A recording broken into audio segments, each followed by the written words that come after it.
Let me see your papers, right now. Excuse me. I'm a licensed pharmacist. I work here. I don't care what you claim to be. Show me your identification and proof of citizenship. Officer, I'm an American citizen. I was born in Houston, Texas. This is harassment. Can't show me. Officer Ryan Callahan had no idea what he'd just walked into. In the next 11 minutes, he would lose his job, his pension, and his entire career. The woman standing behind that pharmacy counter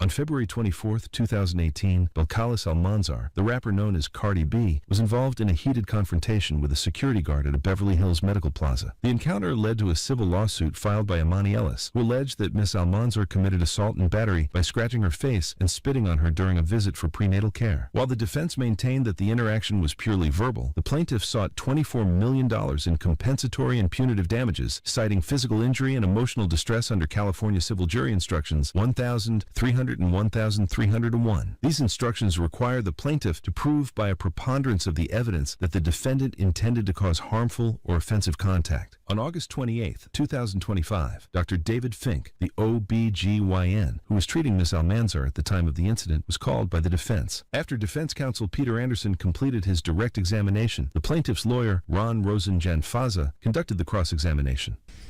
Good afternoon, doctor. Good afternoon. You're at 8920 Wilshire Boulevard? Yes. Are you aware that I'm across the street from your office at 9025 Wilshire Boulevard? Nope. Okay. When I approached you outside and I wanted to speak with you, isn't it true that you were unwilling to speak with me? Is that correct? Yes. Okay. And when the defense wanted to speak with you, you did talk to them, correct? Yes. You even prepared a declaration, and you gave them permission to sign it on your behalf? Yes. And you are here because you want to testify in favor of your patient, correct? I'm here because I'm one of 4 people who were in the hallway that day. Right. And I'm here to tell you what I saw. And you've been, I'm sorry, go ahead. And I'm just flabbergasted by the allegations that don't seem congruent with what I saw that day. Right. On how many occasions did you speak with the attorneys from the defense? In person or over the phone? Combined. In person once, twice, including today. Over the phone 3 times. What did you talk about that was so important 3 different times? They wanted to know what I knew. They wanted to see if they could get a hold of Tiara, who no longer works at our practice.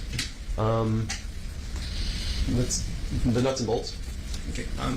You are a licensed gynecologist in the state of California since 2007? Yes.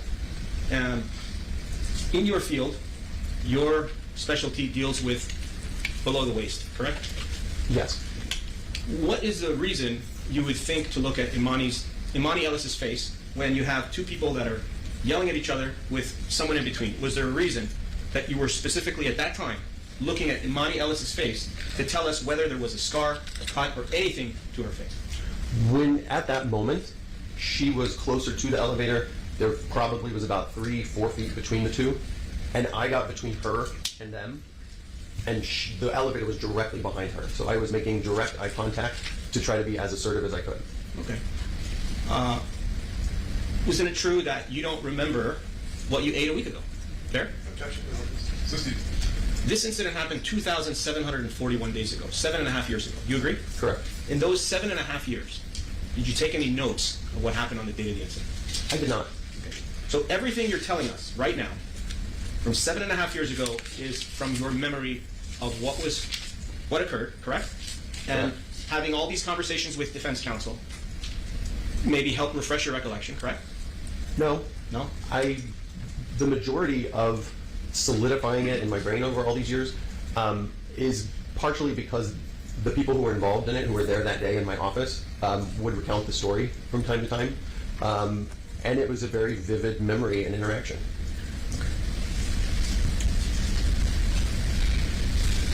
When you got there, Tiara Malcolm, your receptionist, was already outside, correct? Okay. Yes. Are you aware that Tiara Malcolm and even Cardi B have testified that for 40 to 50 seconds, you and Tiara Malcolm were not there? Are you aware of that? Objection is here. This is the testimony. I would guess it was shorter than that, but if their recollection is 40 to 50 seconds, I mean, as long as it takes me to go down the hallway and out into the hall, the type of yelling that was taking place was alarming, and so it was like, get there right away. I can't give you an exact time frame, but it wasn't more than 40 to 50 seconds.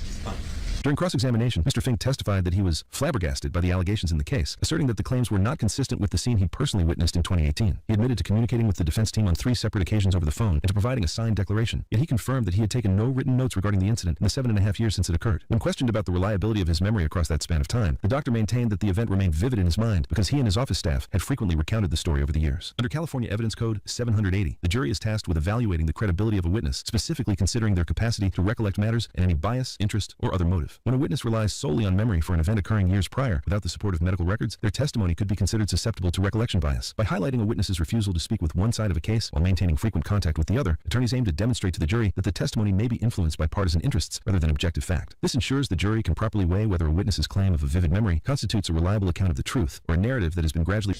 But you had not gotten there until after many things occurred between the two of them, correct?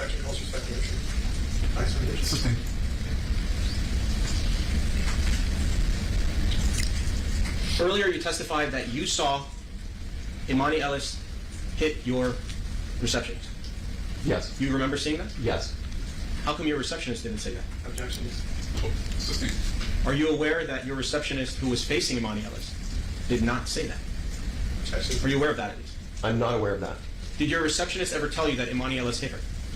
Yes, in the recollection of everything back and forth, and then she had a thing on her forehead. Right. It was very apparent to me that no hits landed on anybody else except for her, Okay. my receptionist. And your receptionist specifically told you that Imani Ellis hit her, correct? I saw it. I understand, but did your I receptionist don't know tell that she you? remembered it. I mean, I don't.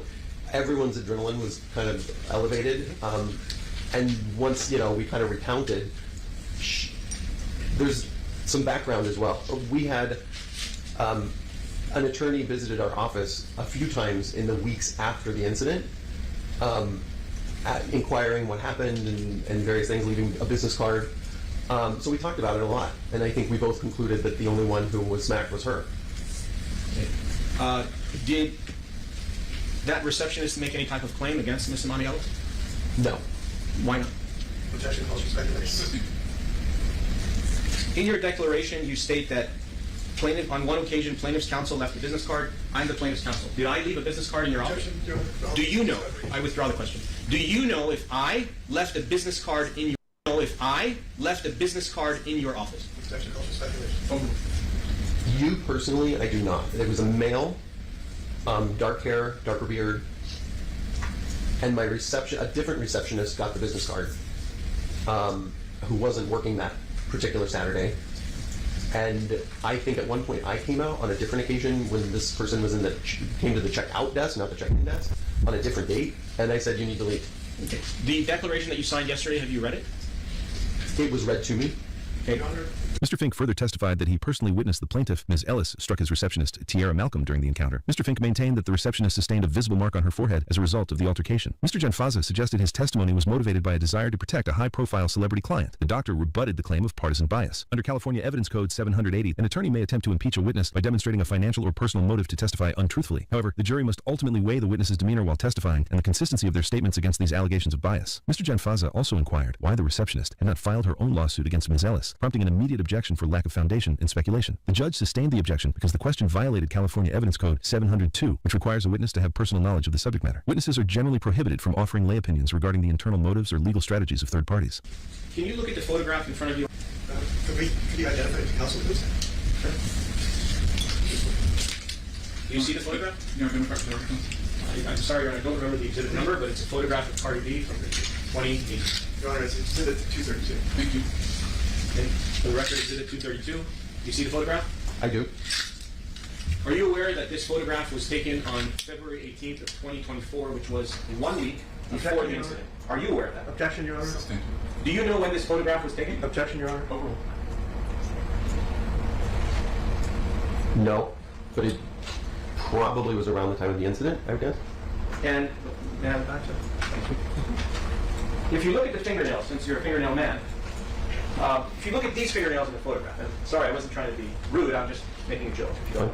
The fingernails that are in this picture, are these the same fingernails that Cardi B was wearing when she entered your office on the date of the incident? I think so. Are you sure? I didn't memorize them, but I know that they weren't 3-inch long with a spear at the end. But you're not sure if these are the same fingernails, correct? I believe they are. Was Cardi B's hair this way when she came to your office, the same way in this photograph here? Objection, relevance. Was Cardi B dressed this way when she appeared in your office? Objection, relevance. Scope.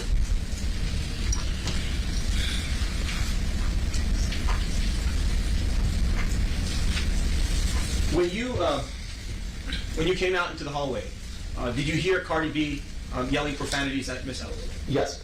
What were some of the words, without going into detail? The F word? The F's and B's and all of that. So both sides were yelling at each other? It was an epic yelling match. Okay. And when you heard this epic yelling match, it was so loud that you heard it while you were inside of your office? Is that correct? There's an additional hallway in between the main hallway and the office I was sitting in, and all the way at the south side of the building. Yes, took a lot of energy for me to hear it. When you walked out of your office, you didn't know what areas of the body Miss Imani Ellis was claiming injuries to at the time, correct? Objection. I withdraw it. I'm just asking a fact check question. Do you know what areas of the body Imani Ellis, what areas of her body were injured at the time of the incident? Objection. Argumentative. Lacks foundation. Contrary to all the evidence in the case. Did you have a reason to focus on any part of Imani Ellis's body when you came out? No. So, in your state of mind when you walked out, you heard lots of screaming, 3 different women doing something, and you were focused at the whole thing, weren't you? Yes, that was before I asked her to leave multiple times. Of course. But face to face. Right. But when you did come out, you saw 3 different women and your receptionist in between Cardi B and Imani Ellis, correct? Yes. And when you were facing that, your focus was not only at Imani Ellis, it was at everybody, correct? Yes. Okay. And there was a lot of commotion and yelling and screaming and excitement at that very moment, right? Correct. And for how many seconds, when you first arrived, how much time passed before Imani Ellis went away? It seemed like a long time. It probably was 45 seconds. So in those 45 seconds, did you have a chance to examine Miss Imani Ellis? I didn't examine her, I looked at her. Okay. Did you specifically look at her face for some reason? I was looking directly at her face for at least 20 seconds or so, Okay. repeating myself over and over and over. And when you were doing that, you weren't looking for a scar, were you? Or a cut or any kind of damage to her face? Objection. Has to be Fair? Sustained. Do you have any experience in plastic surgery? Objection. Relevant. You may answer no. Define plastic surgery. You're the doctor. I do cosmetic procedures on the vagina, the vulva, and I also do microneedling with radiofrequency procedures, CO2 laser ablation of things. I don't do the face. Understood. So, if there was any damage to Miss Imani Ellis's face, if there was any kind of injury to it, would you have known? I would assume I would see blood or a big scrape or some physical damage.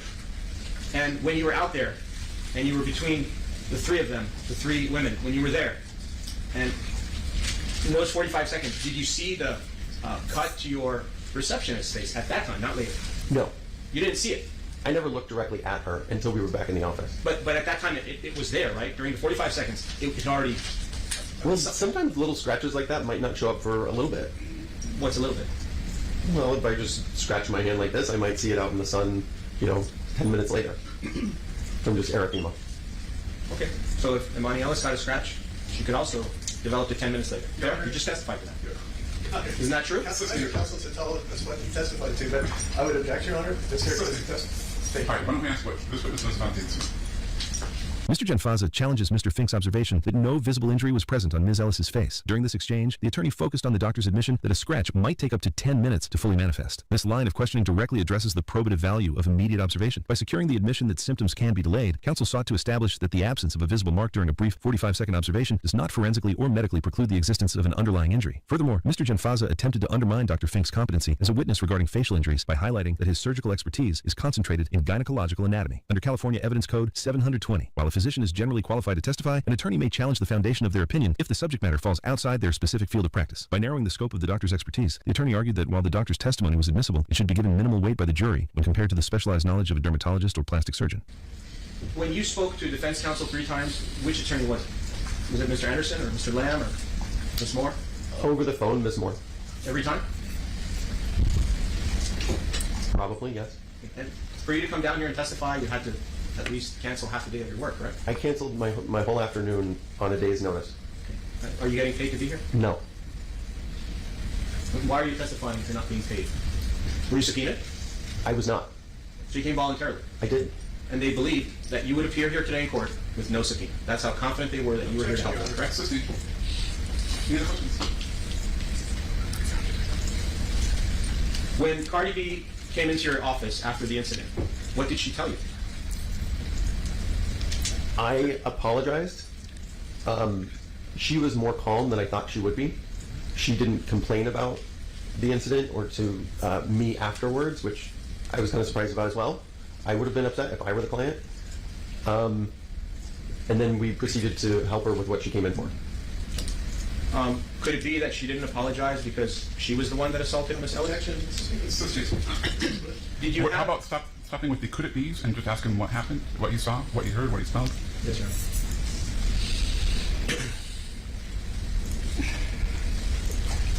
Can you look at the photograph again? The one that you have in front of you, Exhibit 231 or 232? This one. In the photograph, you will see nails, fingernails with some rhinestones on top of them. Do you remember seeing rhinestones on Cardi B's fingernails when she came into your office on the date of the incident? Objection. Mischaracterizes the evidence and photograph. Yeah, I mean, they were decorative. She was not made up. She was in plain clothing, but the nails were done. And those rhinestones, were they sharp and pointy? I think rhinestones in general have rough edges. And they're sharp and pointy and with rough edges? On the back, on the front side of the nail, on the top of the nail, they look like they project.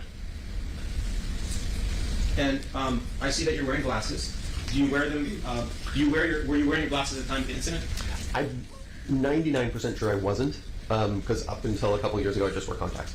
Were you wearing contacts at the time of the incident? Yes. So there was no vision issues? No.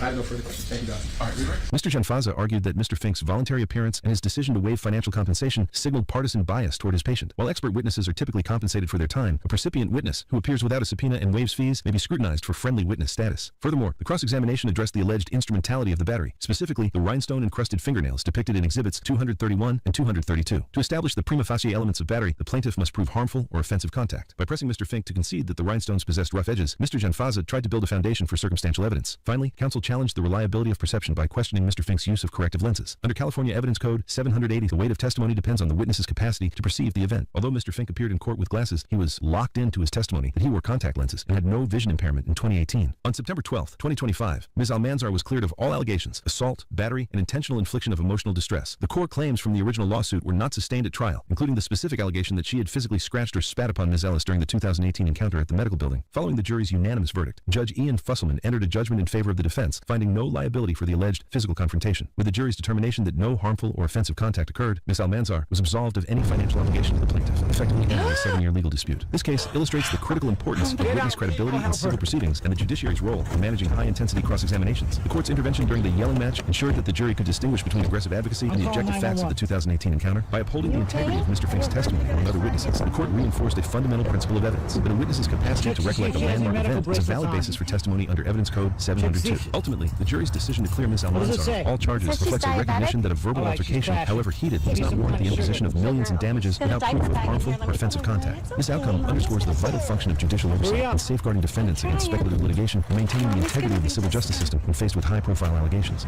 Now, let us know if there is a case you would like us to explore in the comments Yeah, below. it's some Thank you kind for of a watching, fruit and don't bar. forget to Okay. like and subscribe so that we can help promote a more informed society. It's okay. It's okay. Here, I got a little bit of fruit bar for you. Come on, chew.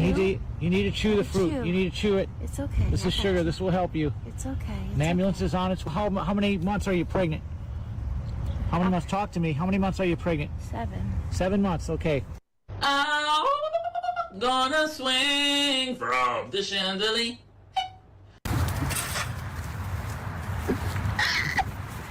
Go on. Get inside! I know, for real. He's pissed. Yeah, what do you expect? That's why you don't get out of the house. That's why you're an inside cat. Go!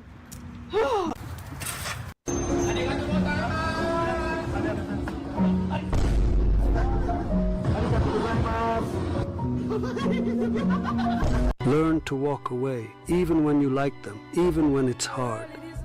Because staying where you're not valued destroys your self-respect. Most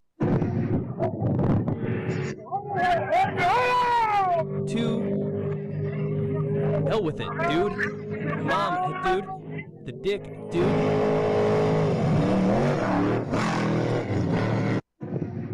The people said New Orleans is not a real place. This man hides under the bridge after being chased by police.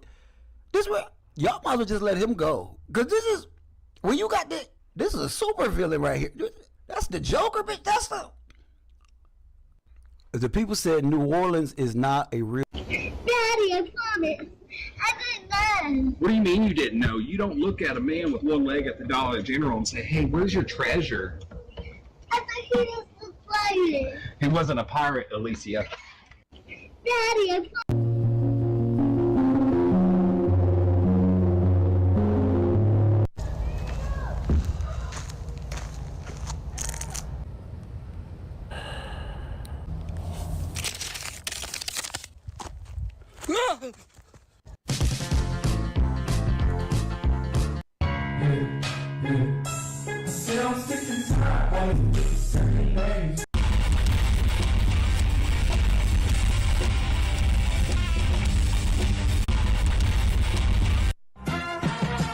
Você vai embora e meus sonhos vão contigo. Me esquecerás. Well, it's time to take it out the mold. Let's see how it goes.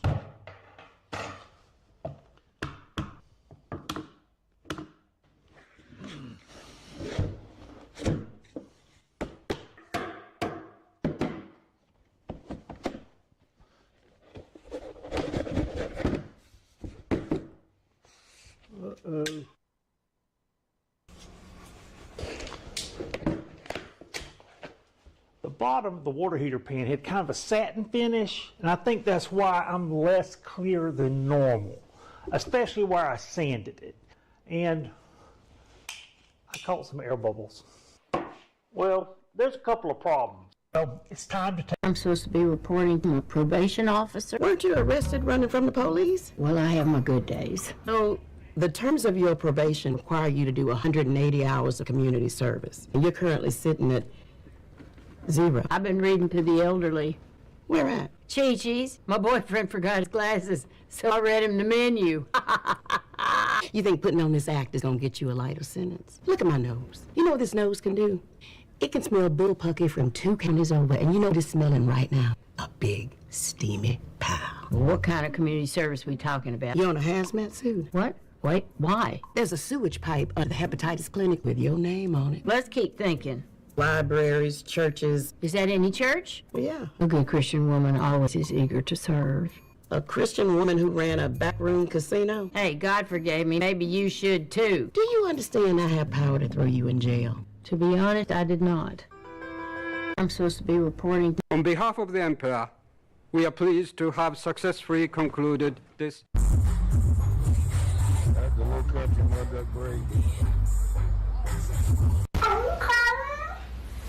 What did you just say? Don't.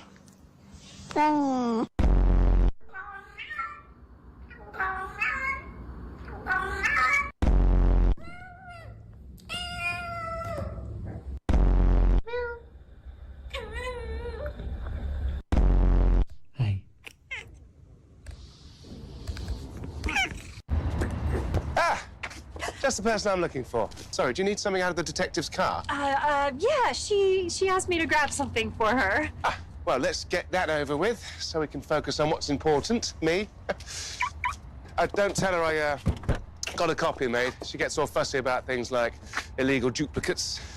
Lucifer, what are you doing? Madison said she needed something from your car. What? She's the killer. That's quite a leap, detective. No, it isn't. Lucifer, please, my gun's in the car. Well, why didn't you tell me all this earlier? Put your hands up. Stay back! Madison, put down the gun. Yes. Perhaps if you channel your feelings into something other than bullets, that might... No? Jason, stay back! Okay, got it. Just the person I'm looking for.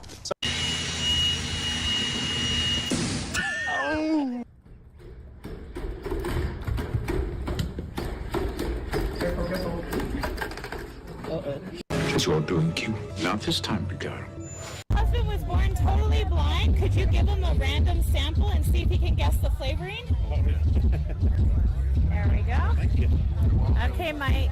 It's a flavor of jerky. Yeah, let's see. It's got a pickle flavor to it. Pickle flavor? Mm-hmm. You're like, I'm just gonna enjoy it. 70% right. Just about. I remember one time I was doing a film and Flea was in it. Well, I was in a film with Flea, and I remember there was a house and there was like amps and instruments and stuff like that. And I was like, "Hey, Flea, can you give me a lesson?" And he was like, "Sure, man." He was like, "Bang, bang, bang," and I was like, "All right." And I was like, "So?" And he's like, "Just feel it, man. Just play." And I was like, "Yeah." Then I played and like la la la la la la la.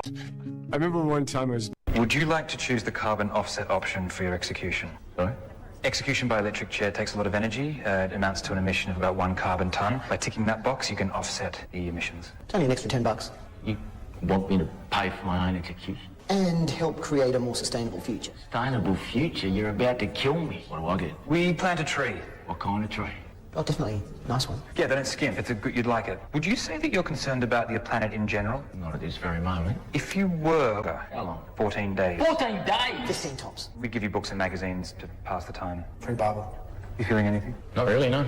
The family of the woman that you murdered in the viewing area, a little impatient. They want us to hurry things up. Hey, why don't we just take the chair outside? What are you talking about? Is that there's not enough wind in here? Oh, actually, it's much windier. Where's he gone? Oh, crap. Come back. Would you like to choose the carbon offset option for your execution? Sorry? Do you have a hand drill? A hand drill? We stopped stocking hand drills in 1953. What was 1953? The Queen's coronation. These plants are all plastic. What is that you were sprinkling? Slug pellets. If the flowers are plastic, what are the slugs eating? The slug pellets. Oh, right. Fake grass? Are you sure that's not carpet, Olive? Because it looks like it's got a pattern from here. How much did you pay for it? I'm not telling you. But at least it's green. Do you want something? Sausage, egg and chips, please. Who's paying? I'm skint, mate. Just a cup of tea, please. We're looking for a valuable meteorite. How valuable? Could be worth several £1,000s. No, you're all right, thank you. Pardon? I am looking for a bird book that could be worth £10 million. The man who loves the open road but sleeps at home. This is the trucker bed. 10 feet of real truck nose, 5 feet tall. 2 steel doors, just like a rig.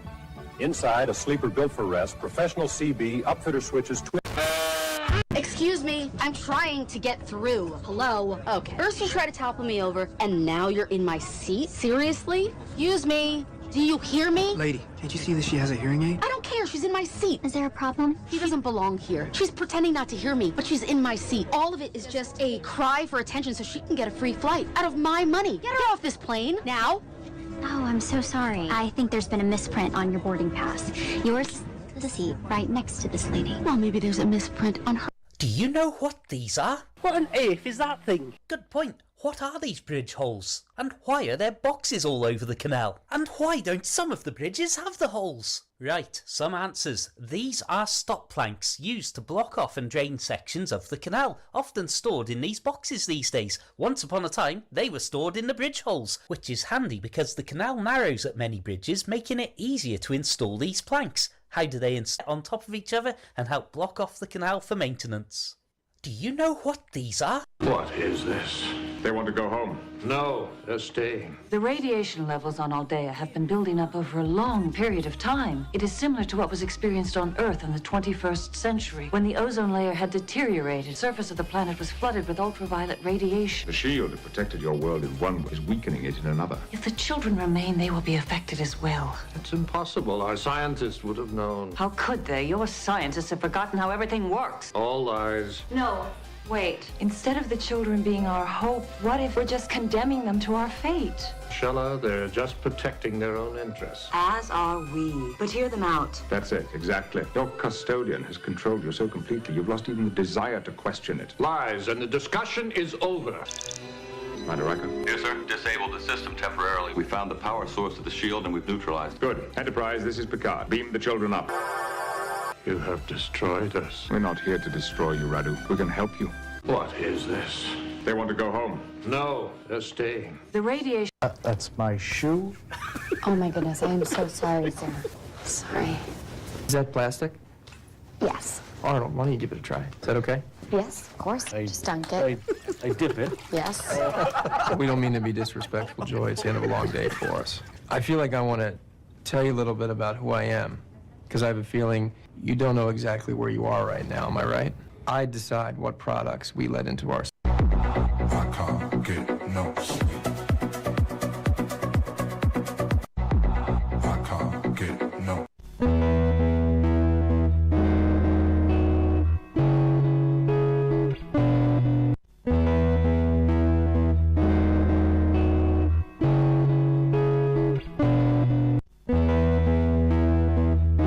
Why don't we ask them where they'd like to go? Oh, this is ridiculous. Gabriel, Beelzebub, what do you want? I would like better clothes, and I would like to be with Beelzebub. Where Beelzebub is, my heaven. And where you are, my sweet, is forever my heaven. You know, Alpha Centauri is nice. Always wanted to go there. Couple of decent planets, no nightlife to speak of. If you leave, you can never come back. That would be the point. If you flee, traitor.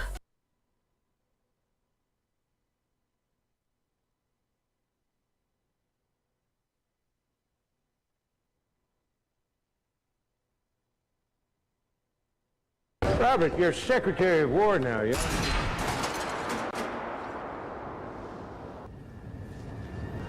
Dad?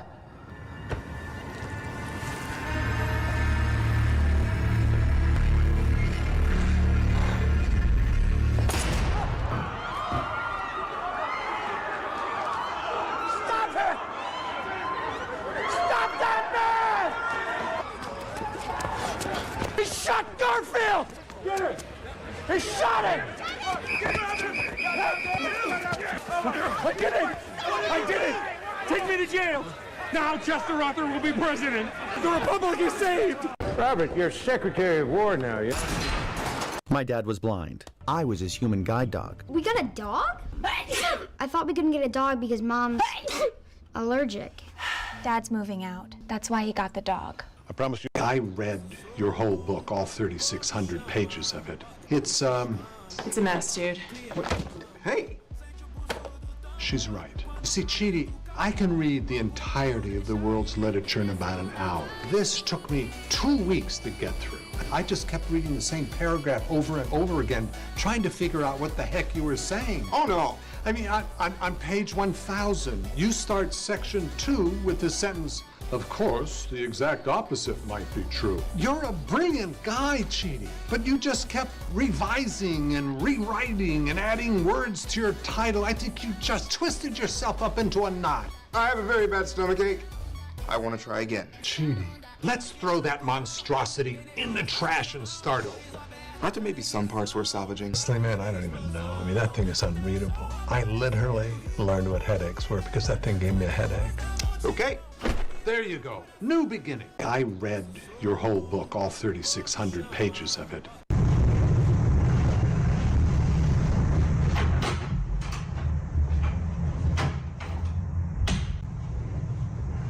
California versus Jack Benny. Charge, murder. Would you bring in the defendant, please?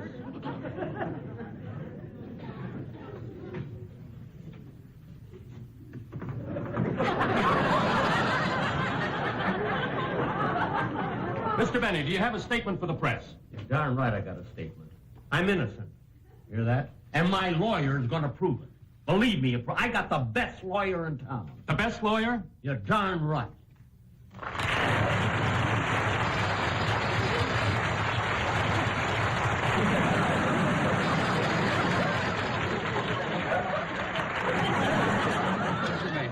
May I have your autograph, please?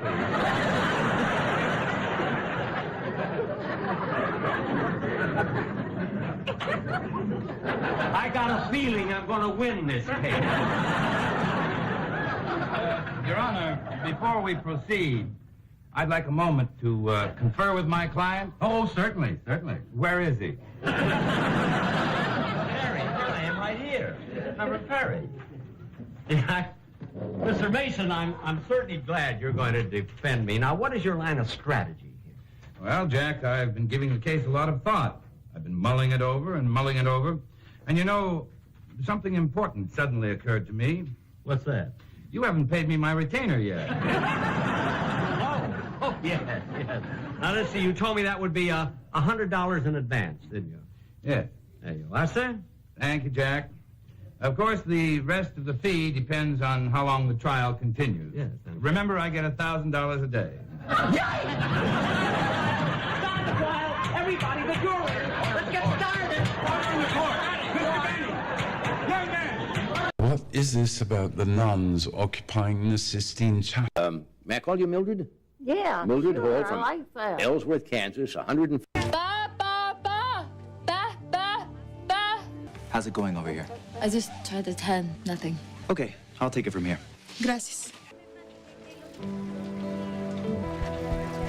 What happened?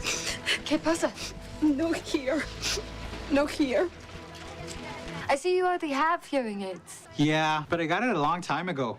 I need a stronger one. If I asked you a favor, would you think about it? He's agreed to teach Mexican Sign Language to Patty and anyone else who wants to learn. That's amazing. Now I just have to convince Patty's mom. No vale la...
You know, there's warnings that Trump should not try to go to China right now.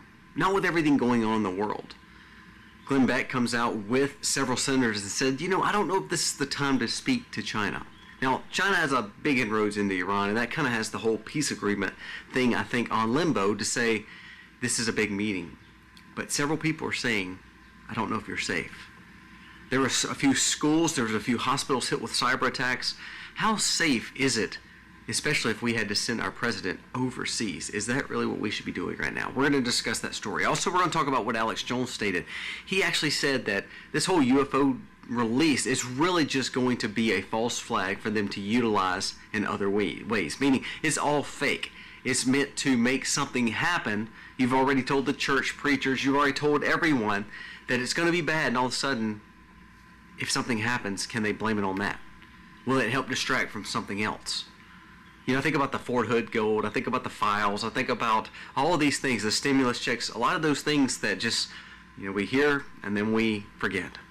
Is this a false flag in coming with aliens? We're going to discuss that, what Alex Jones stated. Also, we're going to talk about, again, the seriousness of the situation with this virus coming from the seas. Now, I don't believe it's serious yet, but all of a sudden, we see Moderna learning how to build a new thing for it. Isn't it funny how that happened in 2020? Also, if you thought it was that dangerous, would you have released all the people off parts of the ships and repatriated them all over the world? That's exactly what took place. Several people have been let off, and they're just going to be monitored. Those several people are across many countries all over the world. Do you think that's smart? It's unbelievable. We're going to discuss that. And then lastly, we're going to talk about the farm. Again, new staggering numbers coming out about our food system. Are you ready to protect your food system? Because it's going to get real serious, real quick, real fast. What I mean? 70% of farmers are struggling. And everyone's looking for government to hand out and give them subsidies. Are we really to a point where we have freedom if all our food is controlled by what the government can give farmers? It's unbelievable. We're going to discuss all these stories and so many more. Let's dive in.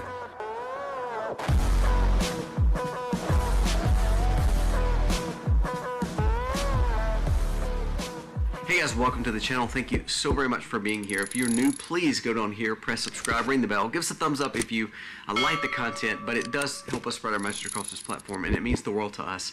And we're humbled each and every day that you come back and watch our content. We have posting every day at 5:30, so please come back so we can talk about the issues. So let's jump into the stories of the day. First, let's talk about the situation with Donald Trump. Donald Trump is supposed to be going over to China. You know, this meeting has been postponed, about a face-to-face meeting with Xi about Iran, but also a lot of the trade tariffs and all that.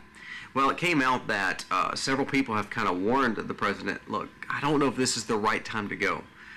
This is actually from Glenn Beck, and he was speaking to Rick Scott, one of the senators that is pretty close to Trump. I don't think the president should be traveling to China right now.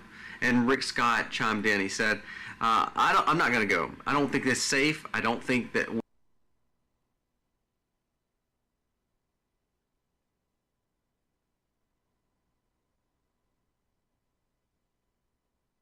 we were elected to be dealing with the enemy right now.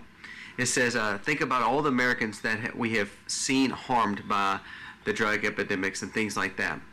A lot of the stuff is dealing with China. And they kind of go on, they talk about how Taiwan is, there's more troops coming around.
in the schoolroom. Is it yours?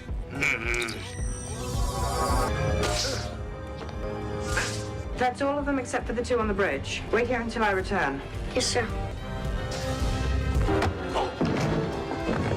Come in. I believe you're in my chair. We've taken Learn and his men into custody. With the mining operation closed and our crew back on board, we can now turn our attention to other problems. Phase inducers activated. Energy levels nominal. I'm loading the adult patterns into the buffer. Transposition matrix. How could you do it, Pyle? It was 19 feet long, 12 feet high, and weighed 5.5 tons. You can't misplace a thing like that.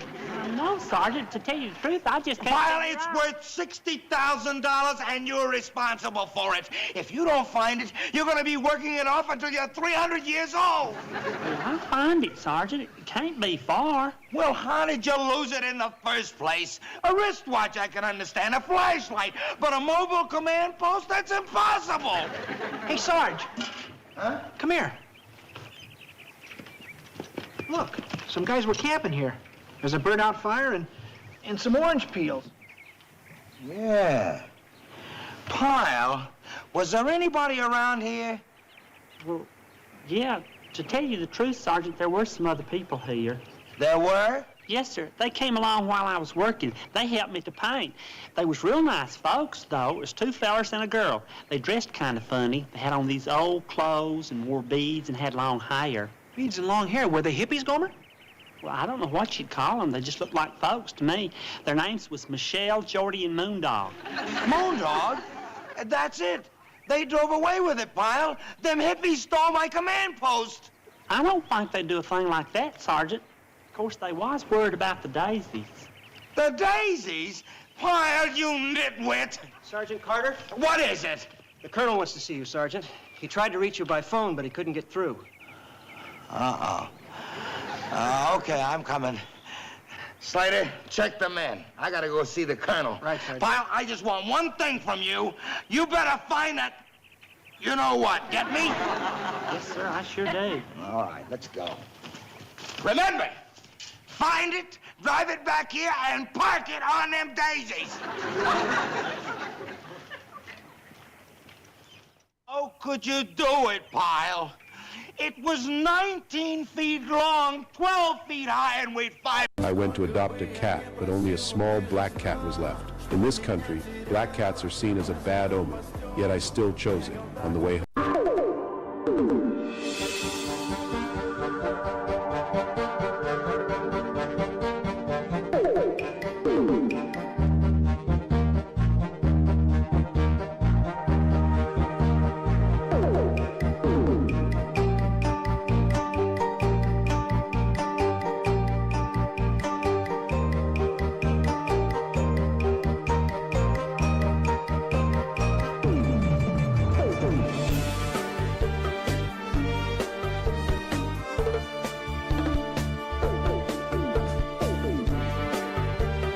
How old are each of you? How old are you, sir?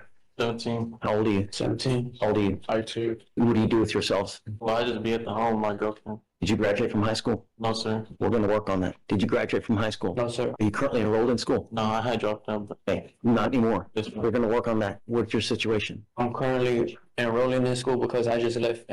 Are you enrolled or are you sir. not? Okay, we're going to work on that as well. The first Female soldier suddenly discovers in panic that a large number of paratroopers are falling from the sky. She originally thought it was just a military exercise. However, as those paratroopers got closer and closer, the female soldier immediately felt an ominous premonition. Seeing that the other side was not even wearing their own country's uniforms, it was clear that things were not as simple as they looked. So the two quickly got up and ran toward their teammates. However, since the entire squad was made up of brand new recruits, facing this kind of sudden situation for the first time, they were all completely unsure of what to do. The squad leader originally wanted to contact headquarters for information, but there was no signal at that moment, and even worse, The radio was still at the camp 1 kilometer away. At this moment, a recruit ignored the objections of his teammates and decided to go forward and ask what was going on. However, it was this decision that would soon cost him his life. The man had just tried to question the other side, but the other side raised their gun and ordered him to get down on the ground. After realizing something was wrong,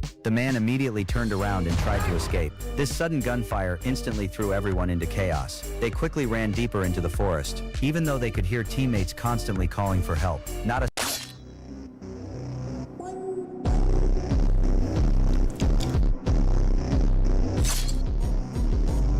Hey, Ronnie.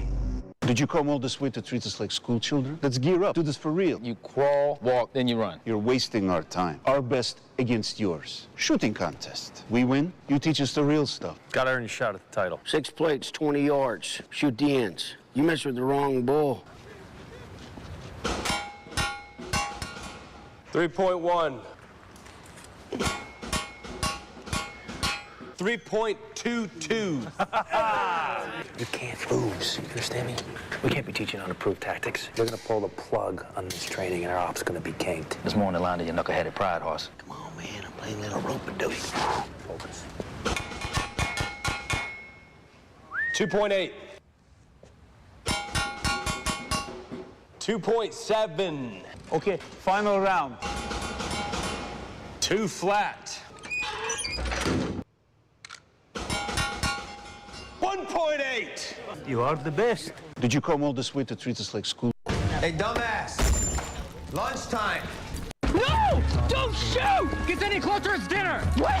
Why? Tally likes to put bombs in animals and send them our way. There's no...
Sergeant Hacker reporting his ordered, sir.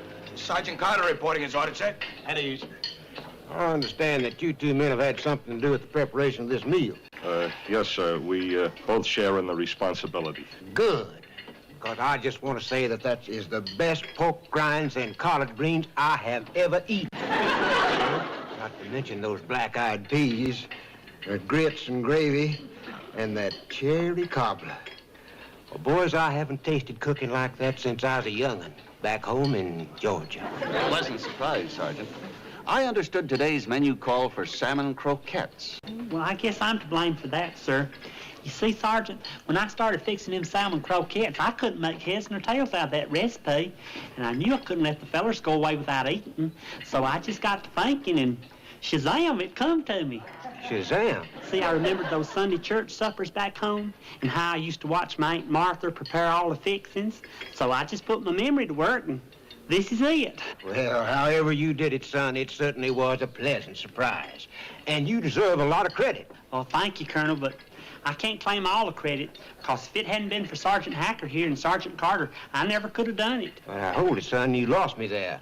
What do you mean? Well, be honest with you, Colonel, up to now I've been making a real mess here in the mess hall. But Sergeant Hacker here was just as patient as he could be, hardly ever raised his voice to me. All he was worried about was me making a grade. Isn't that right, Sergeant Hacker? Yeah, pile, sure, that's right. And as for Sergeant Carter here, when I told him how bad things was going over here in the mess hall, he told me not to worry at all, said it was okay if I ruined a few meals. He said the only way to learn was by making mistakes. So you see, they deserve most of the credit. With faith and confidence like that, how could I go wrong? Well, apparently you... Better now, you ain't... Losing your sh... Better now, you ain't the bubble.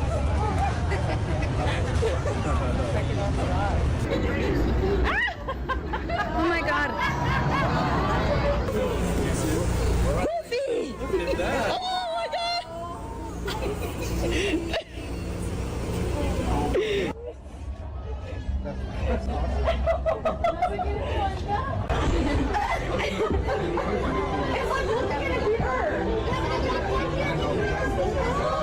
Losing your shit is part of the process of fixing something.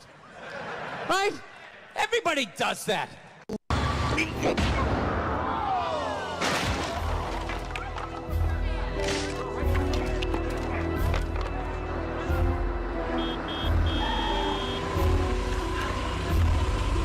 don't want to fight with you. I just want you to understand what it means to be... You have to understand, you can't just act like there's nobody else who matters but you. Come on, put him up. Come on, put him up. We're gonna duke it out. One of us gotta go. Metropolis is not big enough for both of us. Don't you see what kind of example this sets? I don't want to fight with you. Violence is a very poor solution to conflict. Okay. You do what you gotta... I got something to tell you about going to bed. What's that, Edith? You're not. What? I don't think it's a good idea for you to sleep here tonight. Well, now, you see, I have been a problem. I'm not going to be another bit of trouble. I'm just going to get my things and go sleep on that couch. No! I don't think it's a good idea for you to sleep here under the same roof with Archie. Archie? I got something to... All right, Huck beats me every time. An Eagle machine built me an awesome motor to try to beat Huck.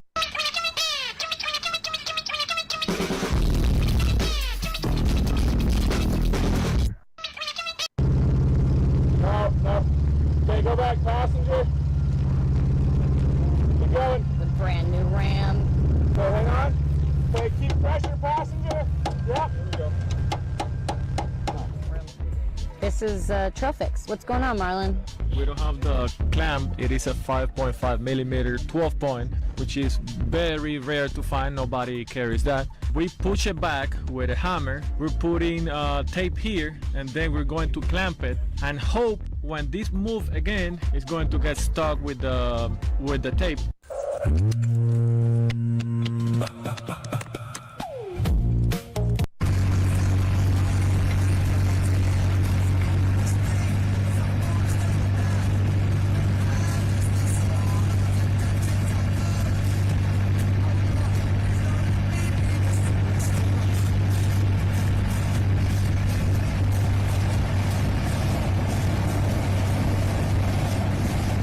Large wax sprues were added to Han's back and feet. After being affixed to the wax pedestal, a circular chamber was placed around Han.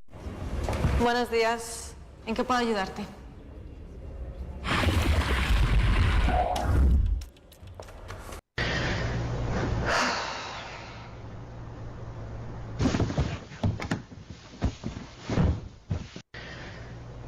So I get home every day about the same time. But before I show you my invention, would you mind signing a non-disclosure agreement? You got it.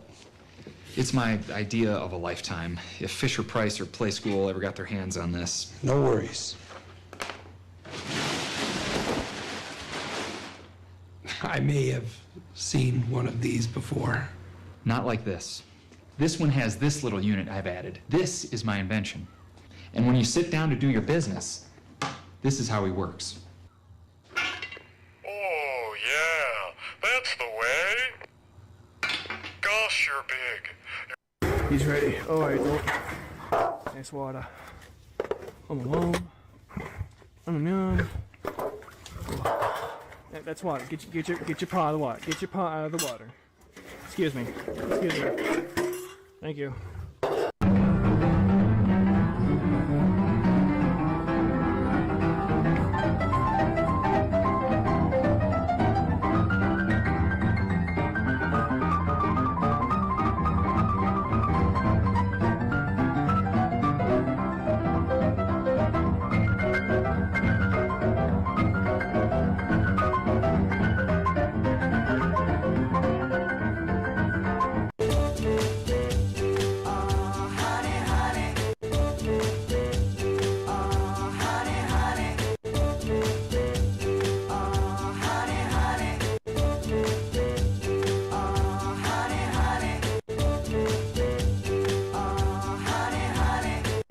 Backwards, really fast. Go back! 10 seconds! Why can't we go backwards for once? Backwards, really fast. Fast as we can.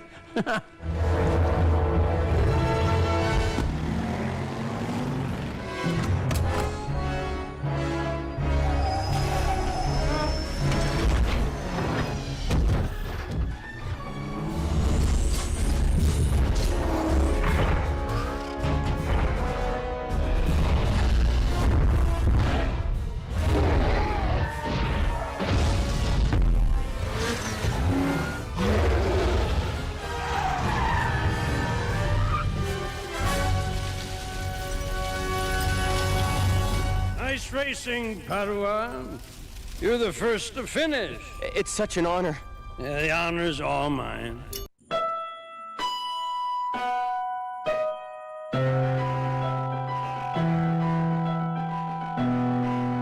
The man opened the emergency kit on the spacecraft, took out the survival device, and, following the pre-programmed procedure, the device began reading data from the planet. To his surprise, he found himself on Earth in the 8th century AD. Since there were no rescue ships in the vicinity, Jack had no choice but to survive in the wilderness. The device then deployed a data transfer module, uploading information about Earth's environment and common languages directly into Jack's brain. Although Jack looked exactly like a human, he was actually an alien. 3 months earlier, the interstellar colonization team.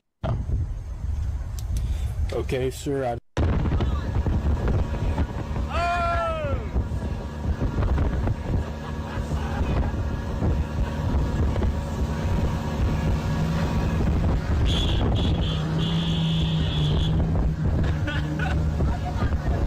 Holy shit. Okay, so I saw this.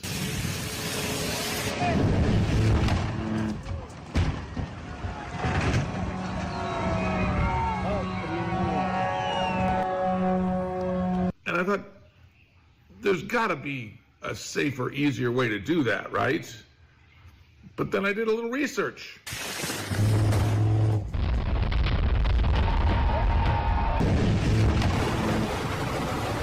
Why do bomber pilots have such ridiculous calls?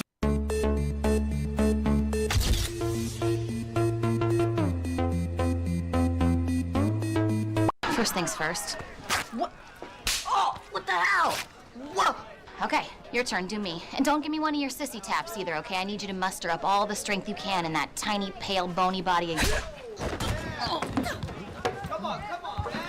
I will ruin you when we get home. Give me your wallet. Oh, no way, I don't trust you. Good. Do need the wallet, though, because it's part of the thing. So give it to me. I'll give it back to you in a minute. You're gonna get it back. Go. Officer! Hey, my nephew and I just got mugged in the parking lot. Is that guy in the hat over there? Wait here. This the guy? Yep, that's him. What are you talking about? Check his pockets. You'll find my nephew's wallet and a winning ticket for the 6th race. I've never seen this one before. You okay? My apologies, ma'am. Don't worry about a thing. We'll handle it from here. Thank you. You like beating up on kids, you sick son of a bitch? That was amazing. How much do we make? $38. Boom. That's it? Hmm? The suit you destroyed cost $1,000. First things first.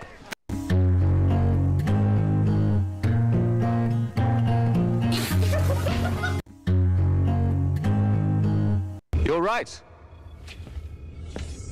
I lose. Don't sweat it, curator. No, a bet is a bet. Oh, wow. A quarter. You can keep it. No, you can keep it.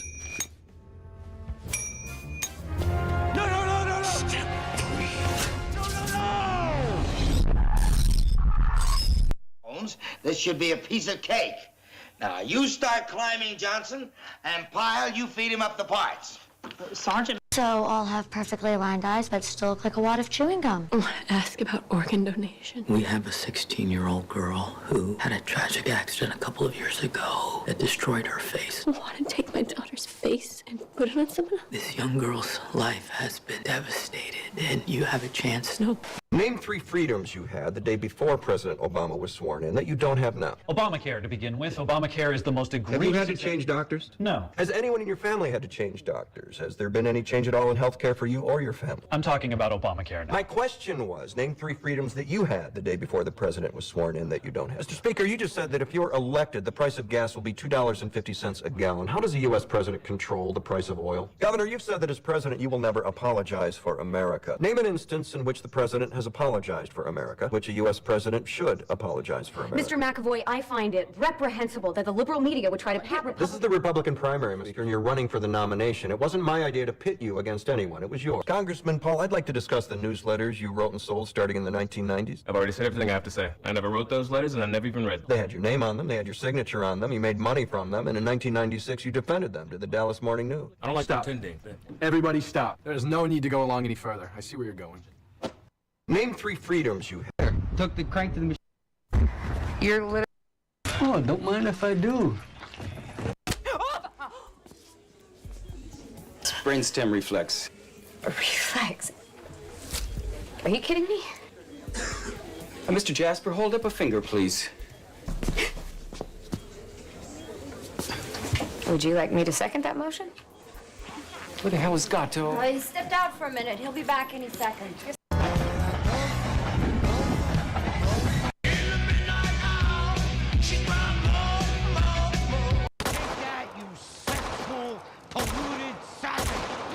Y'all done, bud? Yeah. Yeah. Thanks, Good. guys. Hey, absolutely. I know why we're here. You do? Gosh, thanks for making it so easy on us. Here. Oh, gosh. Just do it when I'm looking out at the ocean.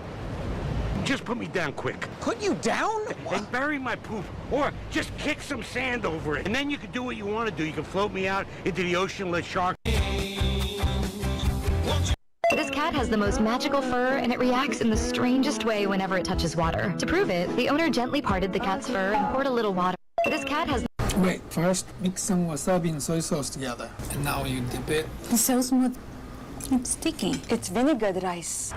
What is it? It's what they call sushi. Here's some soy sauce for you to... The tourist who threw a rock at a seal only to say, "I'm rich, I can do what I want," really gave us a masterclass in instant karma. Just a couple days ago, this 37-year-old man was throwing rocks at Lonnie, an endangered Hawaiian monk seal loved by the community. A local recorded it, confronted him, and his arrogant response of, quote, "I'm rich, I can pay the fines," is a large part of the reason he went viral. So some internet detectives said, okay, if a fine won't hurt you, we'll just broadcast your name, phone number, address, and the name of the business you own online, which I can imagine has been quite the headache for him. But the locals also started a manhunt for him and served him a bit of street justice before his vacation ended. He's now also under a federal and state investigation and is looking at a fine of up to $50,000. The tourist who threw a rock at a seal only to say, "I'm rich, I can do..." Give me all your money, bookworm, or I blow your brains out. Now fill it up on number 7. I'm a good shot. I can hit you in the eye from here. Hey, man, what you reading in there? You a college boy or something? Huh? I bet you think you're pretty smart, huh? Think you could outsmart a bullet? What do you say we find out?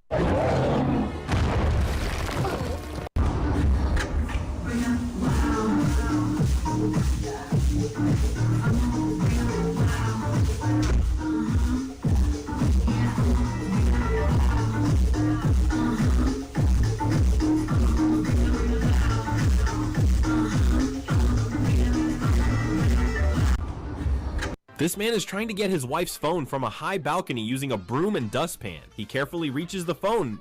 POV, you're a Roman doctor, and the Balearic slingers just did a number on your men. Ugh. There's a sling bullet. Let's go for another one. Alright, there we go. And you die of infection. POV, you're a Roman doctor, and the Balearic slingers just did a number on your... What's going on? Desmond is a borrow in the marketplace. Molly is the singer in the band. Desmond says to Molly, girl, I like your face. And Molly says is that she takes him by the hand. They at work? Okay, enough. I'm not stupid. Enough? I'm okay. you right here. Okay. Share your screen. Which screen? Share your screen right now. Oh, okay, I okay. see it. I got you. All of it. Okay. Now. Yep. Yep. Now. Sharing. How's that? Okay. What's the difference between Okay. an electric car and an electric bike? Great question. So the difference between that is an electric car is a four-wheeled vehicle powered by electric motors and batteries, designed primarily. Okay, enough. I'm not stupid. Enough? I'm Okay. you right here. Okay. Share your screen. Which screen? Share your screen right now. Oh, okay, I okay. see it. I got you. All of it. Okay. Now. Yep. Yep. Now. Sharing. How's that? Okay. What's the difference between Okay. an electric car and an electric bike? Great question. So I don't understand. It's something I just heard. I can't explain it. Never in my whole life have I ever asked anybody to leave my house. And if I stay here another minute, I'm gonna cry. So please. That's all. Please. I don't understand. Out of nowhere, one skater suddenly pushes his own opponent to the... Most people think it's a large bathtub, but it's not. After 2026, it will become popular in most hotels and guest houses. It is 8 meters long and 3 meters wide. It has a circulating filtration system and a water capacity of 36 tons. The water is changed only once every 2 months. You can swim as soon as you open it. Close the lid when not in use. Intelligent temperature control maintains a temperature of 40 degrees Celsius. I can jump. I can't really live together and I'm in the same house as you.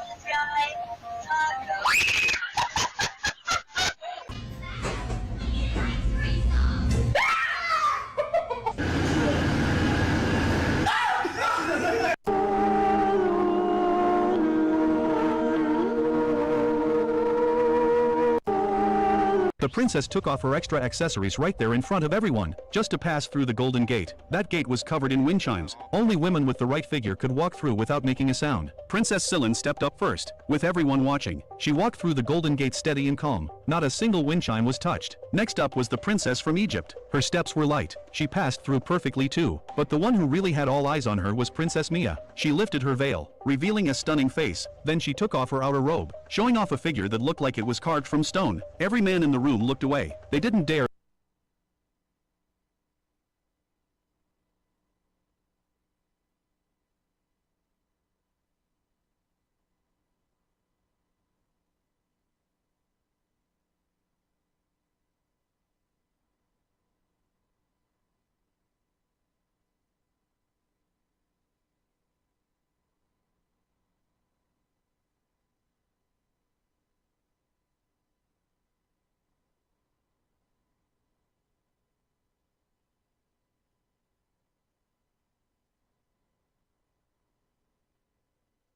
look her in the eyes. Mia moved with total confidence and passed the first round without a problem. But becoming queen wasn't just about beauty. They also had to prove they had brains and guts. So the king had his advisors come up with 3 riddles, but those questions were no match for them. All 3 gave perfect answers, and they were still completely tied. With no other option, the king pulled out his final test. A few servants carried in a table, while the 3 princesses watched in confusion. 3 empty cups were placed in front of them. Then the servants filled every single one. The king said one of the cups was laced with deadly poison. 1 sip and you'd drop dead on the spot. To prove he was serious, he brought out 3 prisoners on death row and tested it right then and there. One of them collapsed and died instantly.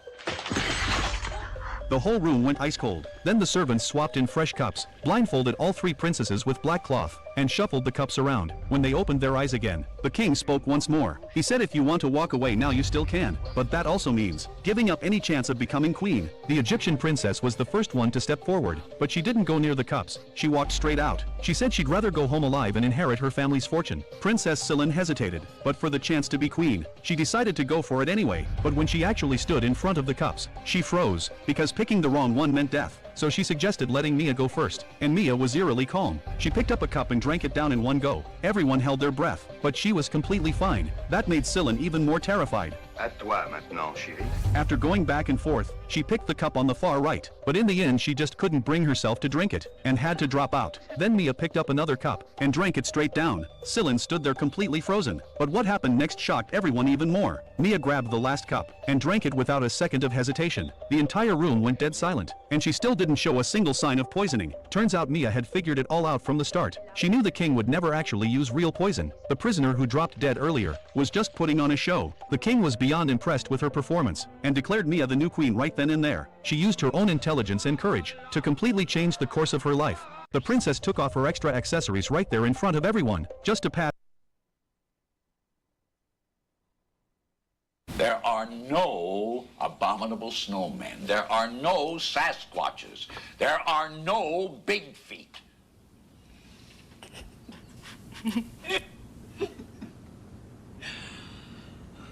Am I missing something?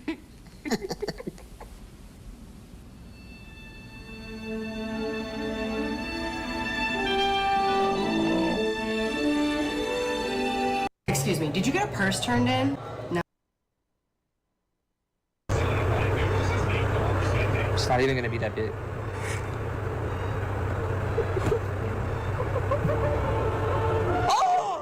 We're doing a hairline reveal.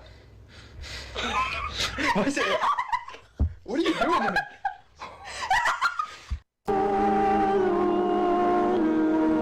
Why aren't you wearing clothes, son? I don't wanna. Why isn't he wearing clothes? Why isn't he wearing clothes? A man was killed in his plane and blood all over him. He swears he will never wear a uniform. Man was killed in his plane, blood all over him, and he's left his clothes in the laundry. Where are his other uniforms? They're in the laundry as well, sir. What about his underwear? His underwear's in the laundry as well, sir. Sounds like a lot of crap to me. It is a lot of crap, sir.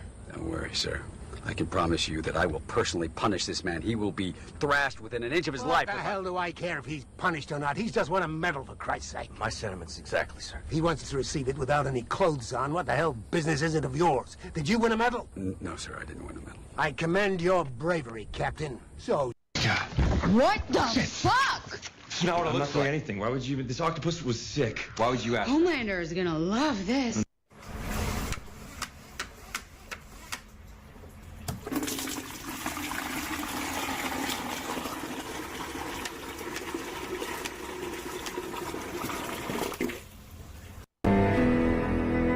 Can I suggest one thing?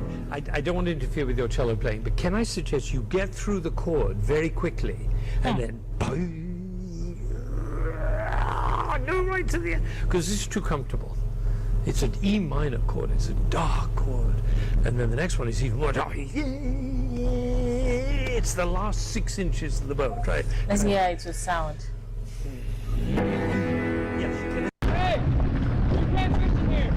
I can fish wherever the fuck I want to. Y'all have a good night, all right? Carry on. I said, y'all have a good night and carry on. Okay, well, get the dick out of your ear. You might be able to hear. Hey, why don't you guys just go the fuck on, all right? I can do what the fuck I want to do. Are you the law? Yeah. You're the law. Show me a badge. My daddy owns this. Okay, cool. Yeah, I know. Cool. Right on, buddy. They're upcoming, Commander. The first few minutes will be very tense. Please stay calm and do not respond, even if you are provoked. We'll do our best. Who is Reva? I am Reva.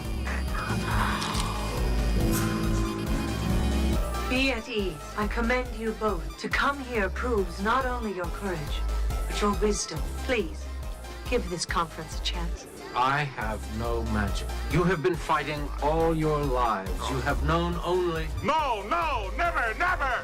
Death first! Reva! Death! Don't hurt her! No, wait! Away, team, to Enterprise! Beam us up now! His words are not mine. We need you! How did this happen? Apparently, a member of one of the factions didn't like the idea of peace. They're coming, Commander. Hi, Sarge. Hello, Slater. What's new up at headquarters? Anything? Not much, except that you may have established a new record when it comes to transfers. Huh? What are you talking about? The transfer for Pyle. It was like you rubbed a magic lamp. 1 minute he's bugging you, and the next minute he's practically on his way across the country to Camp Lejeune. Don't make jokes, Slater. You know people can get heart attacks from jokes like that? Did you ever read about the guy that was told in a joke that he won the sweepstakes? It was too much for him. He dropped dead, so don't fool around. I'm not kidding, Sarge. Here it is. Hmm? It's true. It's really true. How did you manage it so fast? Did you talk to the colonel? What colonel? I didn't talk to anybody. This is the first I've heard of it. Well, then how did it happen? I don't know, but let's get inside fast. Huh? I don't think the men should see their sergeant laughing and crying at the same time.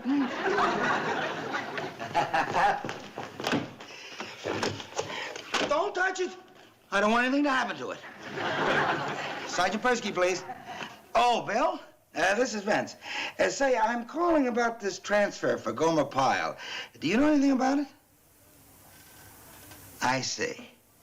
Okie dokie, Billy boy. Huh? Oh, I don't know. Maybe it's because it's Friday. I'm always happy on Fridays. See you, buddy. What do you say? Huh? You don't know. It just came from the colonel's office. Sarge, I know this may be a dumb question, but are you really and truly that glad to be getting rid of Gomer? Let me say yes to both them remarks. Yes, it is a dumb question. Yes, I am really and truly that glad to be getting rid of him. Are you kidding, Slater? Do you have any idea how many times over the last 5 years I should have gotten rid of Pyle and didn't? Any idea at all? Well, I know he's fouled up at times. Fouled up? He's a one-man disaster area. Take, for example, the time we were on sea maneuvers. Do you remember how we were supposed to board that rubber raft and make a landing on the beach? Sure, I remember, Sarge. I was there. No, you don't remember too good. I'll refresh your memory. We were on our way down the cargo net. All we had to do was to board that rubber raft and row for the beach. Easy does it, boys.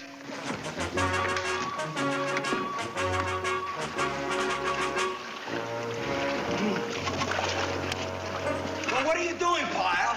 Just looking for a place to say it. Well, find it and sit. Yes, sir. All right, get the oars out. What are you doing now, Pyle? I was gonna put my bayonet on the rifle. I want it to be ready when we hit the beach. There's plenty of time for that later. Put it back. Yes, sir.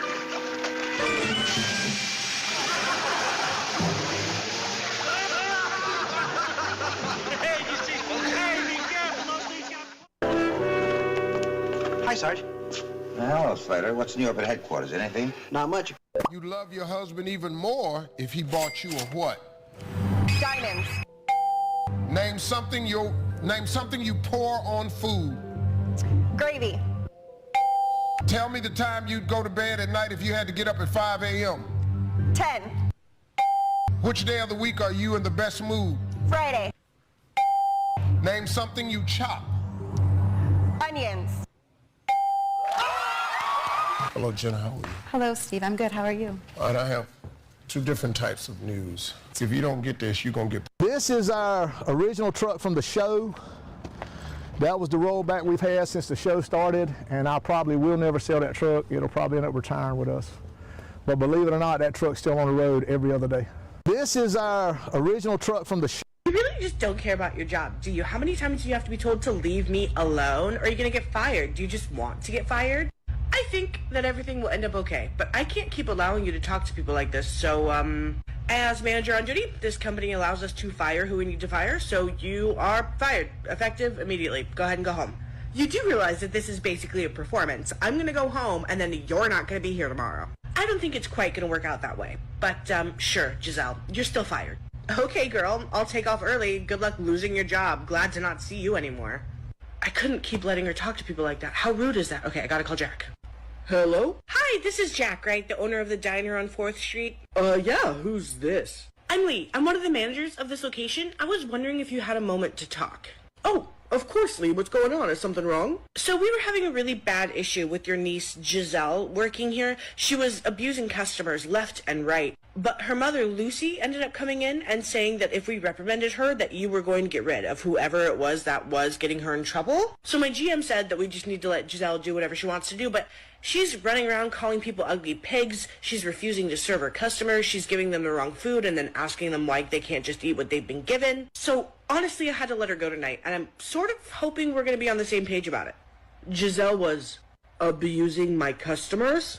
I haven't even seen that kid in 7 years. Yeah, she's definitely so much fun. I had to let her go tonight, and honestly, I'm pretty afraid that I'm going to show up tomorrow to no job because the GM is definitely on the side of you firing all of us. No, you should of course let her go. Even if my niece and I were close, why would she go into a business of mine and treat my customers like that and treat my other employees like that? It's disrespectful. Even if Giselle, Lucy, and I were close, they would still be in trouble. Look, I'm out of town. I can make it in for a meeting at your store at maybe 11 a.m. That is the time I'm supposed to be in, so that would be perfect. I'm basically just afraid that I'm going to show up to the GM and Lucy ribbing into me and firing me.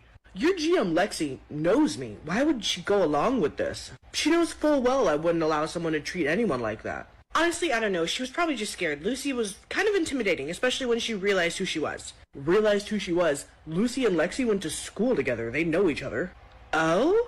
I think I'm seeing the problem here. Okay, I will be there 11 a.m. tomorrow, okay? Don't worry about anything. I got you covered. Thanks. Where on Earth does that go? Not on Earth, more high. It goes this way? Wall. All the way out to here? Yes, out pointy. What? I'm just saying you're gonna get out of the ball to get into a much bigger ball? What? You don't even use a bed. No, you have the, like, Hellraiser thing that you sleep on. What do you need a Don't be bed angry, for? stupid. How long since last sleep? Question. Don't talk to Armando. Hey everybody, it's Coach Joe here, taking a look at 8A Briar Ford.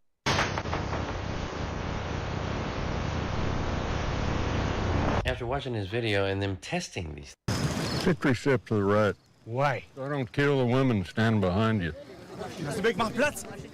Here. There, come on, sit down. This may take a while. I've got to adjust the memory timing, raise the CPU voltage, and delete 12 terabytes of outdated catchphrases. Sounds like fun on the board. Deleted. You should run a lot faster now, unless you die. Woo, I'm smart. I know how to spell aardvark. February is the shortest month. There's 3,018 jelly beans in that jar. Oh, damn, I'm good. I mean 3,018 rat kidneys. Now then, my man, let's see.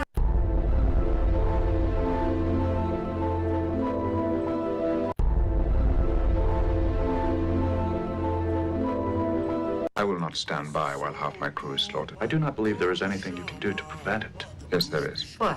Destroy the Enterprise. 20 minutes to auto-destruct. 19 minutes, 50 seconds. Our destroying ourselves won't change its mind, Captain. We should not let ourselves die, Jean-Luc.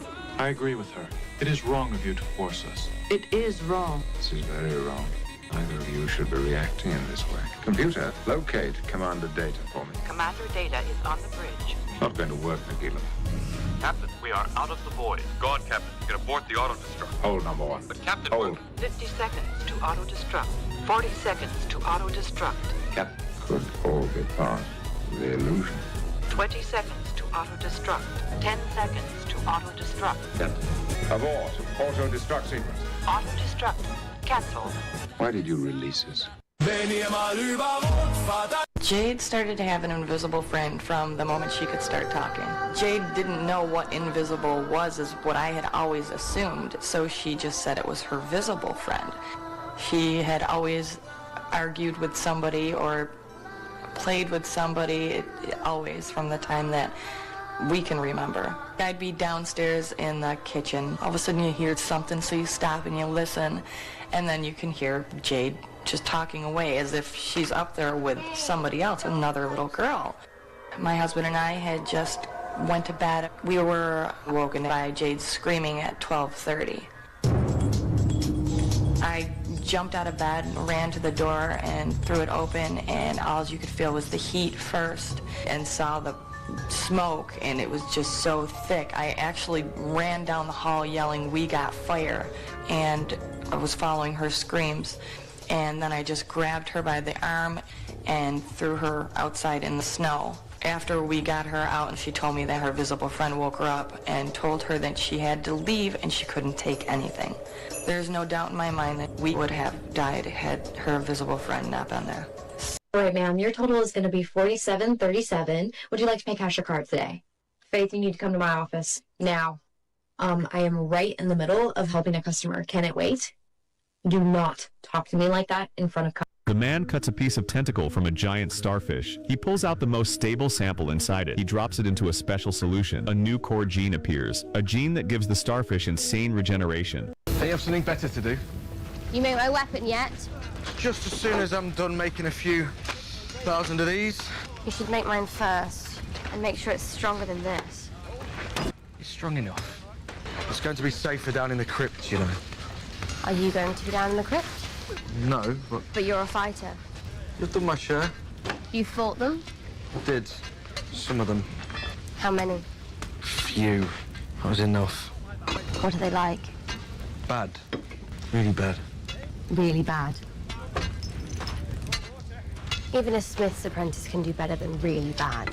What do they look like? What do they smell like? How do they move? How hard are they to kill? Look, I know you want to fight. I know you're not scared of rapers or murderers or... This is different. This is death. You want to know what they're like? Death. That's what they're like. I know death. He's got many faces. I look forward to seeing this one. My weapon. I'll get right on it. Hey, you have something better? Pyle, do you think I was born yesterday? I've seen this act 1,000 times. Get out of that bunk. I can't, Sergeant. I just can't. Doctor told me to stay in my bunk till tomorrow. Said to tell you. Oh, really? Well, isn't that convenient? You'll just happen to miss out on this afternoon's drill and this evening's hike. Well, I sure am sorry about that, but you wouldn't want me to go against the doctor's orders, would you? Oh, no. And just to make sure you didn't misunderstand the doctor, I'm gonna call him up myself and find out. You know what I mean, Pyle?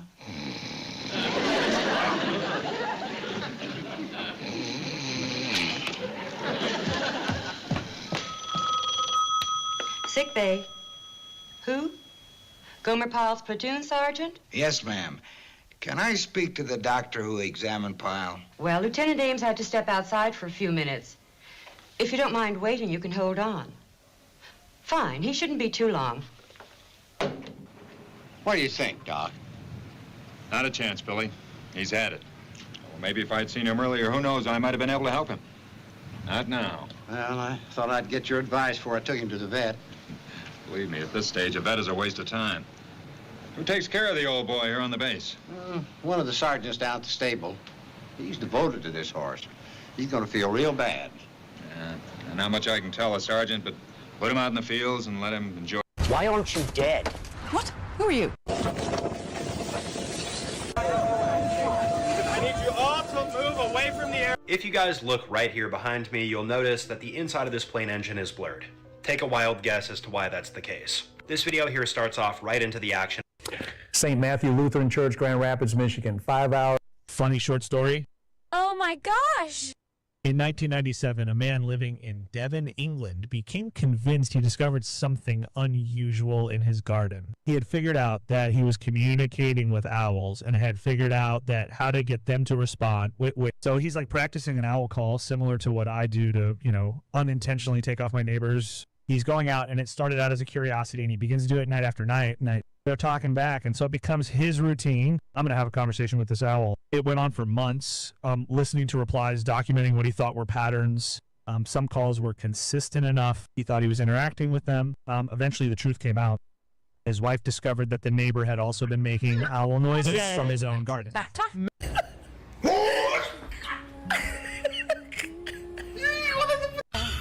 Go home and get the gun. Go home.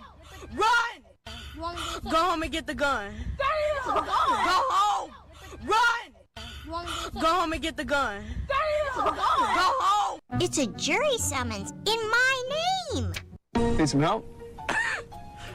Yeah, but no offense. Oh, right, because I'm Amish, so I wouldn't know anything about your 69 GTO Judge. 455 big block, Ram Air, 411 Posse, something like that? Weird, that thing must have fallen straight from space. Well, good luck with your future ride, spaceman. So he met this chick on the internet, which is sketchy. The internet? What is your ethnicity? Are you half Jewish? Oh, full Jewish! Full Jew. What are you doing? Take a look at that picture. Oh, my God. Oh, God, I'm so sorry.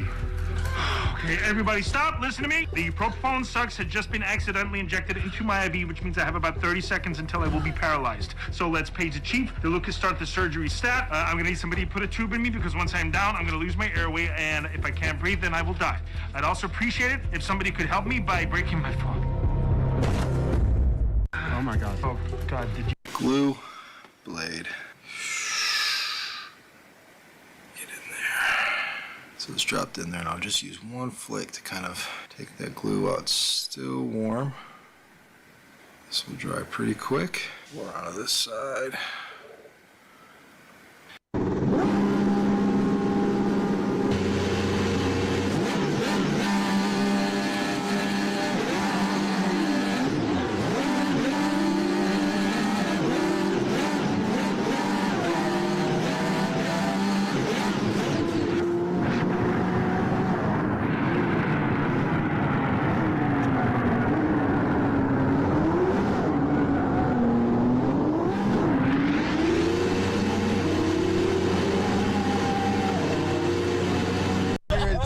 Dad. You bought me a boat, baby!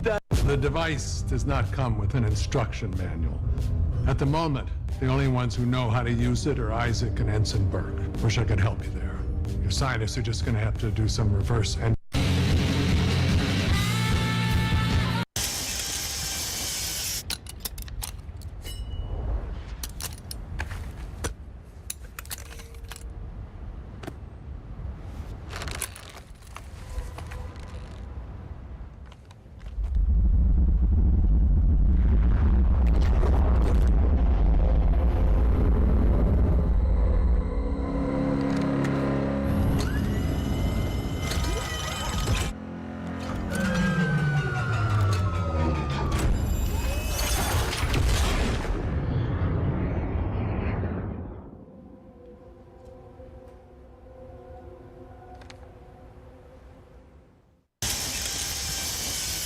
People here that have their massive fleet of UFOs, and Chris Bledsoe was one of them. But when he told people what happened to him when one of those orbs came down and spoke to him, y'all thought he was lying.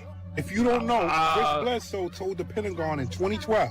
I mean, if this is true, does that mean we have to pay tax? Fear, don't fear, we sever the connections. Home isn't here, I can taste old memories, but we're so close now to just let her be. The fire rain down on our way. Excuse me, Aaron. Bruce Wayne speaking.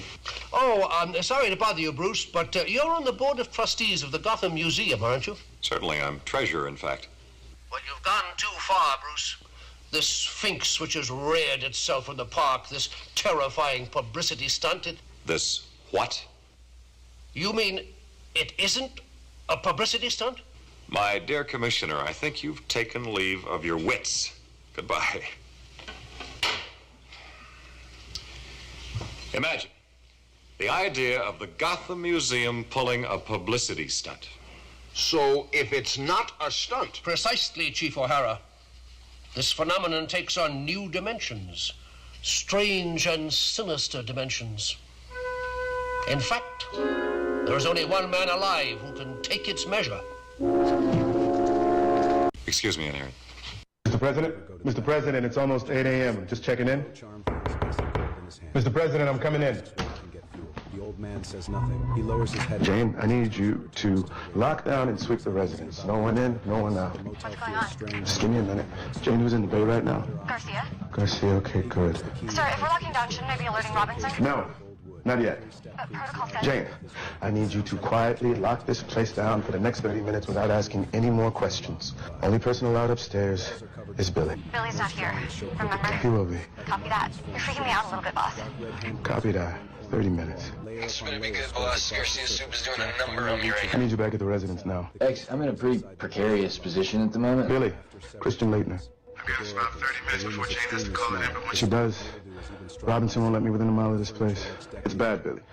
It's really bad, and I need you here 5 minutes ago.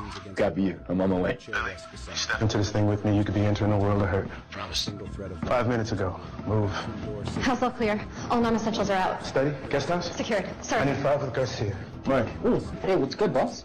Jane says we're on a lockdown. It's not a lockdown. What's the deal? I need you to take me through yesterday's log. Oh, sure thing. Give me a sec.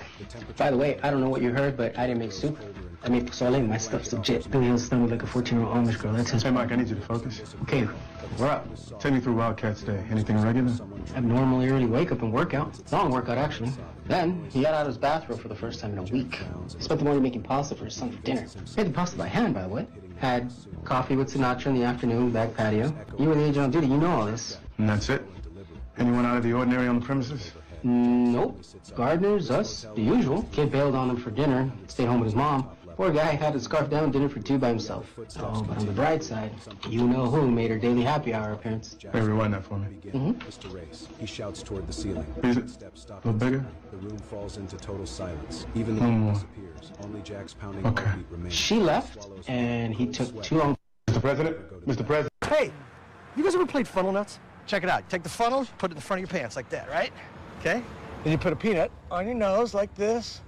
And then when you're ready, all right, here you go. And take your time. It takes time. Get a good. Good. Okay. Keep looking at the sky. When you're ready. I got All right, it. now don't drop it until you're ready, guys. I got it. That's weird. Woo! It shrank mine. Oh! Hey! This void has a total lack of dimension. Therefore, by any accepted standard, it does not exist. Yet, being within it denies that conclusion. Move us back out of here. Aye, sir. Your engines have engaged, haven't they, Ensign? Aye, sir. We should be seeing stars by now. Data, how far have we come? Inertial guidance shows 1.4 parsecs traveled, Captain. According to this, we're already well past the point at which we entered the void. Except that we are still in it, sir. Captain, if we dropped a stationary beacon and traveled straight away from it, we would have a fixed point of reference to confirm speed and distance. Make it so, Data. Captain, we are receiving a signal from dead ahead. Have you found the door out of this? Closing on the new signal, sir. Identify. Captain, it is the stationary beacon we just released. You must have come full circle, sir. Sensors indicated disturbance in Sector 108, possibly a vessel. The ship is equipped with a cloaking device. Romulan. On the photon torpedoes, Mr. Ward. 5 torpedoes. Oh, that was too easy. Our sensors show no debris from the Romulan vessel. Impossible. This void has a total lack of dimension. Therefore, by any accepted standard, it does not exist. Yet, being within it denies that conclusion. Move us back out of here. Aye, sir. Your engines have engaged, haven't they, Ensign? Aye, sir. We should be seeing stars by now. Data, how far have we come? Inertial guidance shows 1.4 parsecs traveled, Captain. According to this, we're already well past the point at which we entered the void. Except that we are still in it, sir. Captain, if we dropped a stationary beacon and traveled straight away from it, we would have a fixed point of reference to confirm speed and distance. Make it so, Data. Captain, we are receiving a signal from dead ahead. Have you found the door out of this? Closing on the new signal, sir. Identify. Captain, it is the stationary beacon we just released. You must have come full circle, sir. Sensors indicated disturbance in Sector 108, possibly a vessel. The ship is equipped with a cloaking device. Romulan. On the photon torpedoes, Mr. Ward. 5 torpedoes. Oh, that was too easy. Our sensors show no debris from the Romulan vessel. Impossible. This void has a total lack of dimension. Therefore, by any accepted standard, it does not exist. Yet, being within it denies that conclusion. Move us back out of here. Aye, sir. Your engines have engaged, haven't they, Ensign? Aye, sir. We should be seeing stars by now. Data, how far have we come? Inertial guidance shows 1.4 parsecs traveled, Captain. According to this, we're already well past the point at which we entered the void. Except that we are still in it, sir. Captain, if we dropped a stationary beacon and traveled straight away from it, we would have a fixed point of reference to confirm speed and distance. Make it so, Data. Captain, we are receiving a signal from dead ahead. Have you found the door out of this? Closing on the new signal, sir. Identify. Captain, it is the stationary beacon we just released. You must have come full circle, sir. Sensors indicated disturbance in Sector... Free skates. You want to try them? Yeah.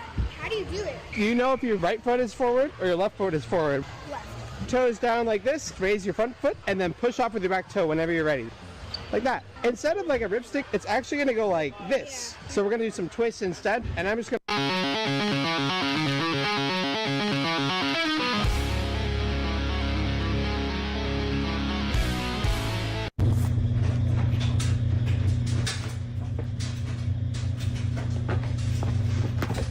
What is the largest plane to ever land on an aircraft carrier? In 1963, the US Navy had a problem. Carriers were venturing further from shore, and the small aircraft used for resupply couldn't keep up because of limited range. The Chief of Naval Operations ordered a feasibility study into something that seemed almost deranged. Could a C-130 hurt? What are you doing? Oh my, my, my.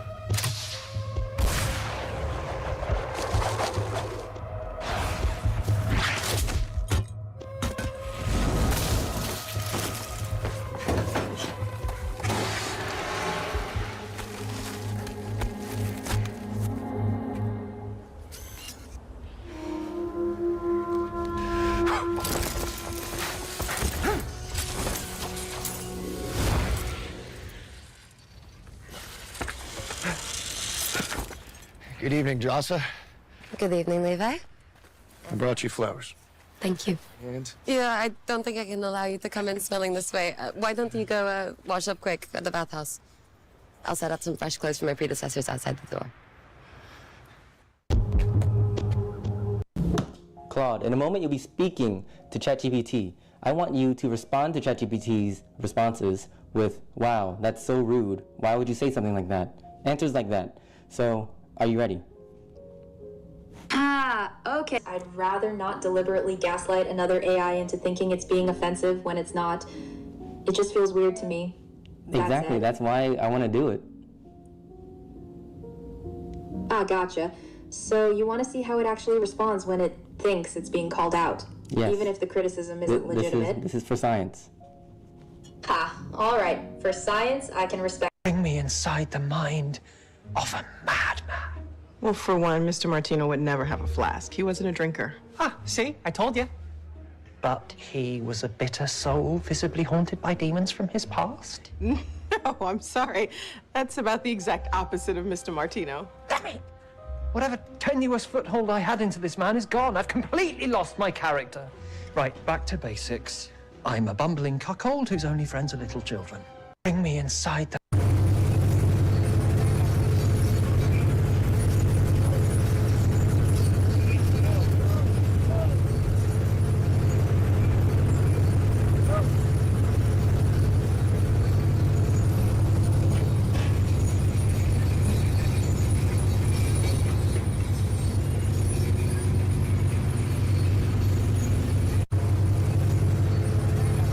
You drove this girl last night? Yeah. What time? Where'd you pick her up? Where'd you drop her off? Who are you again? Sergeant Wade Gray.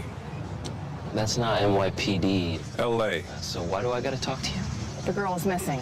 Any information would be greatly appreciated. The 5 of you got 18% each. That's even cut for each specialty. But me, I'm just a goon with a gun, so I only get 10. Rules say we don't sell unless it's unanimous, so maybe I don't agree to Anything until my cut is even. That's enough, Joko.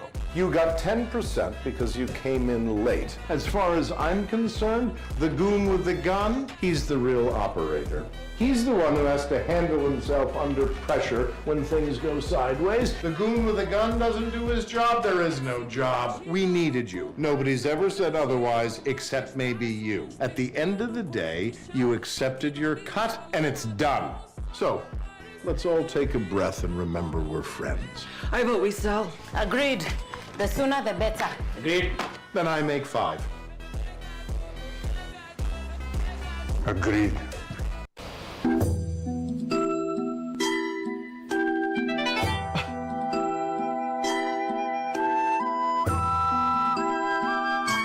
What's going on?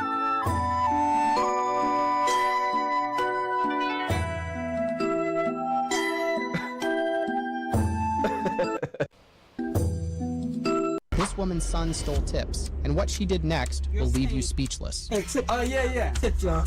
I'm this much. Oh, how much?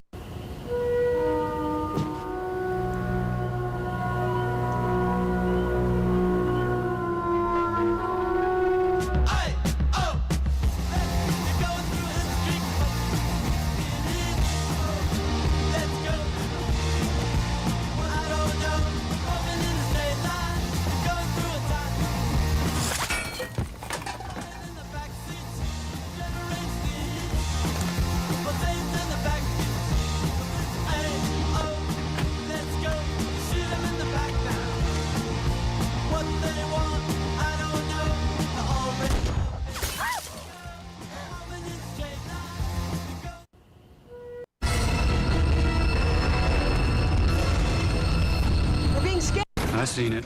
Engines? If they are, go easier on you if you take these off. They ain't Indians. There's still trouble.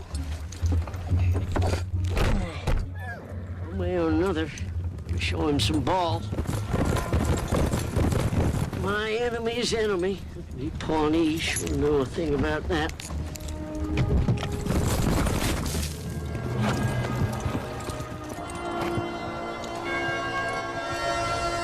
Where are you headed? Ellsworth? What you doing with him? Taking him in? What for? Killing a woman. English woman. Well, we'll take him. Where? Nearest tree. I didn't kill no English woman. Didn't need to. Come to bets, boy. It's 3-1. What'd you say? It's 3, 2, 1. I'll take it. Oh, hell.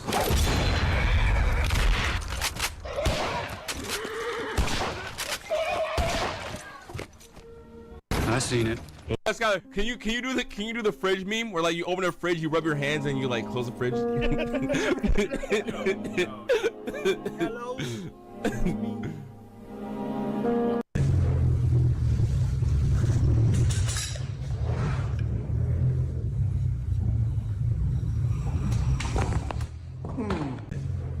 Shields up. Yellow alert.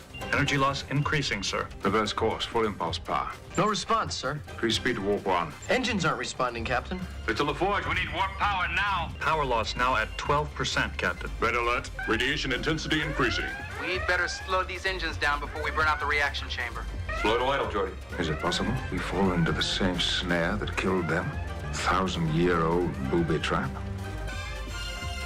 How many devices do we think we're dealing with, Mr. Data? To create this radiation field would take several 100,000, sir. Is there any indication of a weakness in a specific part of the field? Nothing substantial, Captain. Of any kind? Now, there is a 0.1% dip in the strength of the radiation field at... I want that 0.1%. I recommend we fire directional phasers at those coordinates. Fire. Nothing. Radiation levels increasing. 8%? 10%. Energy reserves are dropping rapidly, sir. Damn you. Shields up. Yellow alert.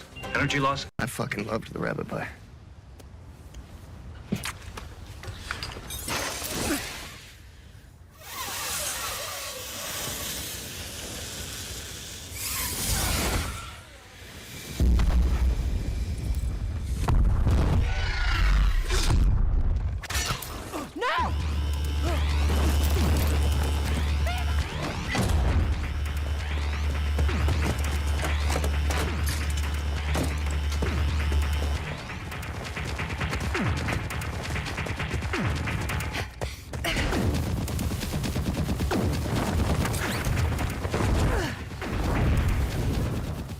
I fucking loved the rabbit pie.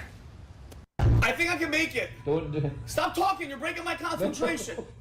Stop laughing. I'm serious.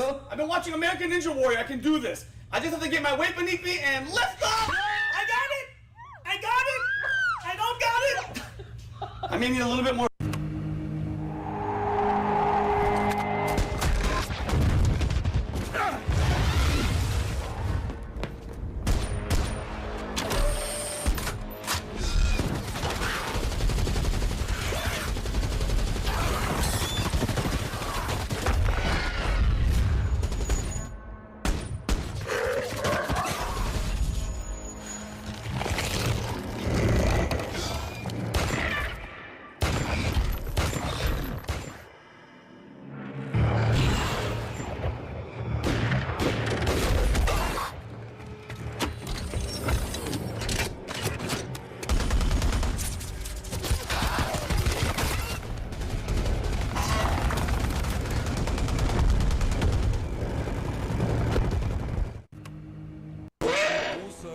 That is the sound of the Blackiston fish owl, the largest, most exotic, and endangered of the owl species. Endangered. Let us know if you would prefer a slice of the wing, breast, or all-seeing eye. Nobody touches the bird. What's wrong with you people? There are only 400 of these little guys left in the world, and you're gonna eat this one? You wanna eat something? Eat a cow. There are millions of them wandering around. Better yet, eat a rabbit. They're delicious. Low impact on the environment, sustainable. I mean, hell, they hump like, well, like rabbits. But our little feathered friend here is coming with me. Chef, Lydia, smile, everyone. You just spared a magnificent creature.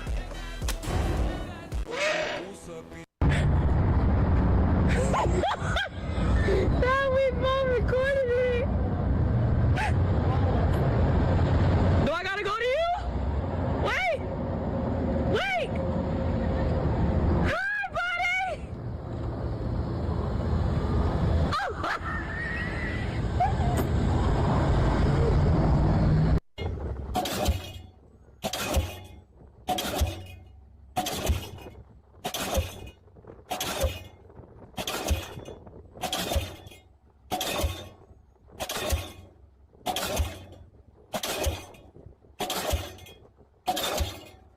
Full refund. It's used. Look for yourself. Oh! Broke. Manager! Go refold the towels in aisle 14.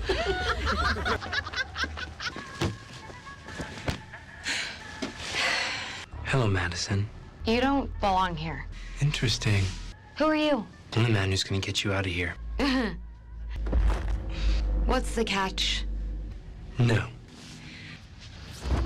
What is all of this? Honestly, I don't know. I need you both. For our powers? To prove a point.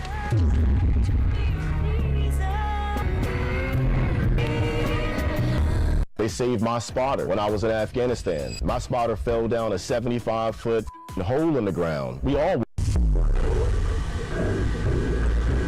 Yes! Oh! Let me guess. You're the Cyclops.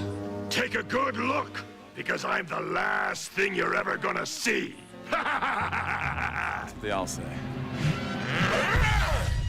Stand still! This 50-year-old newspaper page was a gift from our client to his mother. She saw Jaws. Welcome home. Home. This is Earth, France, about, 3.5 billion years ago. Look. Come here. You see this? This is you. I'm serious. Right here. Life is about to form on this planet for the very first time. A group of amino acids are about to combine to form the first protein, the building blocks of what you call life. Strange, isn't it? Everything you know, your entire civilization, it all begins right here in this little pond of goo. Appropriate somehow, isn't it? Too bad you didn't bring your microscope. It's really quite fascinating. Oh, look, there they go. Amino acids are moving closer and closer and closer. Oh, nothing happened. See what you've done? You saying that I caused the anomaly and that the anomaly somehow disrupted the beginnings of life on Earth? Congratulations. Well, It's Mother's Day, I wanna say it in a punk rock way. Send this to your mother, she raged hardcore back in the day. Jethro! Did you go back to bed again? Now you get down here, it's put near daybreak. I'm up, Granny.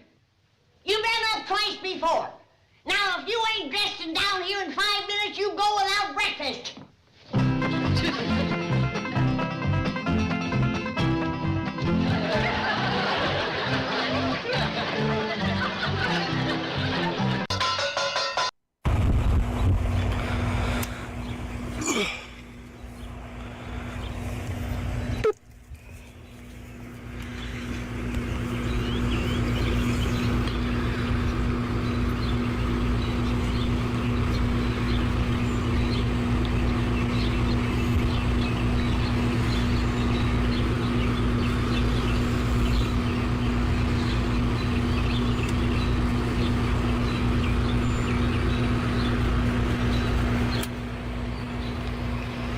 You're way off.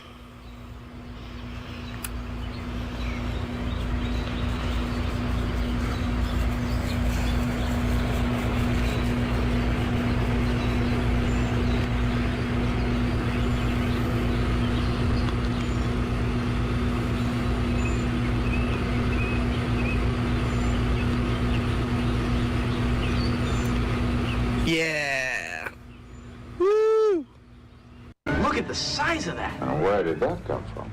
Our vehicle classification index can put no identity to it. Approximately 5 times our mass and carrying enough armament to pulverize a planet. Hailing frequencies. Data. Ask them to identify themselves, match out orbit. They've received the message, Captain, but are ignoring it. Maximum shields, ready all weapon systems. Aye, sir. Assuming an attack posture, don't be surprised if... The vessel is firing jacketed streams of positrons and anti-protons. Equivalent firepower, 40 megawatts.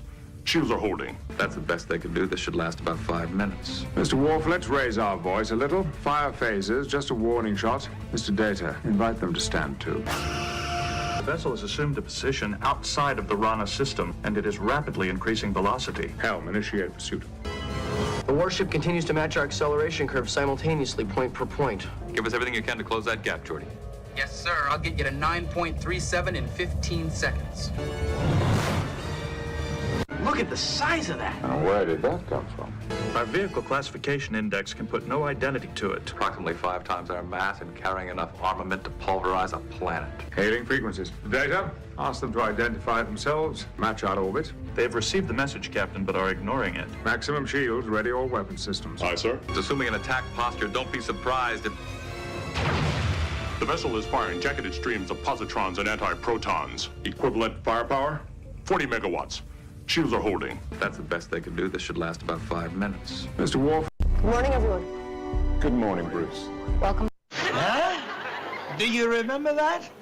Why I didn't get rid of him then and there, I'll never know. Give me the colonel's office. Am I glad to get rid of him? Slater, this is like a dream come true. You wait. Hello, Sergeant Denoff. This is Sergeant Carter here. Say, I'm calling about this transfer for Gomer Pyle. Would you happen to know where it originated?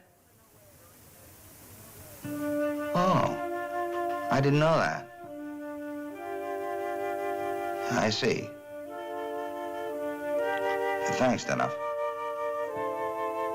Where'd it come from? Huh? The transfer, where did it come from? There was an urgent request from the chaplain's office. It was sent to the colonel, and he approved it. The chaplain's office? How come it came from there? Because it came from Pyle. Pyle made the urgent request.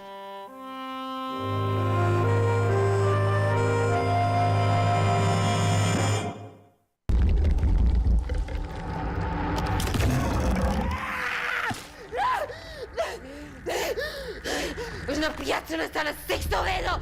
Dagli assali al riga! Fire warnings.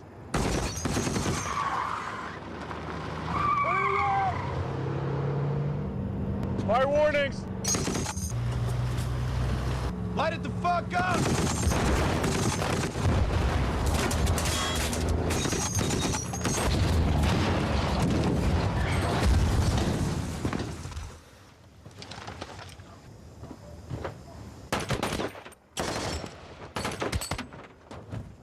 Do they understand the warning shots? The ROE aren't a lot of help here. We're all alone. And to our south, we've got an entire hostile town between us and closest friendlies. And 40 kilometers to our north, we got a full mechanized division up there in Al-Qud. And there's 70 of us, Brad, holding this road. Fire warnings. Good morning, Dr. Zira. Good morning, Julius. Hi. We've had a noise complaint. Yeah, who's the host here? Hello, howdy, people. Where'd everybody go? No one's lived at that house for 40 years. Guess it's a 70s ghost. Getting pretty close. Excuse me. It's weird. There's ghosts in this house, aren't there? Black alert, please.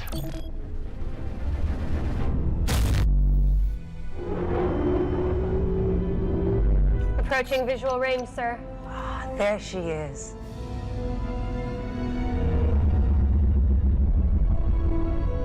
Increase magnification, please. Mr. Reese, what are those arrays? They seem to be some form of advanced force field generator.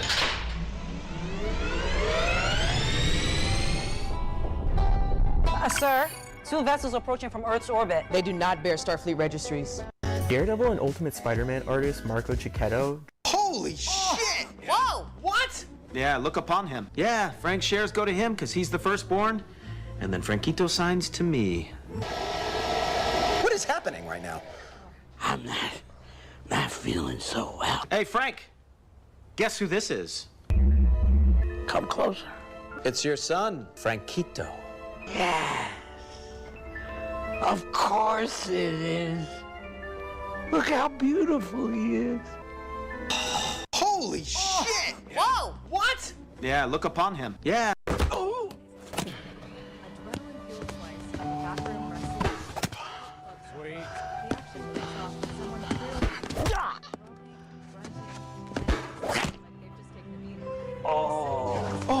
Do you want breadsticks? And he's cool with us hitting him? Yeah, he's been paid.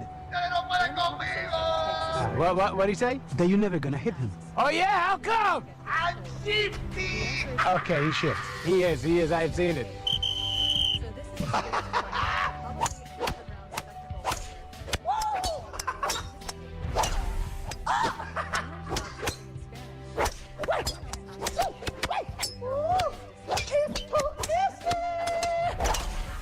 Oh, yeah! You got me! Dale, primo, casi llega.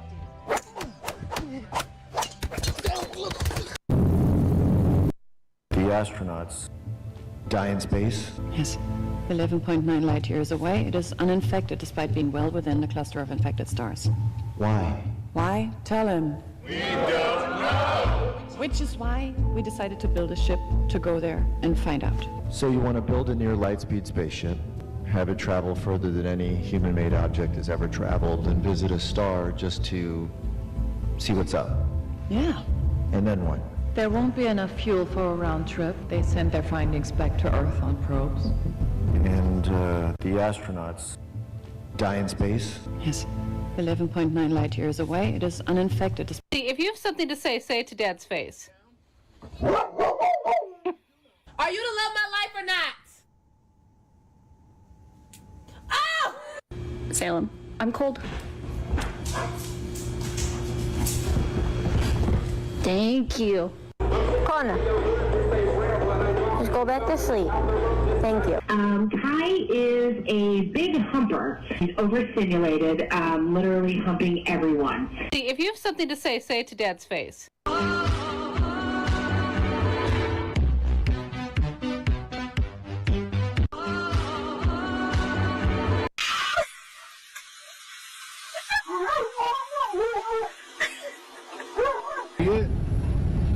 All right, put us in pretty window. Thank you.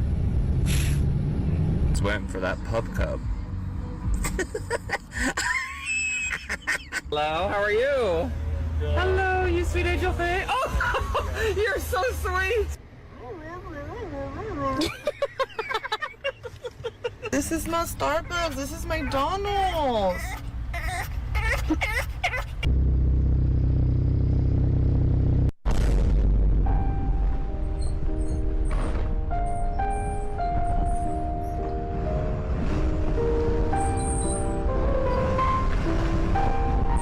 Hey, what are you doing over there? Get your foot off my board. Oh no, he's eating my hair. He's eating my... They don't build dads like they used to. We need to bring them back. Check this out. No. That didn't hurt. Listen, it's because you were running like a fairy. Now you're crying. Look, don't go like this. Go like this. We run like this. Yeah. Oh, Jesus. Oh, Jesus.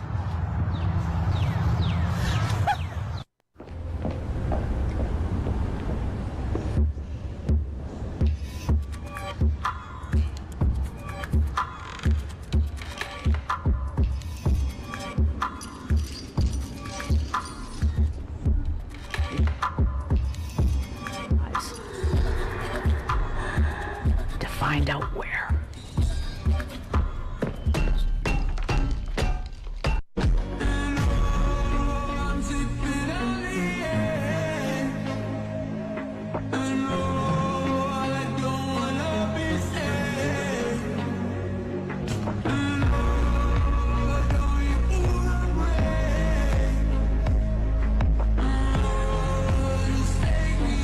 Ready. Can't wait for these guys to see Kelso. Hey, Pete. Hey, Doug.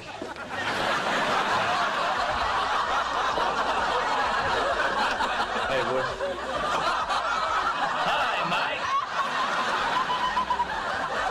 Cadet Mike, I suppose you think this is funny? What? You have made a mockery of the uniform, and I want an explanation right now. Shut up! My client wanted to get a Jesus back piece of Jesus on the cross, but accept no cross, just nailed to his back. He decided to use numbing cream, and I had no problem with it. I know a lot of you are against numbing cream. Personally, I'm an advocate of numbing cream. If that helps you get through the session, I highly recommend you use it. Wait.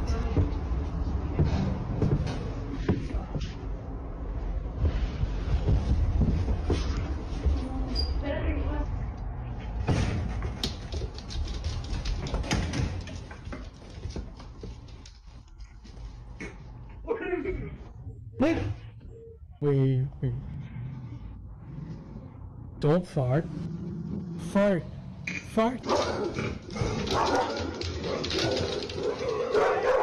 Wait.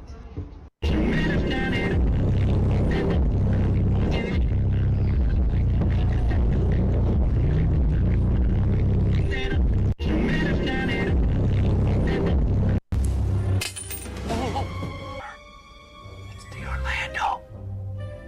Somebody just dropped 45 cents. You sure? Oh, yeah. A quarter and 2 dimes.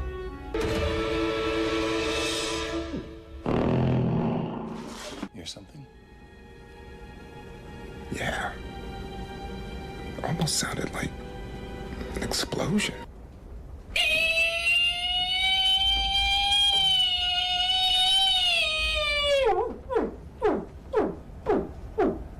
Is it a biologic? Sounds like a whale. Heck with it. False alarm. Back to periscope depth. Ahead full.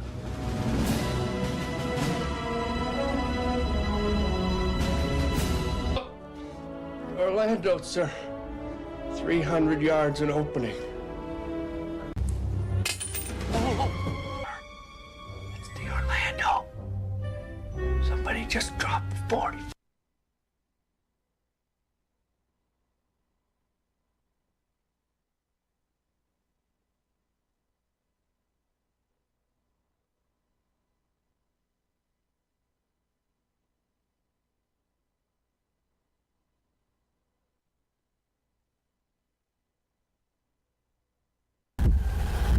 Death has a way of reminding us how fragile life really is, but sometimes the circumstances surrounding it are so bizarre, so avoidably foolish, that they leave us stunned in a completely different way. In this video, we're diving into 5 tragically stupid deaths of all time. Real stories where a single reckless decision, a moment of unbelievable carelessness, or a split second of poor judgment turned ordinary situations into fatal endings. These aren't just shocking accidents. They're reminders that sometimes the biggest danger isn't fate, it's human error at its absolute worst. It was June 26, 2023, in Biwabik, Minnesota. That afternoon, around 3:30 p.m., something felt off. A call came in to local authorities. A body had been found inside a house that no one had lived in for months. When officers arrived, they stepped into silence. No electricity, no running water. The air inside felt heavy, untouched, like the house itself had been holding its breath. It had been abandoned for a long time, and yet someone had been there. They made their way down into the basement. That's where they found him. 34-year-old Brandon Lee Bushman, trapped inside an old chest freezer. Brandon, known to friends as Skippy, wasn't exactly living a normal life. His past was complicated, filled with run-ins with the law going back years. Shoplifting, trespassing, substance possession, even operating a boat under the influence. And at the time of his death, there was an active warrant out for him. He was running from something, or maybe from everything. So he disappeared. He found refuge in this empty house in Babbitt, about 10 miles away. No power, no people, just isolation. A place where he thought he could stay hidden, safe. But isolation cuts both ways. People later told investigators they had seen him there not long before his body was discovered. One witness said they saw him suddenly running from upstairs, panicked, like he thought someone was coming for him. In a rush of panic, Brandon ran down into the basement and made a decision that would seal his fate. He climbed into an old chest freezer. Not the kind you're thinking of today. This was an outdated model. Heavy, thick, with a latch that locked from the outside. The kind that, once shut, doesn't open again from the inside. Maybe he thought it would only be for a few seconds. Just enough time to hide, just until the danger passed. But then, the lid closed, and suddenly, everything changed.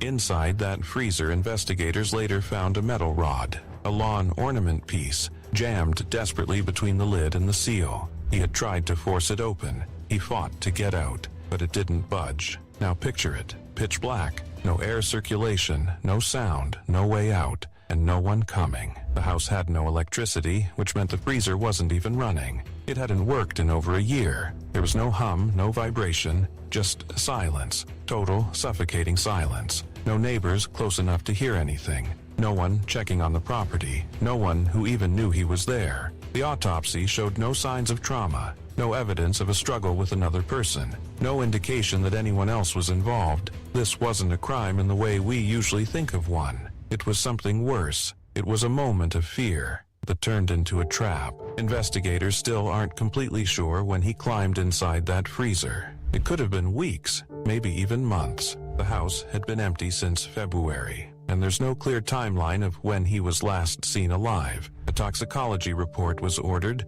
searching for any clues about his state of mind. But at the time, those answers hadn't come back yet. What we do know is this: the freezer itself was the kind that should have never been there. A design so dangerous it was pulled from the market decades ago. Because once it closed, it stayed closed, and Brandon didn't know that. Or maybe he did, but panic made him forget. Either way, that one decision cost him everything.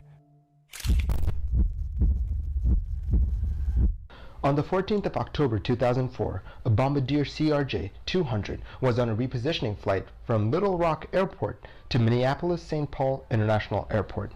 This was a repositioning flight, meaning that there weren't any passengers on board today's flight. It was October 14th, 2004. A Bombardier CRJ-200 lifted off from Little Rock, Arkansas at 9:21 p.m., bound for Minneapolis-St. Paul. On board, there were only two people: 31-year-old Captain Jesse Rhodes and 23-year-old First Officer Peter Cesars. No cabin crew, no passengers, just two trained pilots and a perfectly functioning aircraft disappearing into the night sky. On paper, everything looked routine. The jet had no major issues. Both pilots were certified, experienced. Rhodes with nearly 7,000 flight hours, Cesars with over 700. This was supposed to be simple, but almost immediately after takeoff, something shifted. Instead of a smooth climb, the aircraft began moving aggressively. The nose pitched up sharply, too sharply.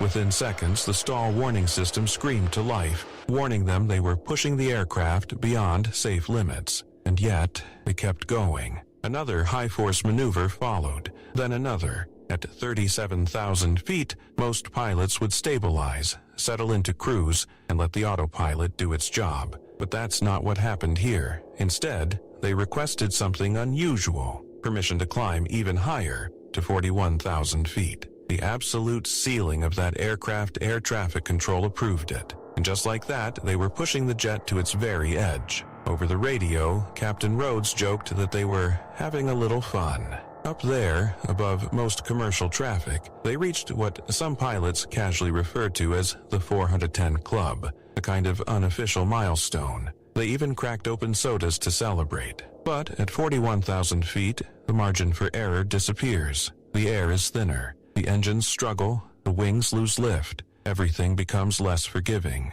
The aircraft was now flying dangerously close to stall speed, the point where it can no longer stay in the air. The autopilot tried to compensate, tilting the nose upward to maintain altitude, but that only made things worse. Then, at 9:54 p.m., the stall warning returned. This time, it wasn't just a warning, it was a countdown. Safety systems activated, trying to push the nose down, to recover, to save the aircraft. But the pilots overrode them, not once, not twice, 3 times. Just a minute later, at 9:55 p.m., both engines failed. Inside the cockpit, one of them said the words no pilot ever wants to say. We don't have any engines. At 41,000 feet, they had options: time, distance, nearly 100 miles of glide range, airports within reach. But instead of immediately declaring an emergency, they hesitated. They tried to fix it themselves. They dove the aircraft, attempting a windmill restart, using airflow to spin the engines back to life.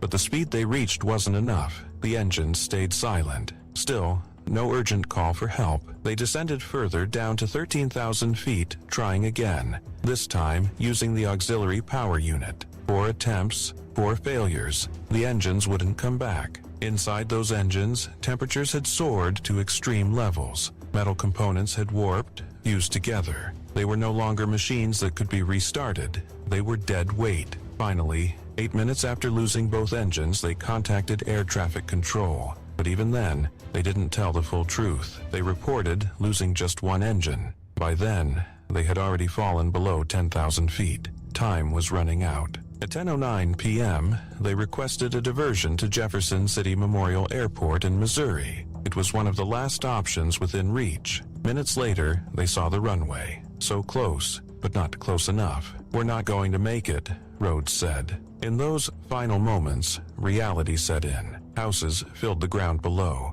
Cesars suggested keeping the landing gear up, anything to avoid tearing through buildings. And then, impact. The aircraft crashed into a residential area just short of the runway, flipping upside down and erupting into flames. Both pilots were killed instantly, and somehow, incredibly, no one on the ground was hurt. When investigators from the National Transportation Safety Board pieced everything together, the conclusion was chilling. There was nothing wrong with the plane when it took off. No hidden mechanical failure. No unavoidable actions. Afterward, Pinnacle Airlines made sweeping changes. Lowered. She ran marathons, trained in boxing, and raised her 20-year-old son, Kevin. On the outside, everything about her life looked controlled, balanced, strong. But beneath that image, something was changing. People close to her began to notice it. Subtle at first, a growing fixation on her appearance, a need to improve, to perfect, to push beyond what was already enough. One friend later said she had become obsessed with how she looked, and that obsession had already hurt her once. The year before, Sonia suffered severe burns from excessive sun exposure. It was serious, painful enough that most people would have taken it as a warning, a moment to step back. But she didn't stop. Instead, she went further. Sometime in early 2014, quietly, without telling anyone, without consulting a doctor, Sonia made a decision that would seal her fate. She began injecting Vaseline into her own body, a substance meant for dry skin being pushed directly inside the body. No medical guidance, and she kept doing it. Days, maybe weeks, no one knew, until her body started to break. It began with breathing problems. Subtle at first, then worse. Something wasn't right. She was rushed to Lucio Molas Hospital in Santa Rosa, her condition already critical. Doctors examined her, confused. They saw injuries on her chest, but nothing that made sense. Her vital signs were unstable. Her body was clearly fighting something. But what? At first, Sonia said nothing. She denied doing anything unusual. But as her condition worsened, as the reality of what was happening set in, she finally told them. She had been injecting Vaseline. The room must have gone silent. Even experienced surgeons were stunned. One of them, a veteran in his field, later admitted he had never seen anything like it in his entire career. By the time she spoke the truth, it was already too late. Because once Vaseline enters the bloodstream, the body doesn't know how to handle it. It doesn't break it down, it doesn't fight it like an infection, it just reacts. In Sonia's case, that reaction turned deadly. A blood clot formed and then traveled straight to her lungs. Doctors tried everything. She remained in the hospital for a month, fighting, holding on. But the damage was irreversible. The clot couldn't be removed. And on March the 6th, 2014, Sonia Perez Lanzon died, just like that. A woman who had spent her life pushing her body to be stronger, lost to something she believed in Cantabria, northern Spain, a place known for its breathtaking mountains and sweeping views. For 17-year-old Vera Mall, it was supposed to be an unforgettable adventure. She had traveled from the Netherlands, full of excitement, ready to try something daring for the first time, bungee jumping. But sometimes, all it takes is one small mistake. That day, Vera stood on a bridge high above a highway in a quiet town. Below her, cars moved like distant shadows.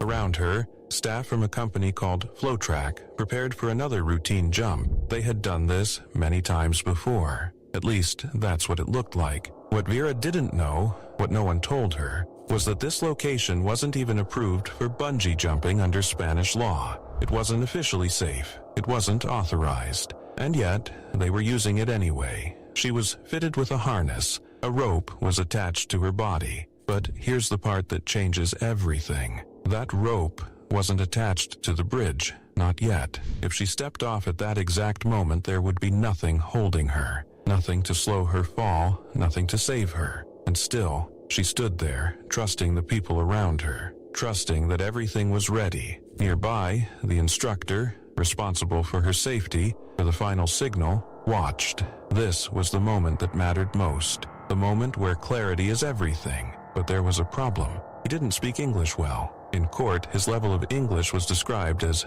macaronic. Vera moved closer to the edge, heart racing, waiting for the signal, and then he spoke.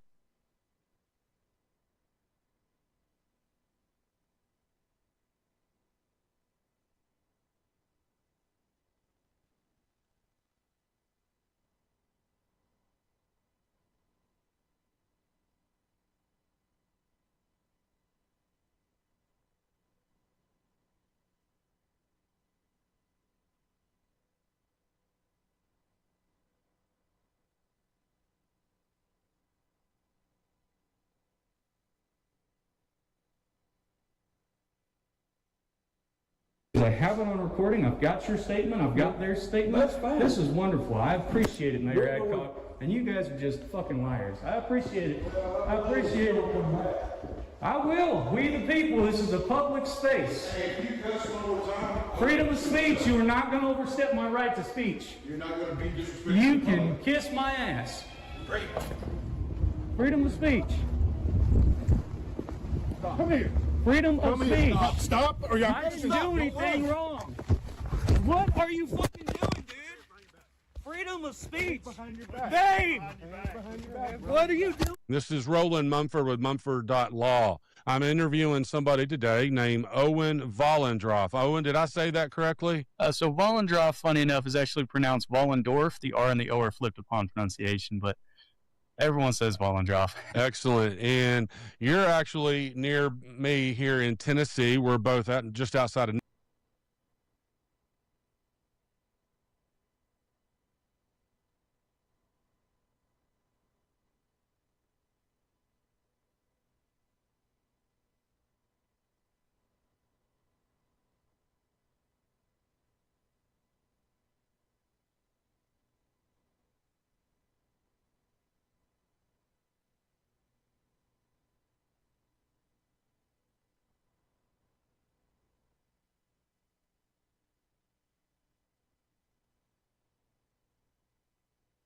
of what they were used for, and it's still quite a puzzle and a mystery to historians.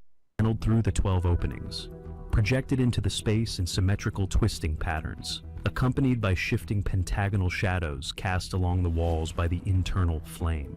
The dead were not simply honored in this ritual. Their remains were actively dispersed into the air, inhaled by the living, breathed in by the ritual participants, creating an intense state of psychological and spiritual connection with the sized openings regulate the intake of oxygen, sustaining combustion inside the chamber.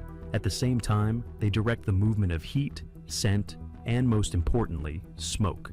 As heated air carrying microscopic ash particles is forced through the smaller upper openings, pressure increases and accelerates the flow, releasing the smoke in narrow directed streams rather than a formless cloud. And get this. The small spherical knobs at each vertex elevate the object above the flat surface it rests on, allowing continuous airflow to enter from below. The knobs were never decoration. They were legs. They were part of the breathing system of the object.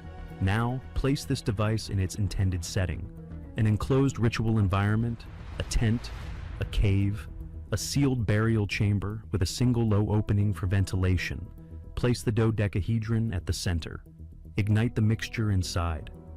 Think about what that actually means. What happens is not an ordinary fire. The smoke from the burning human remains, the animal fat, and the aromatic resins would not disperse randomly. It would be shaped by the object, channeled through the 12 openings, projected into the space in symmetrical twisting patterns, accompanied by shifting pentagonal shadows cast along the walls by the internal flame. The dead were not simply honored in this ritual. Their remains were actively dispersed into the air, inhaled by the living, breathed in by the ritual participants, creating an intense state of psychological and spiritual connection with the deceased that modern language would call a necromantic rite. This object was not designed to contain the dead. It was designed to release them into the environment and into the lungs of the people standing.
a dead man. You're talking to dead man. You know what's crazy? It's just you and me.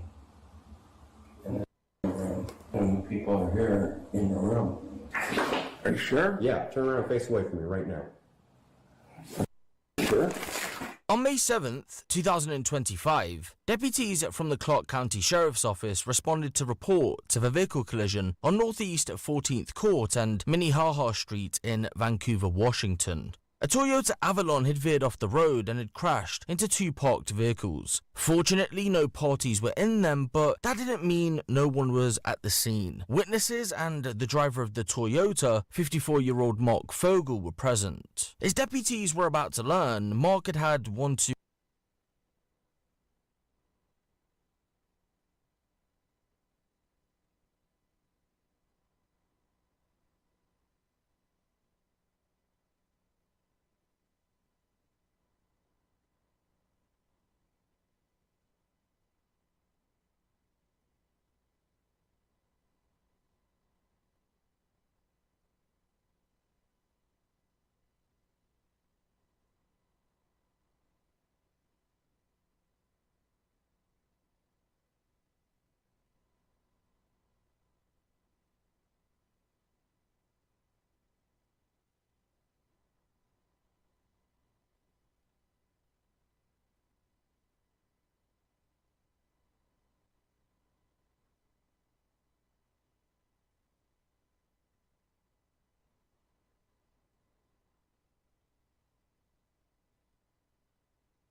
Next news, breaking news.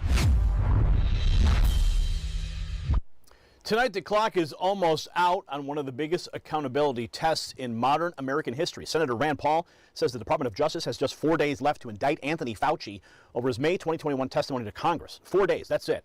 After years of stonewalling, denials, and media protection, the question is no longer whether Americans deserve answers. The question is whether the Trump administration's DOJ will let the window slam shut on a man accused of misleading Congress about dangerous gain-of-function research tied to Wuhan. If the law means anything, this week is the moment of truth. Now, why does this matter to you? Because Fauci was not some random bureaucrat buried in a federal office. His words helped drive lockdowns on 330 million Americans, school closures that stole learning from children, vaccine mandates that cost people jobs, censorship campaigns that smeared dissent as misinformation, and trillions in emergency spending that helped fuel the economic pain families still feel. If you lied to Congress about NIH-linked funding connected to Wuhan, then this was not just a bad judgment call, it was deception at the center of national policy. And Americans remember the contradictions. Masks worked, and barely at the margins. Vaccinated people would not spread the virus until they did. Critics were told they were attacking science itself. Rand Paul confronted Fauci directly again and again, while the corporate press ran cover. Now, the Trump administration has a chance to prove equal justice is real, because if Washington protects Fauci, after what the country endured, millions of Americans will see a two-tier system written in permanent ink. And the same lesson applies to your money, because waiting for the system to level with you is usually how regular Americans get burned. See, here's what your financial advisor won't tell you. By the time the news tells you to buy gold, it's too late. You later raise questions about whether that pardon was signed by auto pen and executed by staff without documented presidential authorization. If that pardon holds, the case is likely dead. If it does not, then the Trump DOJ is staring at a live perjury question with the statutes of limitations closing this week. Rand Paul posted this today. 4 days left for the DOJ to indict Anthony Fauci.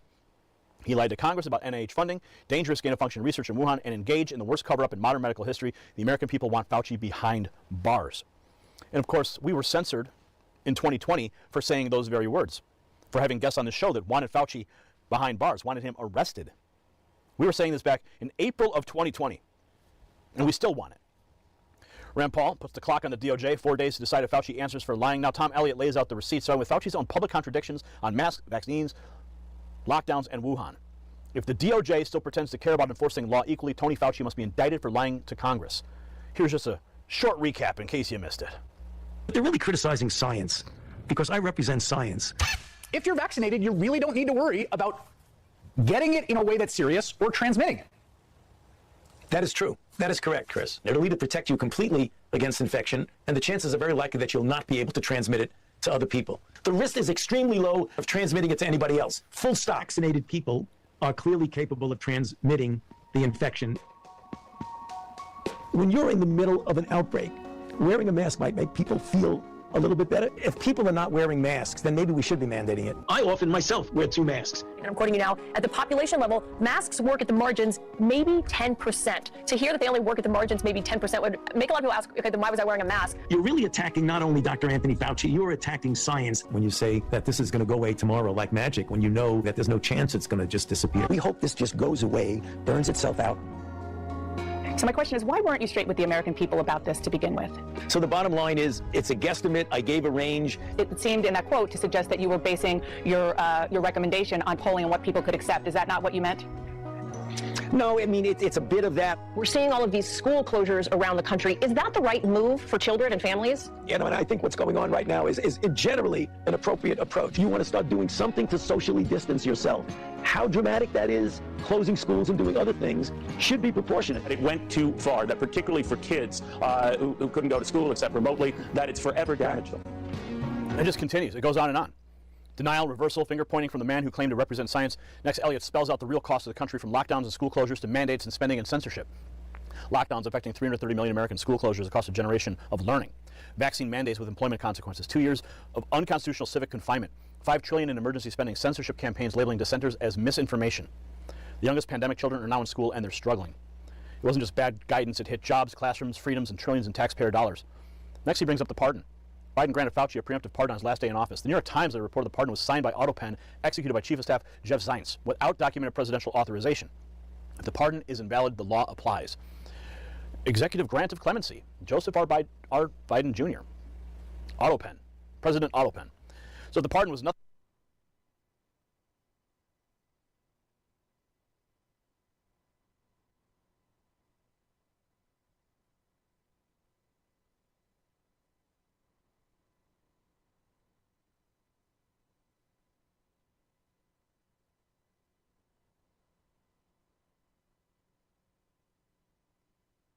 More than an AutoPen special, Fauci is not protected at all. Elliott connects the dots on Rand Paul's renewed referral. Senator Paul's re-referred the case to DOJ. The Trump administration's weaponization working group is investigating nature medicine over proximal origin as potential quid pro quo. Statute of limitations on Fauci's May 2021 testimony closes this week. The question is no longer whether Fauci misled Congress. His own emails, the IG report, his deposition admissions, and Anderson's own contemporaneous statements settled that. The question is whether anyone in Washington will apply the law equally. Roger Stone went to prison for lying about Russia. Anthony Fauci's testimony shaped 2 years of American life, quarterbacking a policy response that killed an untold number of Americans. He edited the paper that branded its critics conspiracy theorists, leading to the advent of internet censorship and aggressive content policing. Then he used government appearances to cite the paper, furtively running his own legal defense from the White House podium. Perjury is a crime when one does it. It's a crime when the other does. So the evidence on the table, the clock is running. The grassroots verdict, Americans saying if DOJ lets Fauci walk, whatever faith is left in equal justice is gone. Rand Paul, if they don't arrest Fauci, many people will lose all hope they have left in the DOJ. That's just a fact. It's unspoken by many of us, but it's the truth. We're sick of this no-action BS. Thank you. Here's Senator Rand Paul offering us a little throwback to the hearings where he confronted Fauci over Wuhan, proximal origin, and the cover-up. I don't expect you today to admit that you approved of NIH funding for gain-of-function research in Wuhan, but your repeated denials have worn thin in a majority of Americans.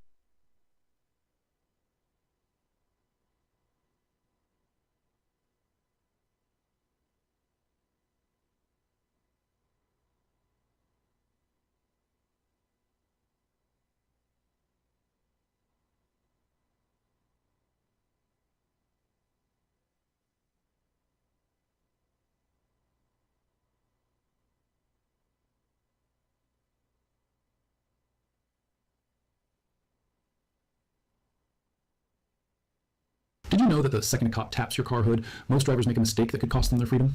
That single tap is not random. It is a calculated move, and what you say in the next 30 seconds decides whether you drive away or get arrested. Subscribe right now, because what I'm about to show you could be the difference between walking free and sitting in the back of a patrol car. Cops don't want you knowing this, and I've spent months breaking down over 200 body cam videos just so you don't have to learn this the hard way. Here's what you're about to learn. Why cops tap your hood in the first place, and what they're really doing when they do it. The exact words you say when an officer approaches your window. How to refuse a search without making the situation worse. And the biggest legal mistake drivers make in the first 60 seconds of a traffic stop. These 4 things alone could save your life. Your record and your freedom. Stay locked in because every single tactic I'm about to give you is 100% legal and backed by real court rulings. Here's the reality. Most drivers have no idea what their rights actually are during a traffic stop. They've heard words like Fourth Amendment and probable cause thrown around, but when blue lights flash in their rearview mirror, everything they think they know disappears. Panic takes over. And panic is exactly what law enforcement is counting on. When you panic, you talk too much. When you talk too much, you give them what they need to search your car, detain you longer, or make an arrest. Traffic stops are not conversations between equals. Officers are trained to get information fast. They're trained to read your body language, listen for contradictions in what you say, and find any legal hook that lets them go further than a simple ticket. And that hood tap, that's just the beginning of that process. Most people think a traffic stop is about speeding or a broken taillight. Here's the reality. It can become a full criminal investigation inside of 2 minutes if you don't know exactly what to do. Let's start with tactic 1. What to do the second that officer reaches your window. This is the most important moment of any traffic stop. The officer walks up, usually from behind, sometimes after tapping your hood. And the first thing they do is look at you. They're watching how you move, where your hands are, how fast you reach for your registration, and most critically, what comes out of your mouth. Most drivers immediately start explaining themselves. They say things like, I was just trying to get home, or I knew I was going a little fast, or I didn't even see that stop sign. Every single one of those sentences is a gift to that officer. You have just admitted something. You have just given them a reason to keep asking questions. Bad way. Most drivers say, I'm sorry, officer. I know I was speeding a little. I was just in a hurry. Then the officer has an admission of speeding on record, a nervous driver volunteering information, and an excuse to keep the stop going longer. Good way. Smart drivers stay quiet, roll the window down halfway, and hand over their license, registration, and insurance without saying a single extra word. If the officer asks questions beyond confirming your documents, you say this exactly. Officer, I'm going to remain silent, and I do not answer questions without a lawyer present. Word for word. Memorize that line right now. This works because the Fifth Amendment gives you the right to stay silent. It's not just for people under arrest. It applies the moment you're stopped by police. Legal experts agree this is your strongest protection in the first 60 seconds of any stop. The Supreme Court case Berghaus v. Tompkins in 2010 confirmed that you do have to actually invoke your right to stay silent. You can't just be quiet and assume it's protected. You have to say it out loud. So say it, clearly, calmly, without attitude. When you don't say anything extra, the officer has no new information to work with. They can write the ticket. They can let you go, but they cannot manufacture a reason to dig deeper based on something you accidentally said. Have you ever frozen up during a traffic stop and said way more than you should have? Drop a comment below right now. You are not alone, and knowing this tactic changes everything going forward. Now let's move to tactic 2. What to say when the officer asks if they can search your car. This is where most people cave. The officer finishes checking your license. They hand it back. And then they lean in and say, hey, do you mind if I take a quick look in your car? It'll only take a second. That phrasing is deliberate. Quick. Only a second. Do you mind? It sounds casual. It sounds like saying no would be rude or suspicious. Officers are trained to make this request feel like a formality, like something everyone just agrees to. Most people have no idea that they are under zero legal obligation to say yes. Zero. Bad way. Most drivers say, sure, go ahead. I've got nothing to hide. Then the officer does a full search. Maybe they find something small. Maybe they don't. But you just gave up every Fourth Amendment protection you had. And whatever they find, legal or not, you invited it. Good way. Smart drivers look the officer in the eye and say this. Officer, I do not consent to any searches. 5 words. That's all it takes. Polite, clear, firm, no attitude, no argument. Just those 5 words. Here's the trick they don't want you knowing. Refusing a search is not illegal. It is not suspicious behavior by itself. A refusal alone cannot be used as probable cause for a search. This comes straight from the Supreme Court ruling in Illinois v. Cabales, which confirmed that your refusal to consent cannot be the sole basis for a search. Defense attorneys use this exact line in court every single day. When you say you do not consent, any evidence found during a search that happens anyway becomes much harder to use against you. Your attorney can challenge it, the judge can suppress it, meaning it gets thrown out. Let me show you exactly what this looks like in real life. Officer asks to search. You say you do not consent. Officer says they're going to search anyway because they have probable cause. You say nothing more. You do not physically resist. You do not argue. You simply say, I do not consent to this search, and I'm invoking my Fourth Amendment rights. That statement, made out loud, puts it on the body cam. And on that body cam is your future attorney's best friend. Now let's get into tactic 3, the detained question. This one is short, powerful, and almost no one knows to use it. At some point during a traffic stop, you need to know if you are legally required to stay or if you can leave. Officers are allowed to detain you for a reasonable amount of time to complete the stop. That means checking your license, writing a ticket, running your plates. What they cannot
Also, whenever you're ready. Thank you. May it please the court. Daniel Norby and Elise Engel from Schutz and Bowen on behalf of the appellant. I'd like to reserve 5 minutes for rebuttal time. Yes, sir.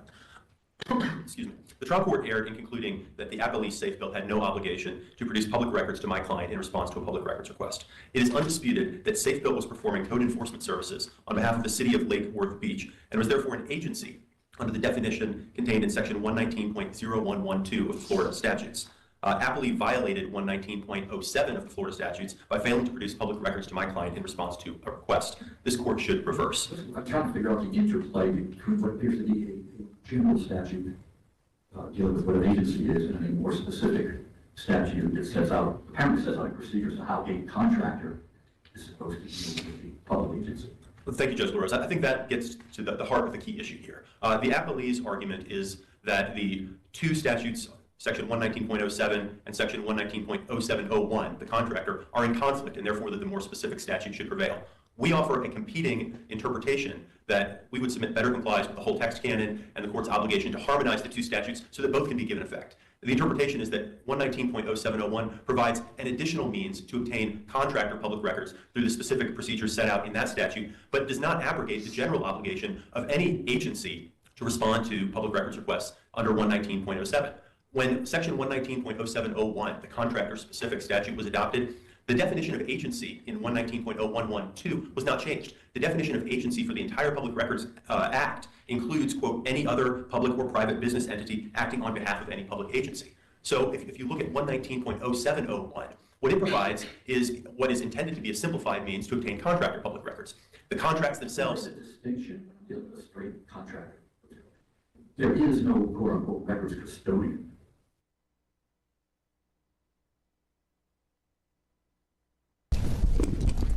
Good morning and welcome to the Florida Supreme Court. Our first case today is State of Florida versus Zachary Wester, number 2024-1769. Whenever you're ready. Good morning, Mr. Chief Justice, and may it please the court. Jason Muehlhoff on behalf of the state of Florida.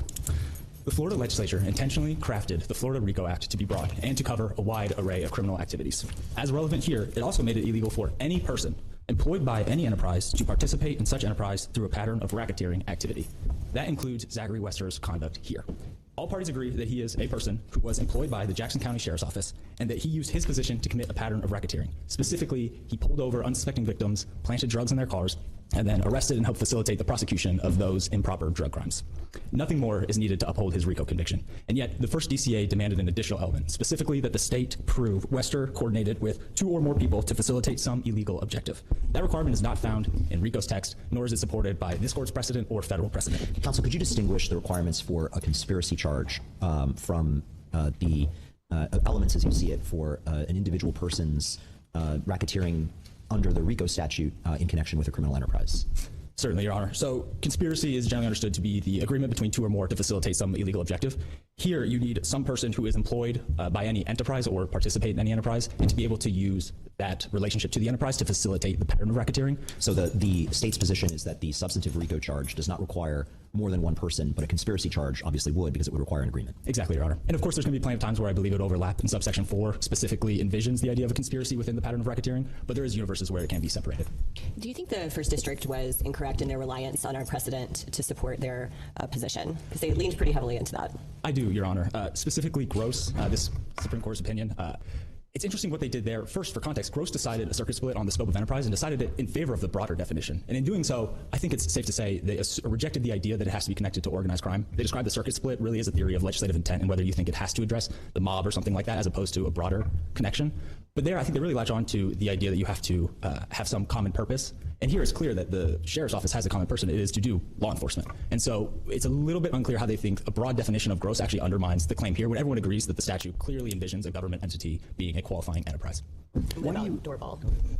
Doorball, similar, Your Honor. I think Doorball really just stands for the basic idea that you cannot associate with yourself as the enterprise. And that makes sense. If that was true, there would never be a time where a crime couldn't qualify as an enterprise because you always associate with yourself whenever you commit any crime. And so I think it was really just establishing that you can't go that far. But of course, what you have here is Zachary Wester and the Sheriff's Department being the qualifying enterprise. Today, we're diving into a Supreme Court case that answers a really fundamental question. When a crime happens, how far do the ripples of justice actually extend? You'll see that the answer, found in Holmes versus SIPC, draws a super sharp line that decides who gets their day in court and who gets left out. Okay, let's start with the scenario. Imagine a CEO commits some massive fraud. The company is obviously a victim, but what about the shareholders who lost all their savings, or the employees who suddenly lost their jobs? How about the suppliers who just lost a huge client? Who, out of all those people, actually gets to sue the CEO for damages? This question, where do you draw the line, is the puzzle at the very heart of this explainer. So here's how we're going to break it all down. We'll start with the powerful law that's at the center of this whole thing, then we'll get into the crime itself. After that, we'll untangle the core legal puzzle, see how the Supreme Court solved it, and finally, we'll talk about why this decision from 1992 still matters so much today. First up, let's talk about the law at the center of this case, RICO. You've probably heard of it in movies, right? The law they use to take down mob bosses. But its real power and its reach is so much wider than you might think. The Racketeer Influenced in Corrupt Organizations Act, yep, RICO for short, is a legal powerhouse. On one hand, it's a criminal law that lets prosecutors go after patterns of illegal activity. But, and this is key, it also has a civil side. That means private parties, regular people or corporations, can use it to sue for damages. And it's that civil side that's so important in our case. All right, now let's get to the story itself. Like a lot of these big legal dramas, this one starts with a crime, and you guessed it, a whole lot of financial damage. So here's what went down. A group of conspirators, led by a guy named Robert Holmes, started manipulating the prices of several stocks. Their scheme directly caused 2 stock brokerage firms to just go bankrupt. All of a sudden, these firms couldn't pay back their own customers, leaving them completely high and dry. And this is where a really important player comes into the picture. The Securities Investor Protection Corporation, or SIPC. You can kind of think of them like an insurance fund for investors. They are legally required to step in and pay back customers when a brokerage firm fails. So SIPC paid out almost $13 million to cover the losses. And to get that money back, they turned around and sued Holmes and his crew under the Civil RICO Act. Now, this lawsuit brings us to the core legal question of the whole case, a concept called proximate cause. It's basically asking, were you hit directly by the crime, or were you just hit by the shrapnel? Proximate cause is everything here. It doesn't just ask if you were harmed, but if you were harmed directly enough for the law to actually step in. It's the legal system's way of drawing a line to stop lawsuits from stretching on forever down a long, long chain of consequences. Think of it like a line of dominoes. The schemers pushed the very first one. That was the stock fraud. The brokerage firms were the first to fall over. That's a direct injury. But SIPC? They weren't hit by that initial push at all. They were way down the line. They were only harmed because the brokerage firms fell and because they were legally obligated to pay the customers. Their injury was clearly indirect, and this chain of events really illustrates it perfectly. Step 1 is the crime.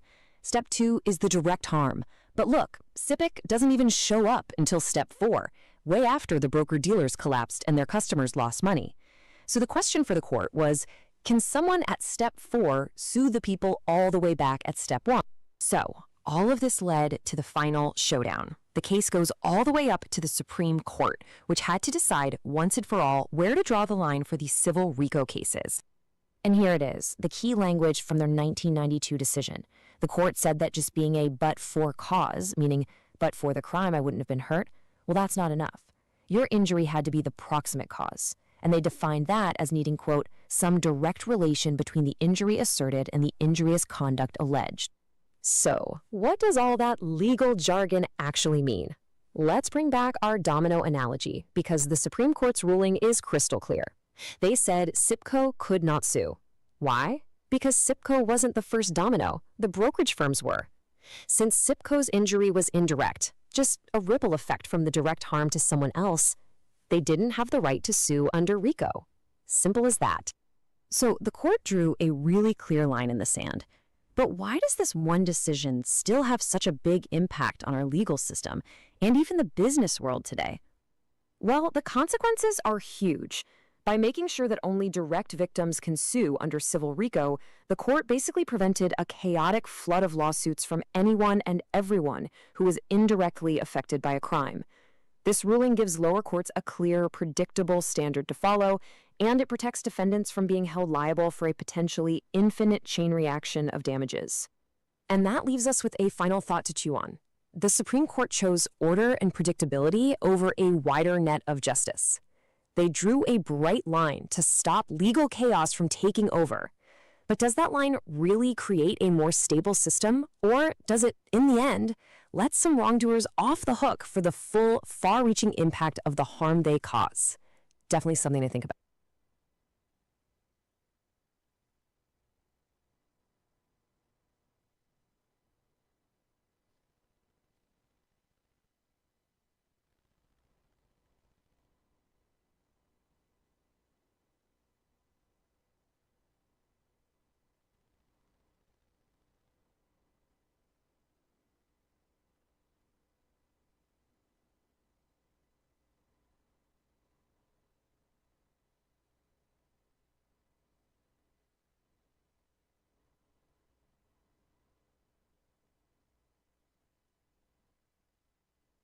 Okay, so here's the question for you.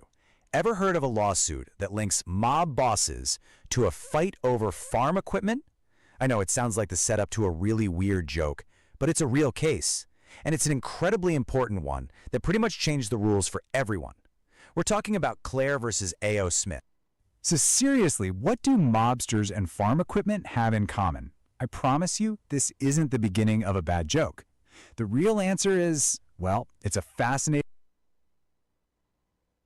Welcome to The Explainer. Today, we are cracking open the story behind one of the most powerful laws on the books, and you will not believe where it gets its real muscle from. It all starts with a nearly forgotten 70-year-old case about a simple con man. All right, so let me ask you a question. How on earth does a con artist from the 1950s become the key to prosecuting major crimes in the 21st century? The answer is, well, it's pretty wild. Yeah, you've heard the name RICO thrown around, right? It's always in the headlines when they're talking about the mob or corruption or these huge, complicated criminal rings. But the real secret to its power, its engine, really, isn't what you think. It's hidden in this crazy story about a very, very smooth operator. So to find this secret ingredient, we've got to jump in the time machine. We're going way back, long before RICO was even a twinkle in a prosecutor's eye, back to the early 1950s. Okay, let's get into the story. And this thing doesn't kick off in some fancy courtroom or in Congress. Nope. It all starts with a classic, and honestly, a pretty gutsy confidence scheme. So the con was straight out of a movie. You've got this guy, Pereira, and he finds a wealthy widow in California. He turns on the charm, spins this whole story about a big hotel deal, and gets her to invest with him. And it worked. He walks away with a check for $35 grand. Now listen, that might not sound like a life-changing amount today, but back in the 50s, that was a ton of money. So what does he do? He drives to another city, cashes the check, and makes a run for it, all the way to Texas. Well, you know the FBI wasn't just going to let that slide. They tracked him down. But here's the twist. Because he crossed state lines, it's a federal case now. And the prosecutors, they don't just go for simple theft. Their whole strategy hinges on a very specific federal law, using the U.S. mail to commit a crime, mail fraud. And this is where the story gets really interesting. The important part isn't the con itself. It's this tiny, almost invisible detail about what happens after a bank cashes a check. Okay, so this slide just lays it all out. It's the whole legal fight in a nutshell.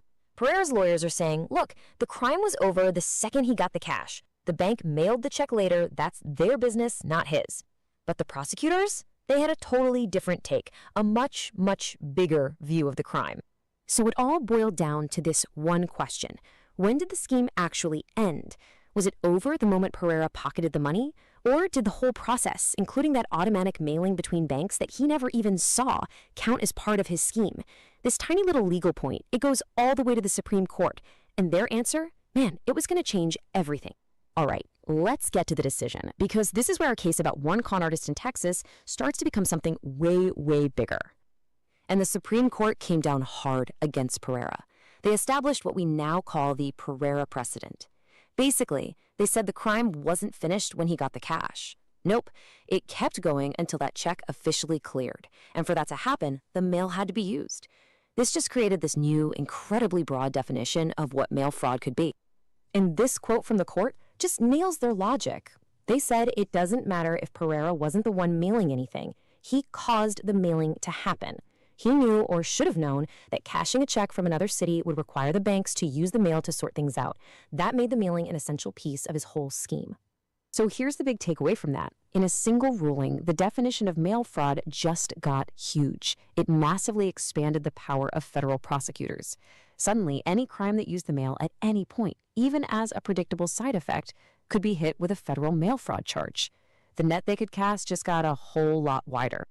But you know, the story doesn't stop there in 1954. Not even close. In fact, the biggest impact of Pereira's little con was still 16 years down the road, just waiting for the right law to come along. And this timeline really shows you the whole journey. You can draw a straight line from this one little con man's case in 54 to Congress passing the RICO Act in 1970, all the way to today, where it's one of the most powerful and, frankly, most feared tools in federal law enforcement. Okay, so here's how it all connects.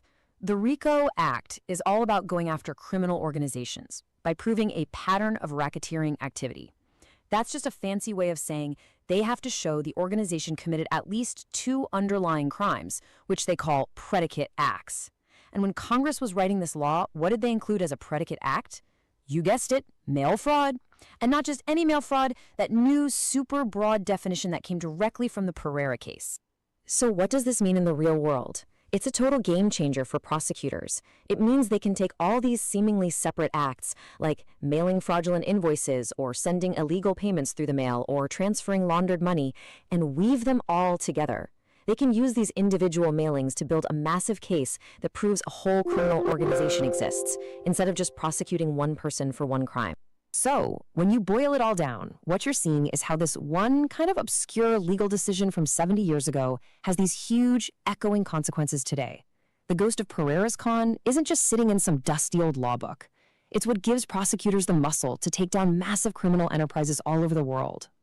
And that kind of leaves us with a final question to chew on, right? The law isn't always built on these big, dramatic moments. A lot of the time, it's built on these forgotten little stories, these obscure cases like Pereira's, each one with the power to reach decades into the future and completely reshape what we think of as justice.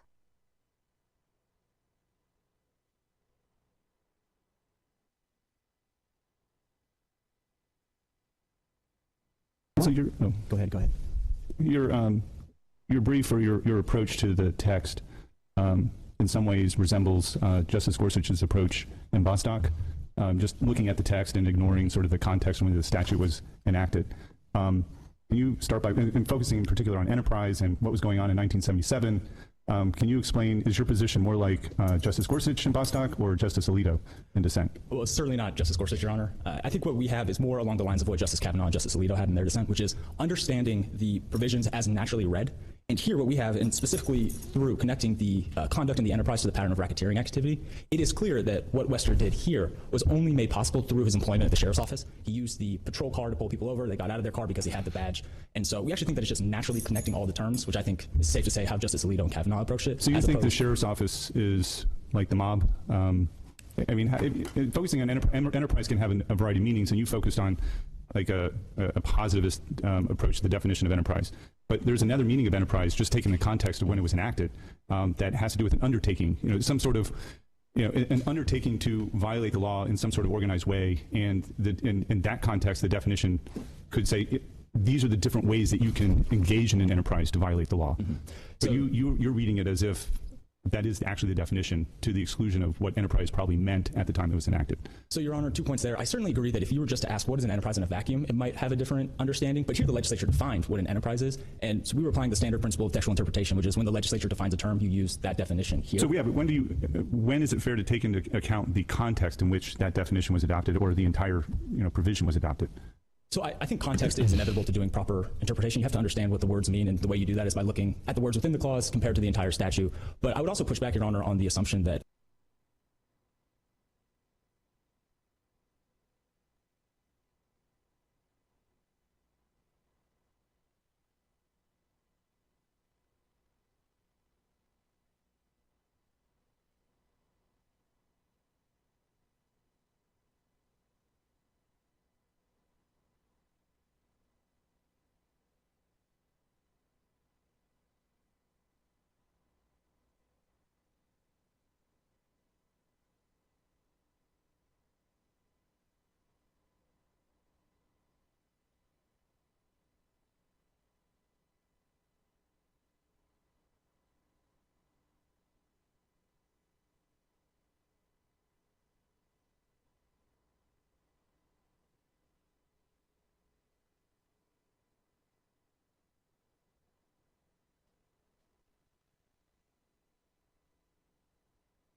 tax bill that will never be collected, ever. Now, I have watched a lot of money move in my 95 years on this earth. I have watched markets crash and recover, businesses rise and collapse, and governments make decisions that sent wealth running in directions they never anticipated. But what just happened in California is something I want to walk you through carefully.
Imagine you're 18 years old. You're a single mother, and it's really hard, but you're doing okay, and you adore your baby boy. And then, one day, the unthinkable happens. Your baby stops breathing. And you do everything you can. You do CPR, and then you take your baby to the hospital, where medical personnel do everything they can to revive him. But nothing works, and your baby dies. Imagine. Imagine the unspeakable grief, the choking.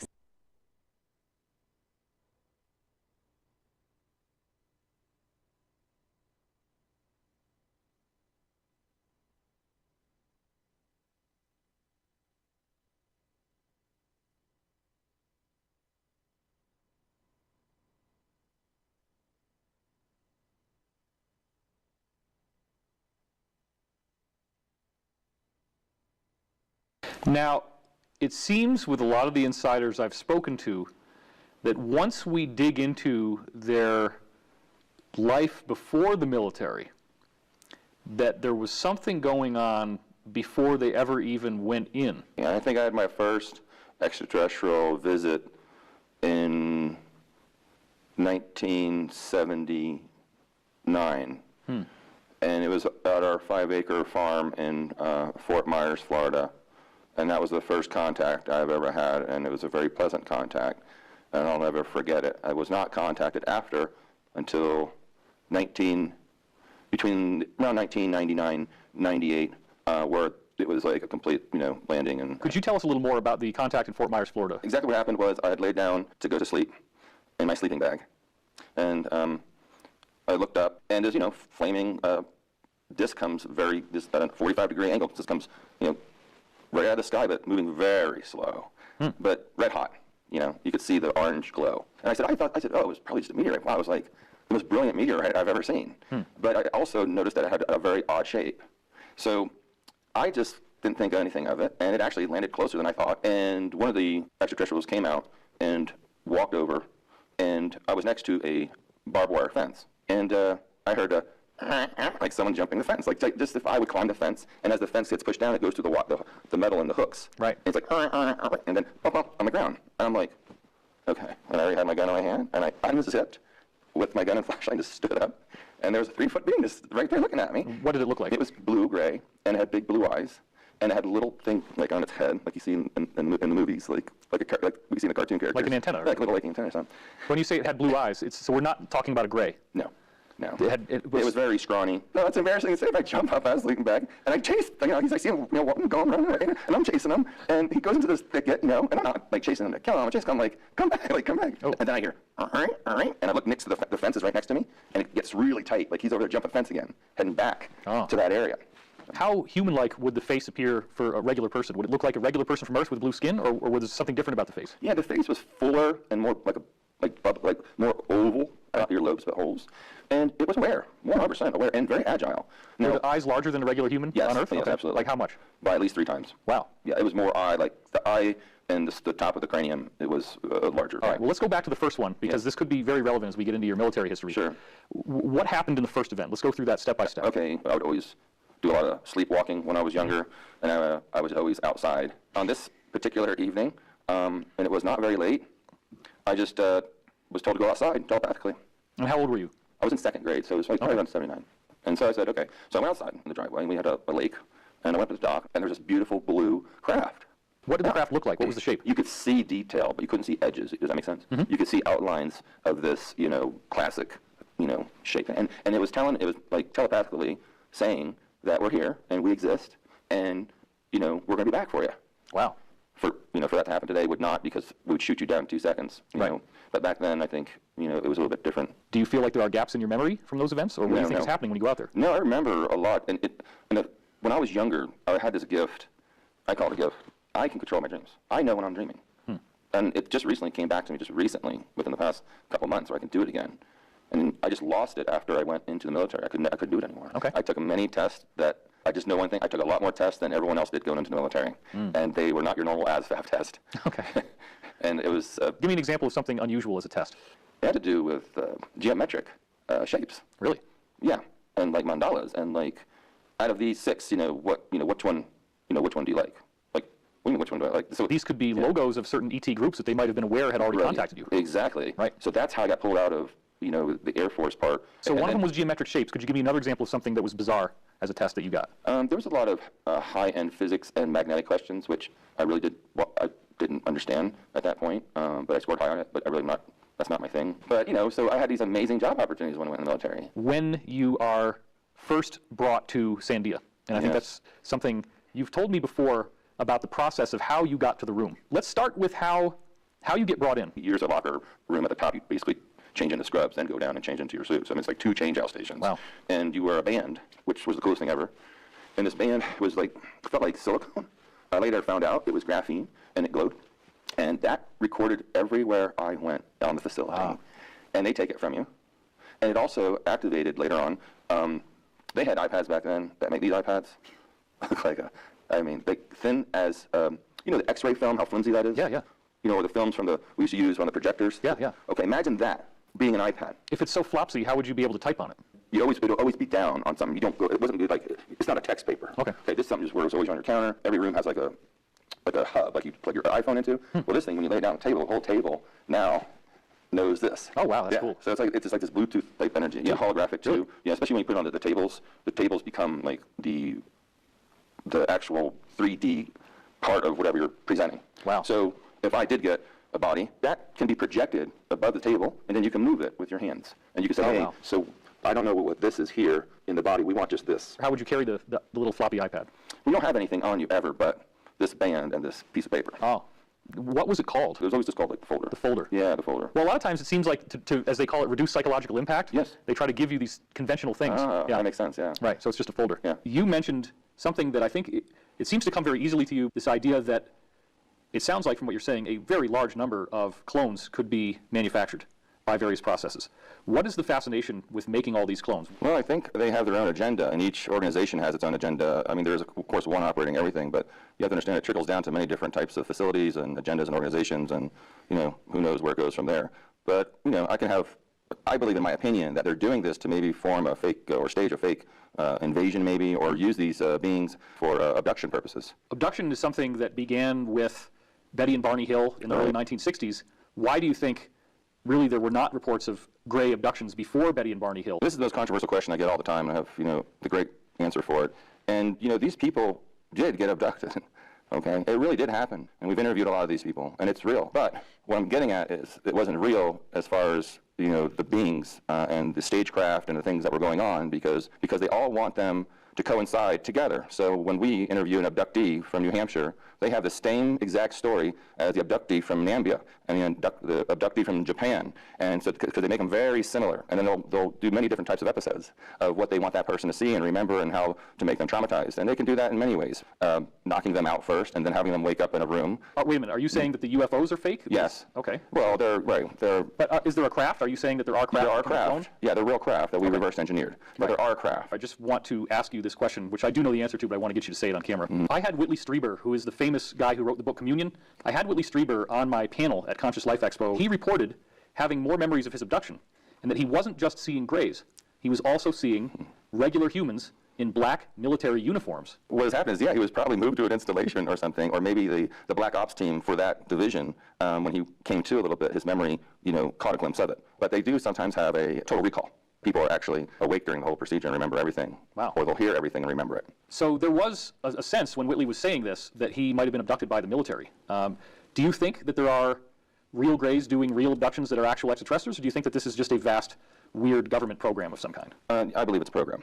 Knowing what they can do anyway. Like I said, they don't need anything, but there's a lot more to that story with other beings and other things. So I believe it's a complete form of military or some sort of faction organization that works beyond the military that's doing this. There was a particular insider disclosure about the Illuminati that I read, very, very disturbing book called Paperclip Dolls. And this particular female witness went through a lot of the most savage stuff that you hear about, but she also reported having to wear an alien suit, having to dress up in this kind of silvery alien suit with a head that looked like a gray, and actually abuse people in that capacity. And that's in the book. So are there cases where you could confirm that maybe in older programs? I can confirm there's hundreds of thousands of people that go missing just in the United States alone every year, but you don't hear about it except for a couple websites because they're the derelicts and the drug users or the homeless or the runaways. And I do believe that these people are being collected and tested, and also seeing the response and measuring the chemicals of the person while they're actually being attacked by someone dressed in a suit or something like that. Could you tell us a little more about some of the stagecraft that you said is happening in these abduction cases? Like, what are we actually looking at? You don't always have to use a real craft. ARVs, we call them alien reproduction vehicles, do exist, and I have seen them firsthand, and they're not as well created, of course, as the original extraterrestrial crafts that they try to reverse engineer them, but they do what they're supposed to do. So they want you to have a visual, because you'll remember that, and that's all you're going to talk about the rest of your life, because it's the most amazing, horrific, scary thing. It's a very classical, typical thing. When you have told us about the work that you did with the autopsies of extraterrestrial bodies, it's a very curious subject for me because obviously these bodies are coming from somewhere. You say, including all the tissue samples and everything, 3,000 roughly. Yeah, specimens, tissue samples, and beings. Yeah. The sheer genetic diversity of all that material, and then the idea of if light speed is a barrier for travel, how could there be so many extraterrestrials that we would even be able to get our hands on? Or is light speed not a barrier, to your understanding? Oh, light speed definitely is not a barrier for extraterrestrials. And that's a great point to correlate with the amount of numbers of tissue specimen autopsies I've done, and the number of operating rooms that are down there that are running, 24/7. Right. And the number of living habitable worlds just in our own solar system. We look at it like it's a lot of numbers, but as you pointed out, it's not a big number for just one little planet to have all these different specimens. And what's not to say all these specimens came from outer space? Maybe they came from inside the Earth in different places. Maybe they did open up some cavities. It was very surprising to me when we were talking about you seeing a reptilian type of being apparently in custody of two people. You said it was 10 feet tall, but that for you at that point in time, it could just as easily or maybe more easily have been something that we grew or we made. You weren't necessarily convinced you were seeing an extraterrestrial. What led to you having that level of confidence that such a thing could have even been accomplished? With the advent of new materials out there and the nanoparticles of the surface of the titanium, they have now mastered it and mimicked bone marrow. Bone marrow, when you cut into your steak and you have that bushy, spongy type, well, they have mimicked that exactly into titanium. Then they put stem cells and growth factors and tissue bone cells in there, and it grows and just flourishes inside titanium. And the body accepts it as a natural. It doesn't resist titanium. So steel and titanium is used in surgery all the time. So they learned this is going to be a great way to reinforce anyone's bones, number one, and to allow them to withstand a lot more pressure. Are we talking about something that can be introduced into a healthy living adult, a designer being? That's correct. It used to be, let's just reinforce this. One of the extraterrestrial species that Pete Peterson talked about, he called them the simulacs. And they were apparently a little more simian than humans are, but for whatever reason, I guess they had tails that were, the tails could bend. And they made their fingers, they tinkered with their DNA and made their fingers into these long things that could curl like a tail. I'm curious if you ever saw anything like that in your autopsy work. No, but I have seen feet that were hands, more like hands than feet. And these are very lengthy people, very human, but long-jawed, and very white, and beautiful blue eyes. And it was very thin-faced. They were very attractive beings. What were the size of the eyes like compared to ours? Big almond eyes, twice the size of ours, smaller nose. They had teeth just like ours, and they had lips. They had no eyebrows, and they had their ears were like oval and very small. And their legs were the reverse. Fibia was backwards in the femur. So if you switched your joints around, it would go the opposite way, back and up. Interesting. Yeah. There's one of the avian extraterrestrials that I've met that are different. And this bird-like human looked like a pterodactyl. And they're highly intelligent. They're very nice. They're very intuitive. Of course, they're telepathic. Imagine a pterodactyl head, okay, that thin, but with a nice mouth underneath, in a scaly body. So the really long mouth with the teeth? Yeah, like the long face, okay, right? And then underneath is a small mouth, underneath the jaw. They were successful with making a hybrid one of these. And I don't know if they're doing that because it would remind people of like a demon or a dragon or something if they wanted to use it religiously. You know, it's an ancient dinosaur, looking creature, but it stands upright, and it's scaly, and it's green and red scales. What was the height? 8 feet. Wow. Yeah. So what would be another one that would jump out as sort of a peculiar example? The most fascinating ones are the ones that actually look like us. The ones that are just a little bit different, maybe a little bit wider, maybe a little bit taller, but they have, they have a beautiful, they have a face, they have a same digestive system, so much more advanced than us and conscious, and their brains are always larger for some reason. And that's one thing I want to point out is a lot of the most intelligent, 5-star, humanoid type extraterrestrials is what they really want, because for some reason it's the most compatible with our DNA. They are the ones that are the easiest to make a hybrid out of. How do you see our understanding of a supreme being evolving with this sort of genetic recombination stuff? If you have any similar DNA or lineage, that means you can be compatible. You can live peacefully if you're at the level of that other civilization is the problem. They're waiting for us to get to the right that right level, everyone else. There's a lot of ethical complications with trying to create designer species, but if there is a supreme being, it's the genetics itself that emanates throughout the universe, and simply combining genetics doesn't make you a god. No, you can't. It's like being born into royalty or marrying into royalty. It's still royalty. I mean, they're still going to accept that person. Right. So what I'm getting at is it's still neutral. We're still going to get the neutral. It's not a good or a bad. It's just still the same. It's what is programmed and what your belief system is that gets in the way. So no one, deserves to control anyone. You're handling exobiology. Right. And there's a lot of people out there that think that there are shape-shifting biological beings that can instantly morph from one form to another. Did you encounter any shape-shifting biological matter? I think I did. But I believe that one of them died here in a 3D shape that how we found him was kind of like a translucent blob. I think it might have been one of these very higher dimensional beings that was maybe in the mode of shifting, or maybe they had some way of capturing this type of energetic form, like somehow encapsulating it and then bringing it in.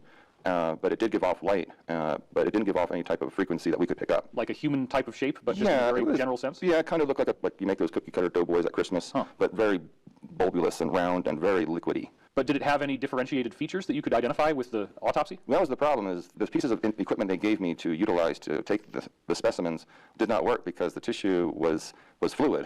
Oh. So we were just using syringes, basic syringes and needles and special suction devices, and we're sucking just very small amounts of different parts of the body. What would you say the viscosity of the liquid was inside? Was it like water? Was it more like a thick syrup? Or?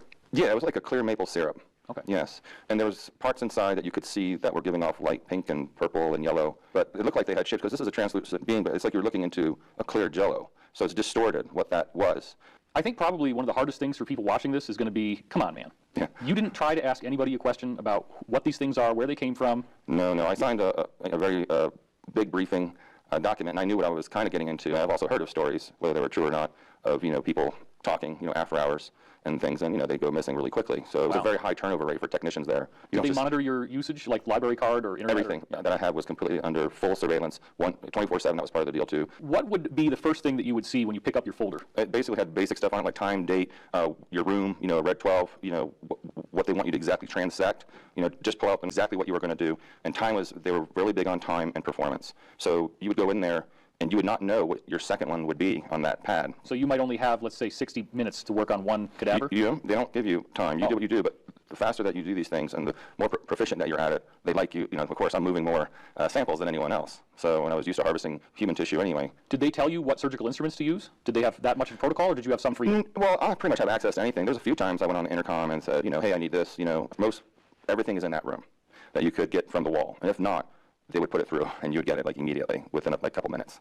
In the late 1990s, this alleged alien autopsy film came out, the Santilli autopsy film. Now, one of the weird things about that film is that and there's debate as to this day in ufology as to whether it's real or whether it was a very skillful fraud.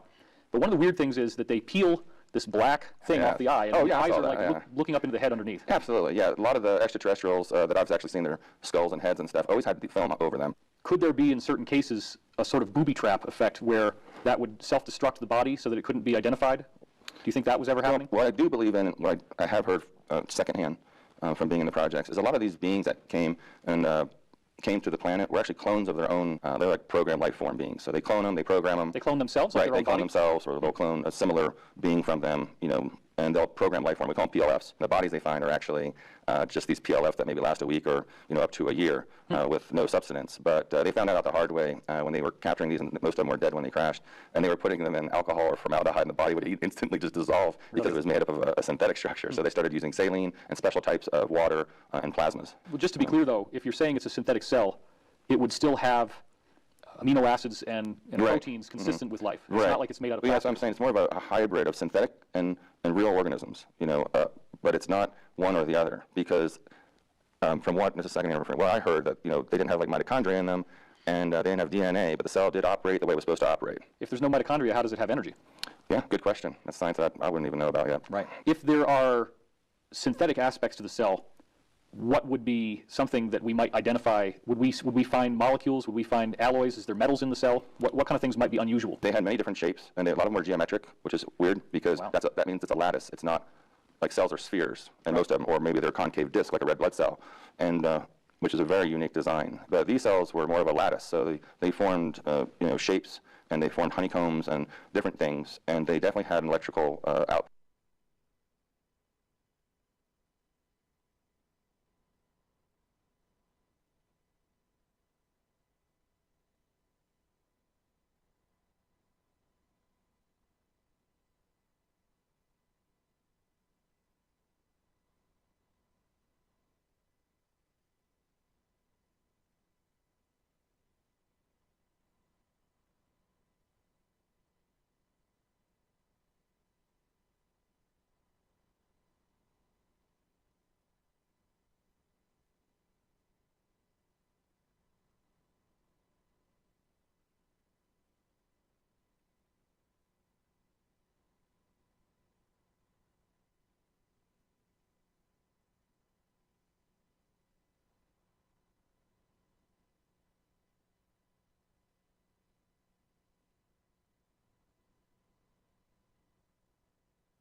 One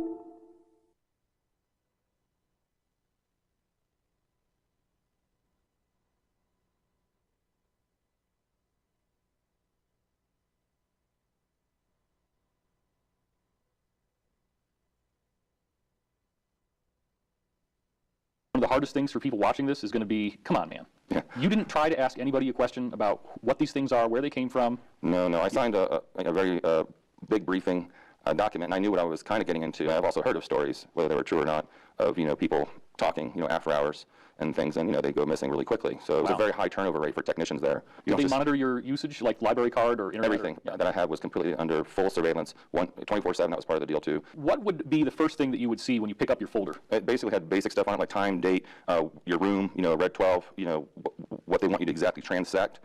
Just pull out the nerve, just pull out the muscle, just take this amount of tissue, just draw up this amount of cc's of this liquid from this part of the body. It was very definitive of exactly what you were going to do. And they were really big on time and performance. So you would go in there and you would not know what your second one would be on that pad. So you might only have, let's say, 60 minutes to work on one cadaver? They don't give you time. You do what you do, but the faster that you do these things and the more proficient that you're at it, they like you. Of course, I'm moving more samples than anyone else. So when I was used to harvesting human tissue anyway. Did they tell you what surgical instruments to use? Did they have that much of a protocol, or did you have some freedom? Well, I pretty much have access to anything. There's a few times I went on the intercom and said, hey, I need this. Everything is in that room that you could get from the wall. And if not, they would put it through, and you'd get it immediately within a couple minutes. In the late 1990s, this alleged alien autopsy film came out, the Santilli autopsy film. Now, one of the weird things about that film is that and there's debate as to this day in ufology as to whether it's real or whether it was a very skillful fraud. But one of the weird things is that they peel this black thing off the eye, and the eyes are looking up into the head underneath. Absolutely, yeah. A lot of the extraterrestrials that I've actually seen, their skulls and heads and stuff, always had the film over them. Could there be, in certain cases, a sort of booby trap effect where that would self-destruct the body so that it couldn't be identified? Do you think that was ever happening? What I do believe in, what I have heard secondhand from being in the projects, is a lot of these beings that came to the planet were actually clones of their own. They're like programmed life form beings. So they clone them, they program them. They clone themselves? Right, they clone themselves, or they'll clone a similar being from them, and they'll program life form. We call them PLFs. The bodies they find are actually just these PLFs that maybe last a week or up to a year with no substance. But they found that out the hard way when they were capturing these, and most of them were dead when they crashed. And they were putting them in alcohol or formaldehyde, and the body would instantly just dissolve because it was made up of a synthetic structure. So they started using saline and special types of water and plasmas. Well, just to be clear, though, if you're saying it's a synthetic cell, it would still have amino acids and proteins consistent with life. It's not like it's made out of plastic. That's what I'm saying. It's more of a hybrid of synthetic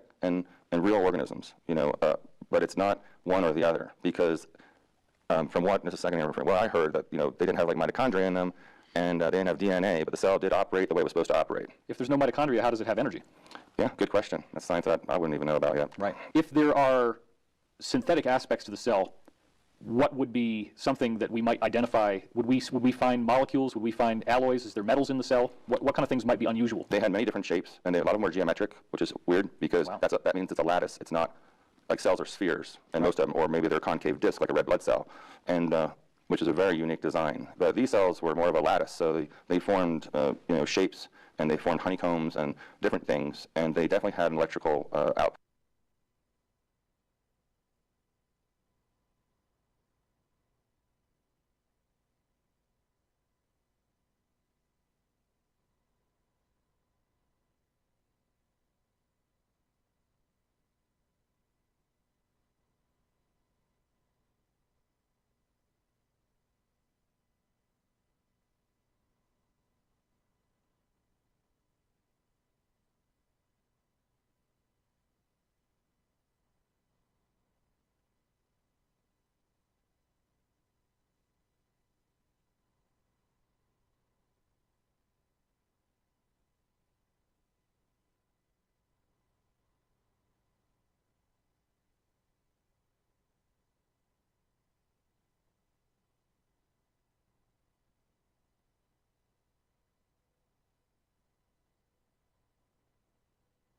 A clay tablet sits in the basement archive of the Louvre in Paris, catalog number A07026. Most visitors walk past it without a second glance. But this 4,200-year-old piece of baked clay contains something that should not exist in any ancient document. a passage in which the Anunnaki, the beings the Sumerians described as their gods, predict their own extinction. They name the date their species will end. They name the cause, and they name the species that will replace them on Earth. The species they name is us. The tablet is not religious in tone. The Sumerians did not record this passage as prophecy delivered by humans about gods. They recorded it as direct speech, attributed to specific named Anunnaki council members, transcribed by a temple scribe who witnessed the council session. The format is the same one Sumerian scribes used to record royal decrees, treaty negotiations, and judicial rulings. Quoted speech, attributed to named speakers, dated to a specific session. The Anunnaki, according to this tablet, sat in council and discussed their own end. They reached a decision, they documented the decision, and they named the species that would inherit what they were leaving behind. If you want to understand what ancient civilizations actually wrote down about the beings they called gods, what was preserved on clay and what has been buried in museum storage for over a century, hit subscribe right now. This channel covers the documents that mainstream archaeology has decided cannot be discussed, and A07026 is the most explicit ancient record I have ever encountered on the subject of where the Anunnaki went, why they left, and what they expected to happen after they were gone.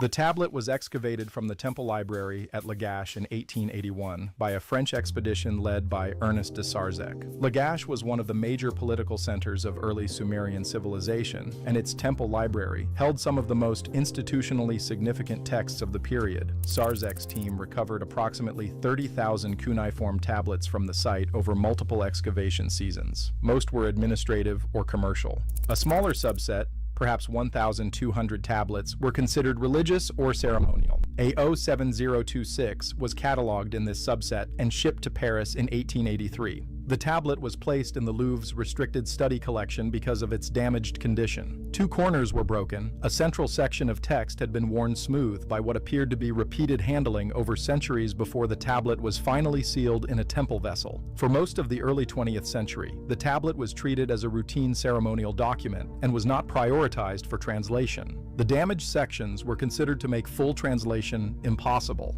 The tablet waited. In 1962, a French Assyriologist named Dr. André Perrault completed a working translation of the readable portions of A07026 as part of a broader project on Sumerian council documents. His notes, preserved in the Louvre archive, indicate that he found the contents disorienting. He wrote, and I am quoting his archive notes directly, "This tablet records what appears to be a session of the Anunnaki Council, in which the participants discuss their own future extinction. The format is consistent with formal council proceedings. The content is not consistent with any other text in the corpus. Translation requires consultation that I cannot currently provide."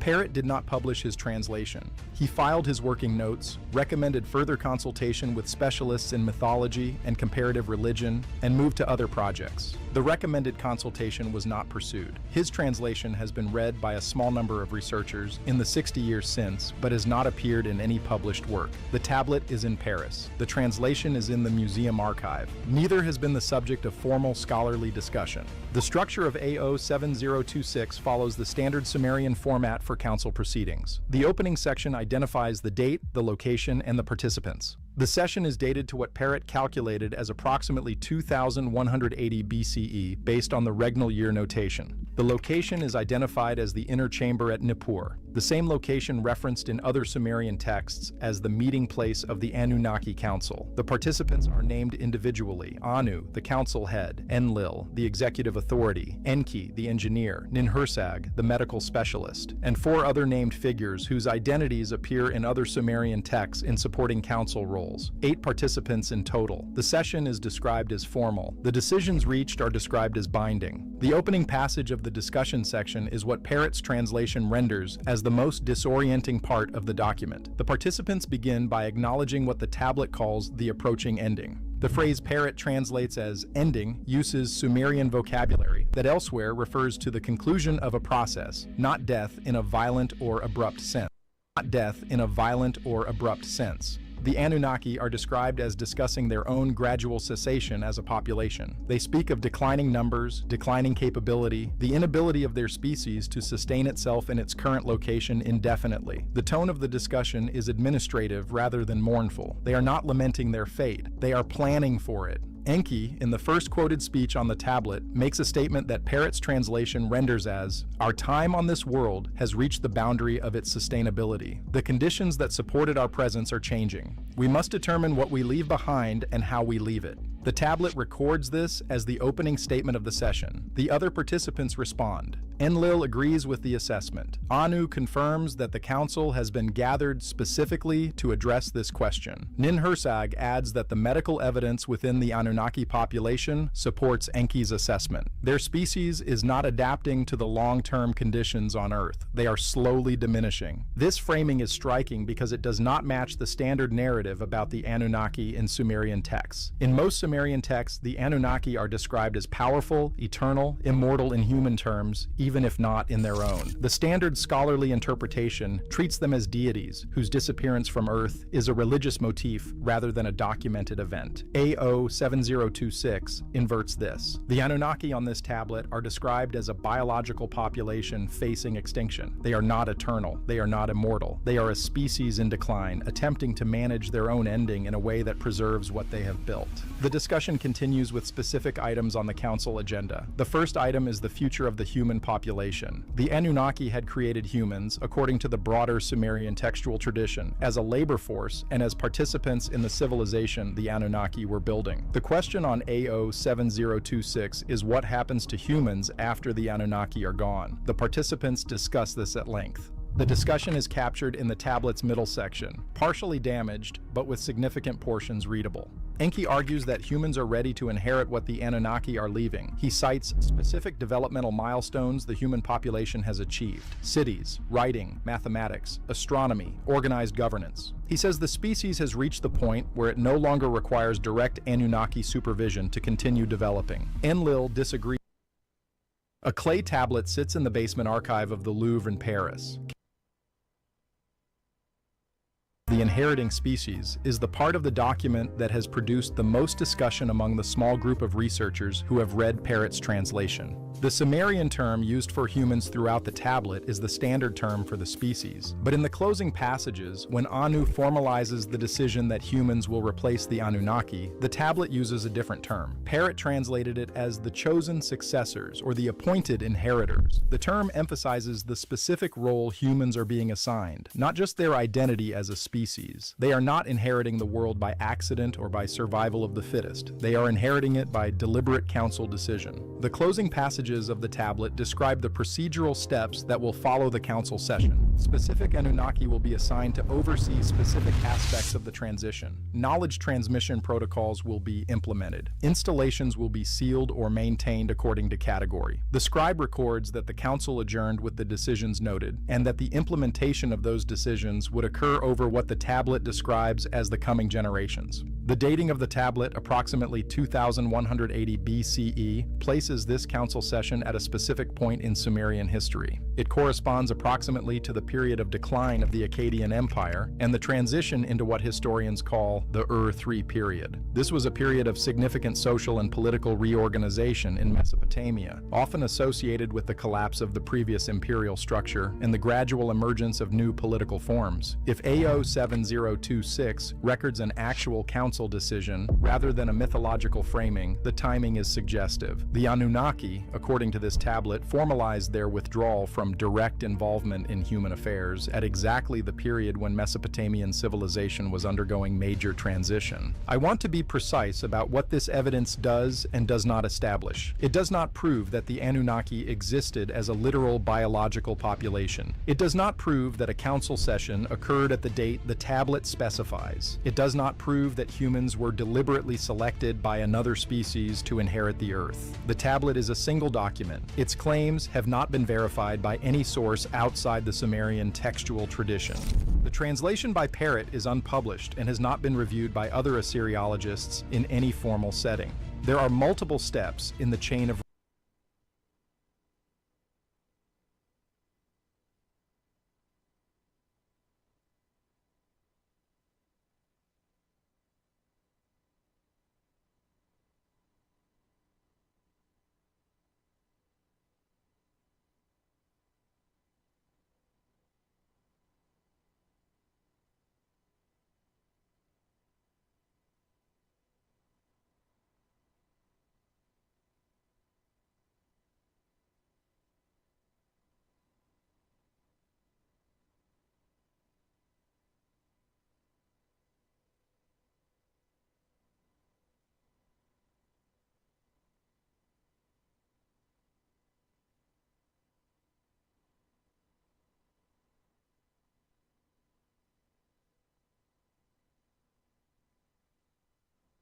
If you have always assumed that Nikola Tesla's more unconventional experiments belong to the category of things that sound interesting but cannot actually be replicated, that is a completely reasonable assumption. The way Tesla is discussed in popular culture makes it genuinely difficult to separate documented science from embellished legend. I made that same assumption for years.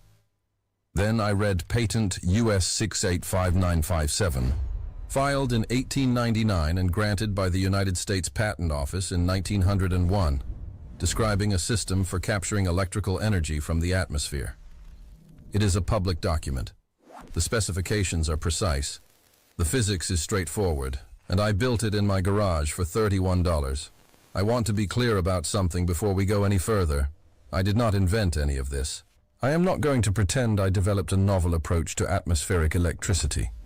Tesla's patent describes a system he tested in Colorado Springs in 1899 with documented output measurements. Scottish meteorologist Lord Kelvin described the electrical potential of the atmosphere as early as 1860 in published scientific papers, establishing that a measurable voltage gradient exists between the Earth's surface and the upper atmosphere, averaging approximately 100 volts per meter of altitude under fair weather conditions. The Eiffel Tower was used as an antenna for atmospheric electricity experiments by French scientists in 1901, just 2 years after Tesla's Colorado Springs work, producing documented results consistent with his patent claims. The science is not contested. The phenomenon is real and measurable. The reason almost nobody builds this is not that it does not work. It is that nobody told them the document was publicly available and the materials cost $31.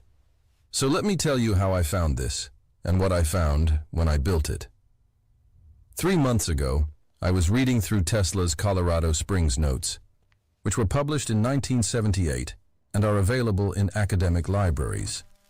Not the mythology version, the actual laboratory notebooks. And I kept encountering references to this patent number. I looked it up expecting something vague and metaphorical. What I found was a precise engineering document describing a vertical antenna system, a capacitor bank, and a ground connection designed to collect the voltage differential between the Earth and the atmosphere and convert it into usable charge. Here's the science that made me stop and read it 3 times. The atmosphere carries a natural electrical potential that increases with altitude. At ground level, the potential is 0 by convention. At 1 meter of altitude, it is approximately 100 volts. At 10 meters, approximately 1,000 volts. This is not hypothetical. The Fairweather atmospheric electric field is a well-documented physical phenomenon measured continuously by meteorological stations worldwide. It exists because the Earth's surface carries a net negative charge and the upper atmosphere carries a positive charge, creating a planetary capacitor with the atmosphere as the dielectric. Think of it like a giant battery with the Earth as one terminal, the upper atmosphere as the other, and approximately 300,000 volts of potential difference between them.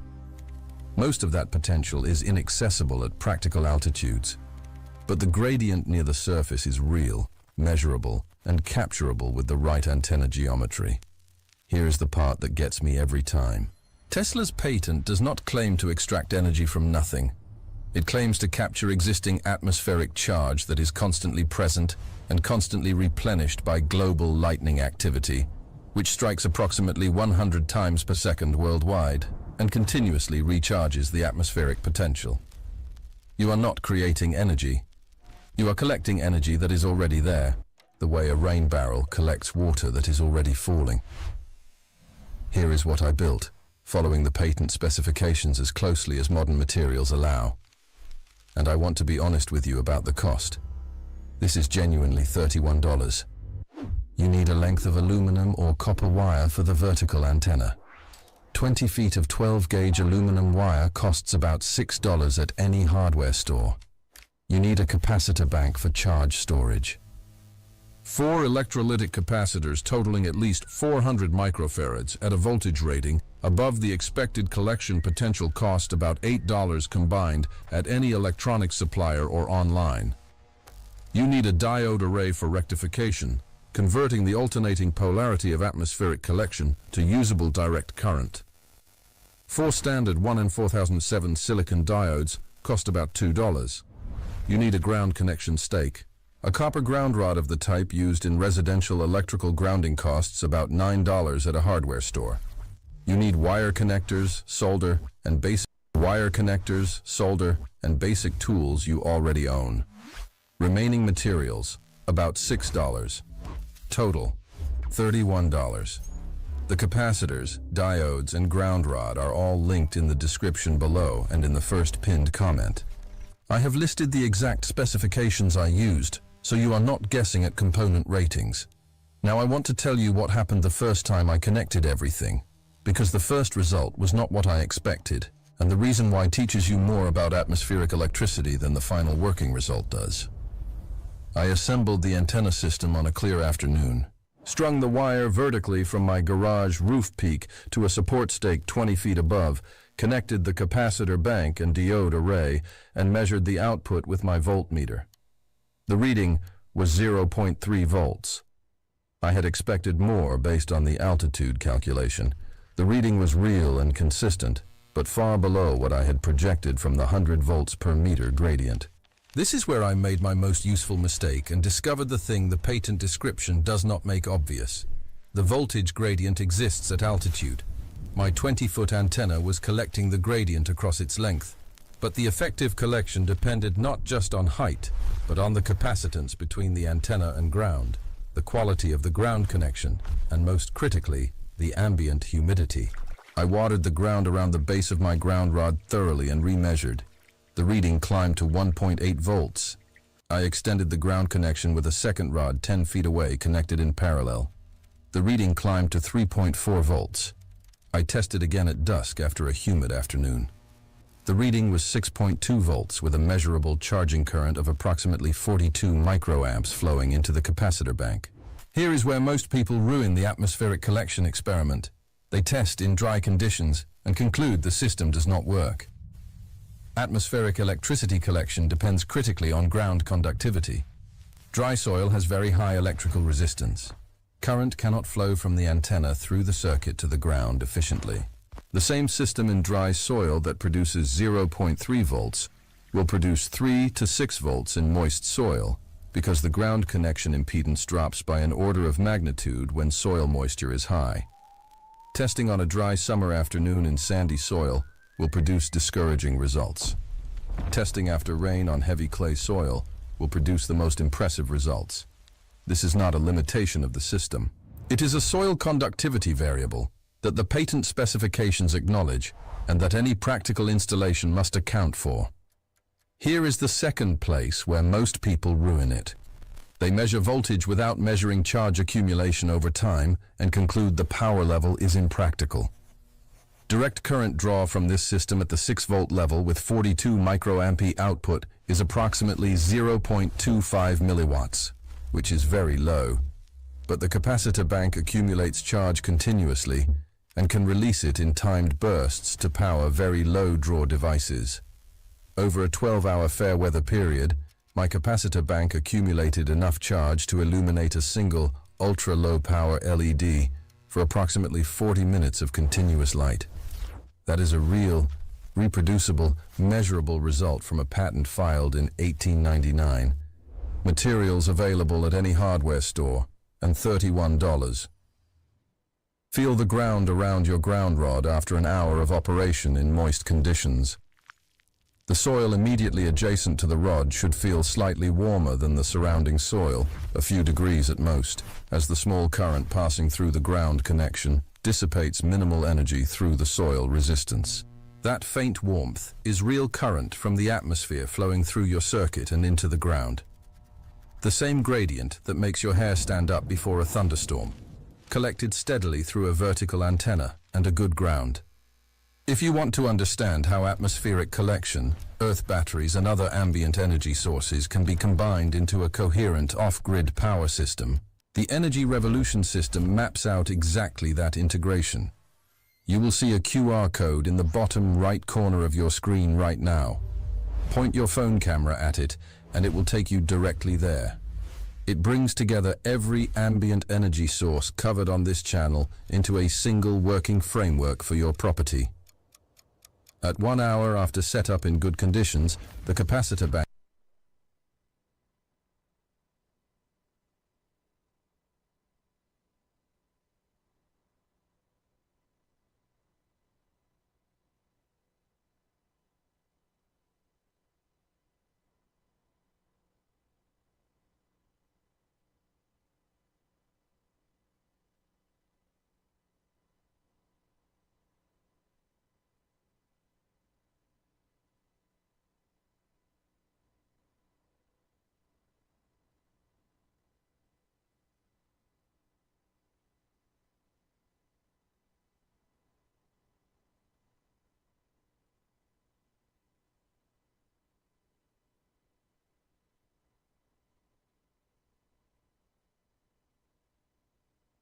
An explosive fire that tore through a detached garage of a South LA home has left at least one person dead and 2 others hurt.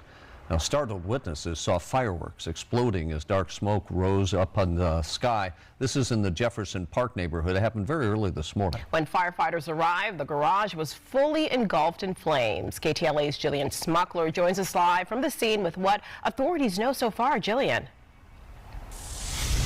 Karine and Rick, just a heartbreaking situation. Investigators this hour are still trying to figure out exactly what caused that deadly explosion and fire. But I can tell you the man who was killed in this, he lived in an ADU. This is what it was. Take a look at how much damage that blast did. It was connected to that garage on this property. But I want to kind of give you a layout of what exactly this property looks like, because we actually spoke with a woman who lives right here at this unit that you're looking at, about 25 steps away from where that blast happened and where that man was sleeping when it happened, and she explains what she heard around 5:30 this morning when it all unfolded. Take a listen. I wasn't in a deep sleep, and then all of a sudden I heard a pop and saw a light by my bedroom window, so I was like, oh, there must have been an accident. Then another pop, and then a boom, and the place shook like an earthquake. I ran to the door, I opened the door, and that's when I just saw multiple colors of reds, blues. I'm thinking it was a transformer that ignited, but this was fireworks and it was just flames. So I go back in, I grab my phone, my ID, some house shoes, a robe, and I come out, and before I can come out, that's when this door here, which was to the laundry room, blew off. And take a look at this video showing those flames shooting from the detached garage as fireworks exploded into the sky over nearby homes. Well, the fire broke out just after 5:30 this morning, and firefighters say they had the flames out in about 20 minutes, but the danger was far from over. Hazmat crews, arson investigators, and LAPD officers spent hours clearing the area and removing boxes of fireworks and explosives from this property. Now, neighbors nearby were evacuated while crews worked to make sure there were no other unexploded materials lying around. And as the chaos finally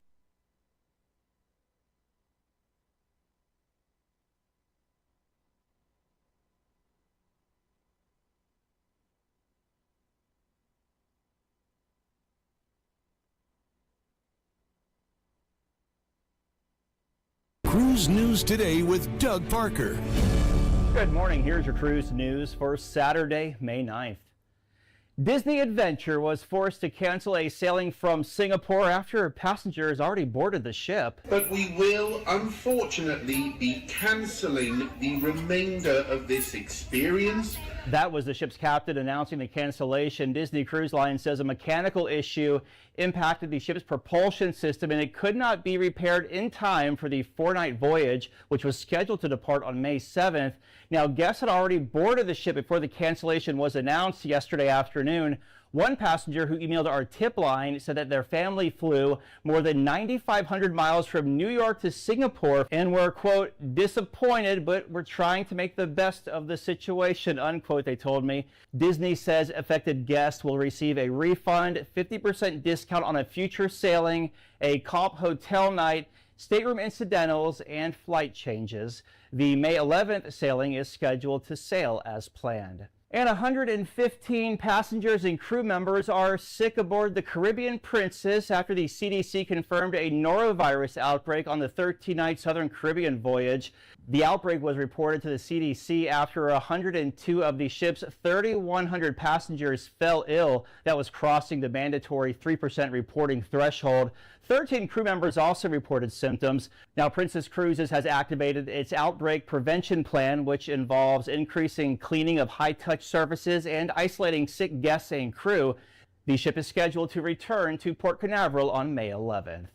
And Carnival Cruise Line's reservation system went offline Friday for planned maintenance, temporarily preventing guests from booking cruises or managing existing reservations. Now, the outage began around 9 p.m. last night, so Friday night, and is scheduled to last until about 3 p.m. Eastern today.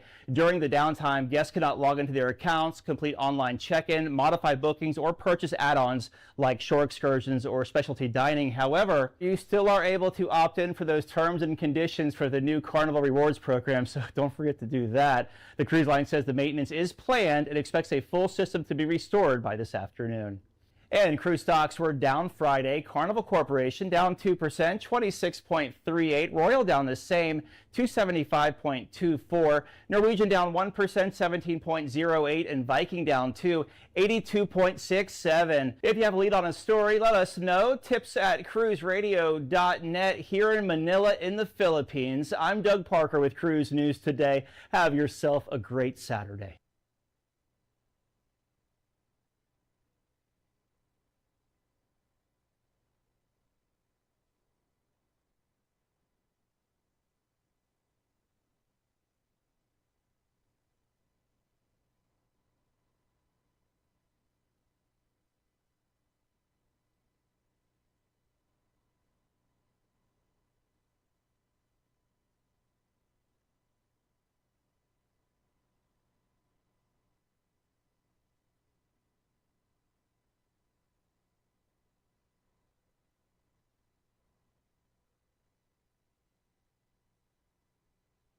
Please go ahead.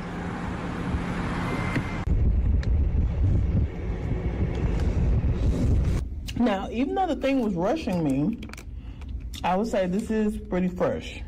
This is fresh. It's actually a really good looking taco. Just recently, I did a Taco Bell crash out video. I'll make sure to link it up here in case you missed it. People are showing food at Taco Bell that did not look that good. That is a pretty full taco. Bravo. Bravo. But I am like literally waiting for the day where there is a robot arm that like hands your bag to you out the window and the only real people are inside cooking the food. I wait for the day. It's coming. It's coming.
This is a battery, but for what? It's not a 12-volt battery like what goes in your car. It's a 48-volt battery and it costs $740. It has the same power as 4 of these 12-volt car batteries. So what's it for? This is what we use to power our house. In many cases, we use 4 of these batteries hooked together. And some people may use 12 of these or even more.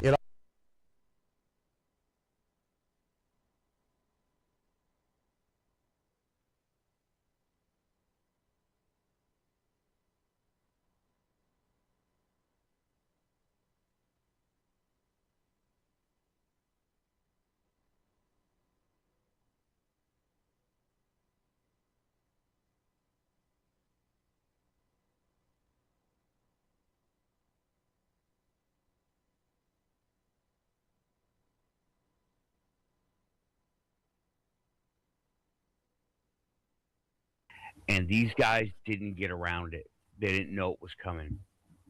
So it appeared to be 3 vehicles, but I didn't have the best view. I was a little far away. And Raven, I don't see a picture coming up. I got a black screen for you, Raven. And well, it shut down the highway right there. Literally right down here. Okay. Oh. What's There up, she Raven? is. Okay, here. hold You're on. Okay, Oh boy. So's your cat's tail. I know. There's. Oh no. Damn wind. Damn wind. Hello, Raven. Hi, can you hear me okay? Just as I barely. tried to do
got pulled over.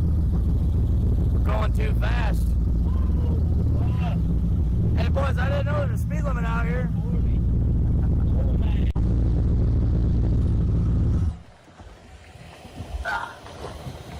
Hey guys, how's it going? Good. You're my borderman Coast Guard? All the time. All the time? Yes, sir. Do you have a yellow slip by any chance? Not on this boat, a different boat. Okay. We're just going to do a safety inspection real quick. You just need to start with your license and registration for the boat. I saw it, The registration's yeah, up there. right up here. Under it. What? It's a whistle. Oh, it is a whistle? Of course, that bag is under it. All of the fucking bags. Alright, so basically they stopped us. They're just doing a basic safety inspection.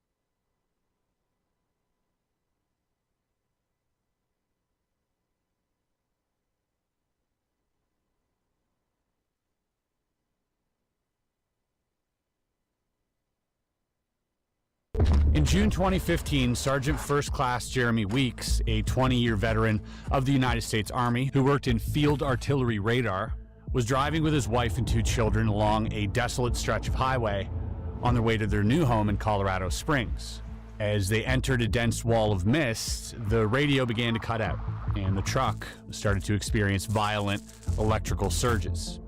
Then, directly above their vehicle, a massive disc spanning the size of several football fields descended silently out of the fog and hovered momentarily before it shot off at an unimaginable speed. Shaken, the family pulled into a nearby rest stop, and that's where they realized that something was wrong, because they were missing nearly 3 hours of time.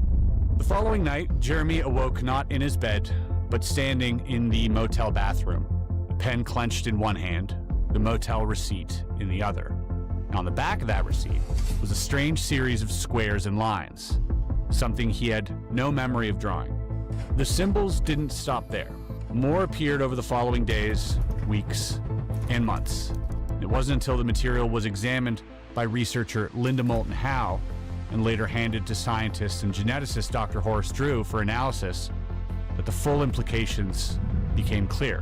What Jeremy was producing appeared to be a novel way of visualizing a binary system, a multiplex code that allows for layered information to be hidden within a simple format. But that wasn't the most disturbing part. You see, the messages also appeared to be a warning, and according to the translation, they were heralding an incoming alien invasion. Jeremy first appeared with a disguised voice in an interview with Linda on the uncomfortable. I couldn't get comfortable. I couldn't close my eyes for too long. So, I was rested. I felt rested enough. And I may have dozed off shortly, for a short while and wake back up. So I was just kind of in and out of getting rest and waking up, getting rest and waking up. I just couldn't sleep very comfortably, and we couldn't stay there for 2 days. So we had to get back on the road. So I loaded up on coffee, that good old fashioned caffeine energy to get back going. And I made sure I was good to go and got the kids loaded up. We got back on the road and drove further and kept on going. And it was when we stopped in Paducah, Kentucky, I believe is what it was called, to my memory. I believe it was Paducah, Kentucky, at Motel 6 or Hotel 6. We had animals with us, so that's the best place to stop when you have animals. And we went up, and I was ready just to crash out. I was burnt out, half asleep. It was time for me to rack the heck out. So I racked out. I fell asleep quickly.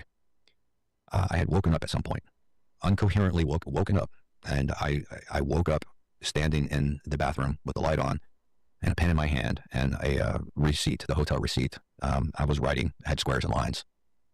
Now, incoherently, I remember walking to the bathroom with the lights off, just kind of feeling my way around to the bathroom. And I remember turning on the light.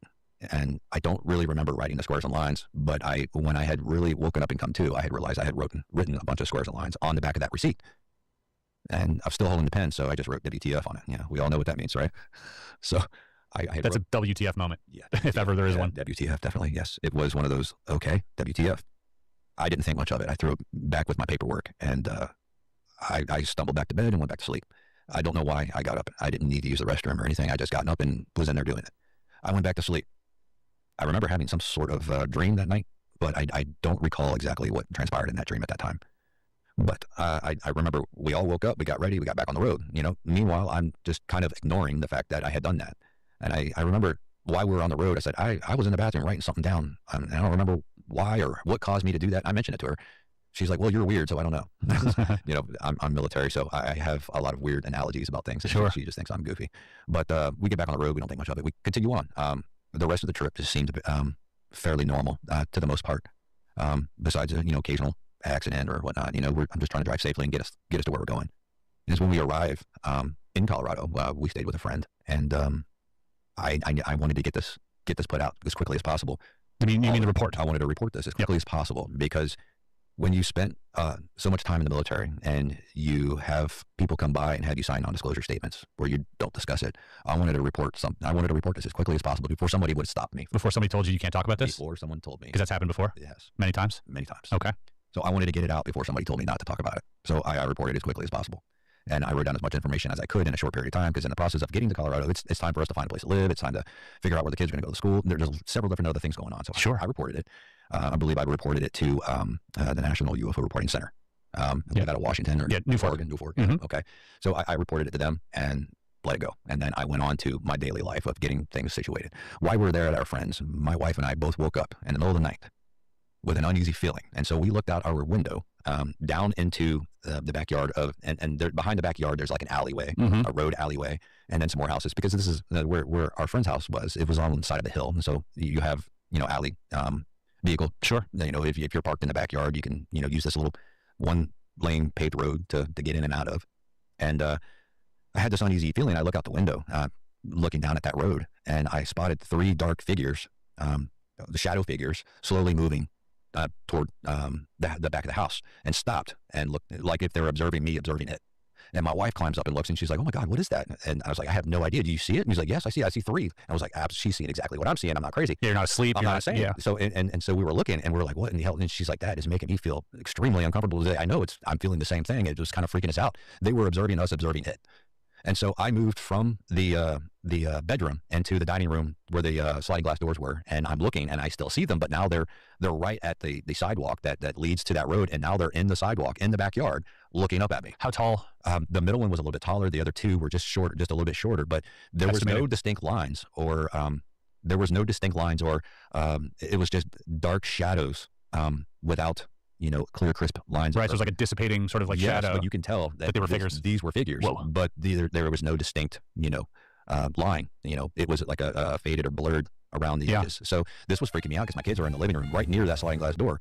And I went into dad defensive mode, like, all right, some shit's about to go down. Get some. Come get some. You know, I got you. And so I'm secretly nervous and concerned.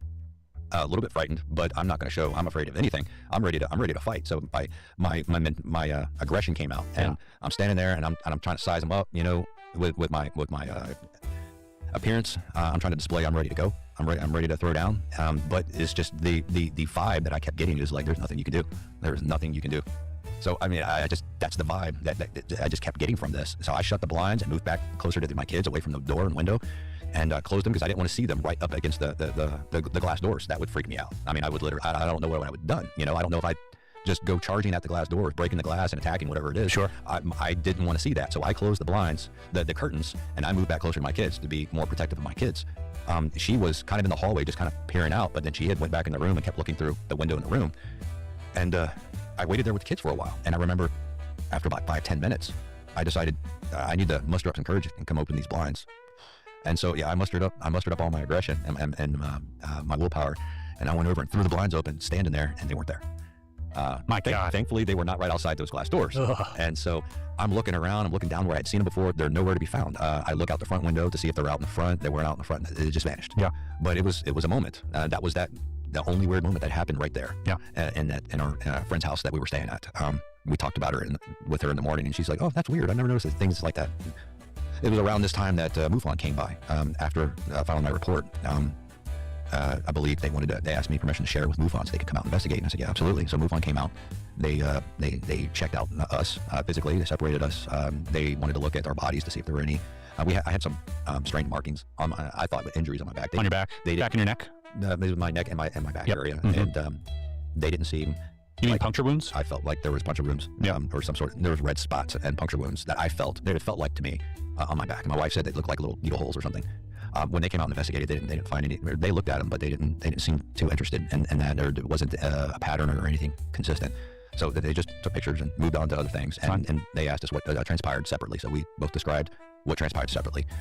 Now, keep in mind, my wife and I, we think completely different, which is fine. Yeah. We're all human beings. I think there are enough similarities between the stories to because something that is said often about, let's say the case in Rua, Zimbabwe with the children at Ariel School, they all drew different things. But if they all drew the same thing, that's where you start getting suspicious, because now you're following a narrative, you're following some type of storyline, whereas interpretation happens differently. Our experiences are unique and they're not exactly the same, and that's often what we see with genuine encounters. Absolutely, it's what makes us individuals. That's right. Right. So they interviewed us separately. They checked her out, physically and emotionally. They spoke about it. They had her speak about what had happened, what transpired, and they talked to me, and they brought us back together. They wanted to check out the truck. They were out there.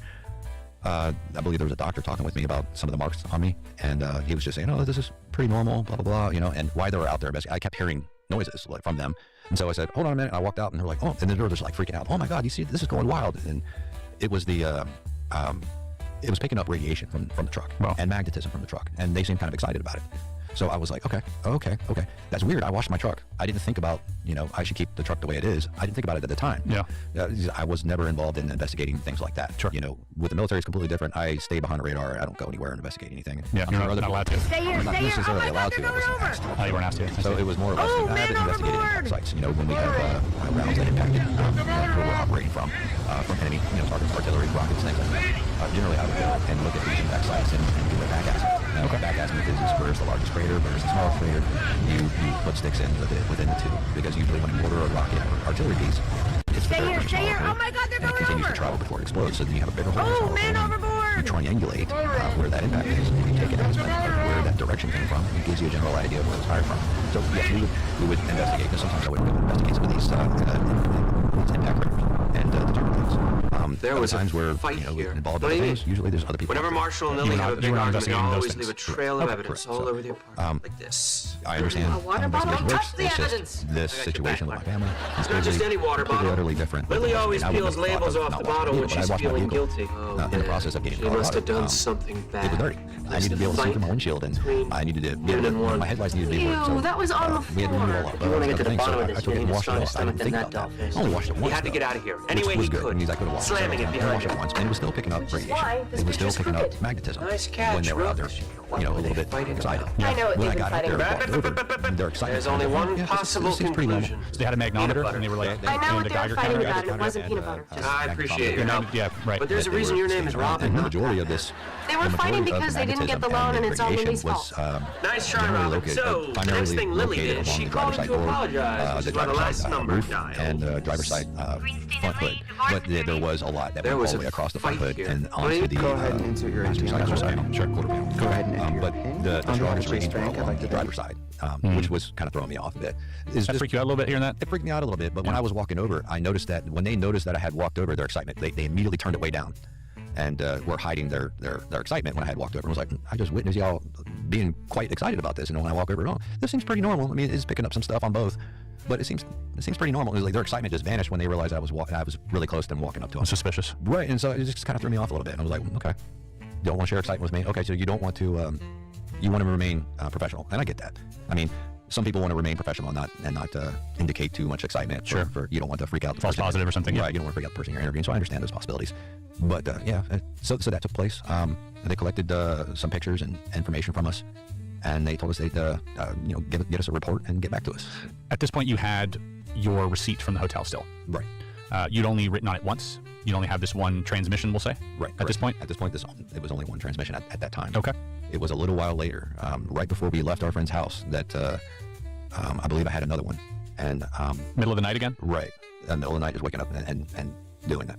Do you remember this one? Is there one of them that you remembered early on, or did you always sort of wake up just writing? No, before we even made this trip, and I'm glad I had a conversation with my wife before this. So let's build a boat. Last video, we bought this engine for $1,000 and this boat for $500. With a little bit of troubleshooting, we got the engine running. Now it's time to put the engine on the kids' boat. Since the boat's made out of plastic, I had to come up with a structure that could hold the weight of the engine. So I drilled some holes into the boat, added some bolts for support, and some pieces of wood for the engine to hold on. Some people call this redneck engineering. I call it a Friday afternoon. Here you see me installing the engine onto a piece of wood, and now I'm putting the piece of wood onto the boat. I can't tell if the genius in me is impressed or the idiot in me is scared. We set up these ropes here, which are going to be our steering. If I pull one side, it pulls the engine. We go left, we go right. Let's go test it out. Now we're about to find out if we built the cheapest boat or the cheapest submarine. Our local boat ramp didn't let us launch it off of there, so we took it to the beach instead. I jumped on the boat and immediately realized how unsturdy it was. But that wasn't going to stop me. She started first pull and we were off. And to our surprise, the steering actually worked out way better than we expected. It worked so good that we got stopped. I've always wanted a boat. So let's build a boat. Last video, we bought this engine for $1,000 and this boat because she reminded me before we left, and we were still in Georgia, and I was still working in Georgia. She remembered a time where I had gotten up and I was completely out of it on the bathroom floor, and just yelling out or speaking out zeros and ones. I just kept them 0001110000011, you know, in a fast pace. And she was like, "What in the hell are you?" And she was trying to wake me up. She thought I was going to die. She said I was trying to scratch them. When she covered my mouth, I tried to write them onto the door with my fingernail. She said it freaked her out. And she went and got a receipt and was trying to write down the zeros and ones, but I was saying them so fast that she couldn't keep up. Eventually, she got me alert, and I realized I was on the floor, and I just got up, immediately went back to bed, laid down, went to sleep like nothing happened, and she said that really freaked her out. That was before we even went on our trip. So I'm glad she reminded me that because I almost forgot about that. And I tend to forget things sometimes, but there's just so much, when you have so much things happening to you throughout your life, it's hard to remember, you know, or it's not really hard, but you sometimes forget some of those things that have happened, and somebody reminding you of it is quite helpful and beneficial. You're not, well, I mean, first of all, were you familiar with binary at any point of your life? Were you weren't working in computer science or anything? You weren't part of anybody who would be familiar to that extent with binary code for any reason whatsoever? No, our military computers are completely different. They don't operate on binary. Yeah. So I was really unfamiliar with binary, and I didn't understand what binary was until later on when it was brought up to me by Dr. Horace Drew. Yeah, and that's binary, and we'll get into that in a second once we talk about some more of the transmissions that happen. But that binary is special because it's not standard binary, right? And so that's what makes this even more novel and strange. Is the fact that you had seemingly invented a new form of binary? That's wild. Yes, he found that in my. I'm sure you have some images we can pull up and show people. Some of these are empty boxes, and some of them are solid boxes, are filled in. Yep. And then we had some thicker lines and some thinner or thin lines that were in some of my dreams that I was writing down. And I also realized that when I was having these, they began to evolve over time. So the first time that I was in that hotel on our way to Colorado Springs, they were moving fast. So in order for me to keep up, I was just doing the boxes and lines as quickly as possible as I was seeing them. And in my mind's eye, things were a little bit darker all around, but they were appearing as like this blue color. So you remember this happening? You remember seeing this? I remember seeing it later on. And so it took a few days for me to have a dream or some more sleep time where I'm remembering, and then the next day I'm waking up and goes, okay, I remember seeing some blue boxes and lines coming across my face. Like this, you know, just kind of like reading. Like everything's just not black, but everything's darker around me where I could still see that I'm in a room, and objects in that room, they're just darker, and these blue boxes and lines are coming by my face. So the first time they happened, they were coming fast. It was difficult for me to keep up. I couldn't shade them all in or make them thicker. It was just get the boxes and lines down. And so that's what I did the first time. Yeah. The ones after had slowed down enough where I could fill in the dark boxes and leave the light boxes, and I had more time to actually put them down. It was simple. I could look anywhere. I didn't have to look in front of me or anything. I could look directly at the paper, and they're happening right in my peripherals from right to left, just moving slow. And so I'm able to do the boxes and lines nice and simple, easier that way. Now, over time, they began to morph into lowercase letters and capital letters, and then eventually into more or less like just verbal messages, you know, in my head. Before we get to the verbal messages, right? Let's take this one step at a time, because this is there is a lot of information here. So first off, the subsequent messages after the first one, how far apart were those? I see here we have October, we've got November, November again, November, then December. So this is happening really frequently at this point. Absolutely. How frequent after that late June encounter up until November? How many transmissions do you estimate you've had? A couple per month? I would say maybe 3 or 4 in a month at times. Other times maybe just 1 a month or none. And then the following month 2 or 3. There was no pattern. And that's one thing I was trying to notice is there a pattern? There was never. Is it something really I ate? And I'm not taking credit for this at all, because she's beautiful, she's amazing. Linda Moulton Howe, I had spoken with, shortly after MUFON. And she indicated that this is important, because I told her I had some messages that I hadn't been writing down. She indicated that it's probably very important, and I need to have a journal next to me so that I'm able to write these things down. And so she's the one that gave me, she's the brilliant mind behind, I need to write these things down when they happen, date them, and keep a record. Good for her. So it's great on her. I mean, that she helped me with that, and she deserves all the credit for that, because that was an amazing idea. I would have never thought of that. And so that's what I started to do. I started writing these things down when they happened. And to Linda's credit, she was the one who discovered Jim Penniston's binary code. The Rendlesham Force incident in England, 1980, where U.S. Air Force officer Jim Penniston said he walked up to a landed craft covered in strange symbols and then lost time. Years later, it was Linda Moulton Howe who took a closer look at the notes Penniston had been carrying around in his old notebook and realized that what looked like nonsense was actually 16 pages of structured binary that could be decoded. Odd. Dr. Horace Drew, a geneticist whom you may remember from our interview with Peter Curry, he was a doctor that did the tests on Peter's hair samples. Dr. Drew took several weeks to decode these messages, and that's because they weren't simple binary. This was a form of layered binary known as multiplex, which allows multiple messages to be sent simultaneously. Let me explain. So binary is essentially the simplest way to represent information using only 2 states, on and off. Everything is built from these 2 opposites working in patterns. By arranging enough on and off states together, you can create letters, images, sounds, videos. Computers use binary because their electronic parts naturally switch between these 2 conditions, making it the most reliable way for machines to think. But this novel, or new multiplex system, works by embedding 3 separate binary messages inside a single set of symbols. So the first message is read using shape alone, where squares represent 0 and lines represent 1. The second message is hidden in the shading of only the squares, where filled squares are 0 and empty squares are 1. The third message is encoded in the shading of only the lines, where thick shaded lines represent 0 and thin lines represent 1. Each layer operates independently, allowing 3 completely different messages to be transmitted simultaneously within the same visual pattern. This was then sent to Dr. Horace Drew. I just want to give the audience a bit of a reference of who Dr. Horace Drew, you might be familiar with him, because he is also the one who ended up testing Peter Curry's hair.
And did those DNA tests, which Peter Curry, who we had on the show recently. So a brilliant mind, somebody who is definitely an outside of the box thinker, right. A bit of a brilliant person.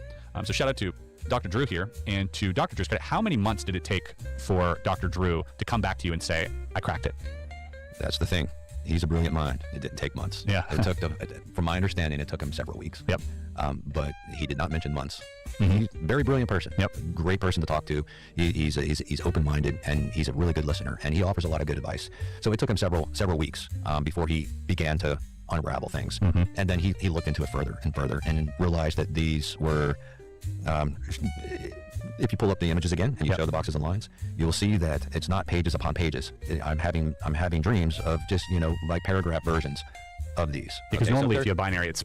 So after learning about binary through Dr. Drew and looking some stuff up on the internet, zeros and ones, you could have 8 to 10 pages of nothing but zeros and ones, and the message is a short few sentences or a short paragraph. Whereas this is short and message, but the information is quite extensive. So that's what was throwing me off, and I was like, okay.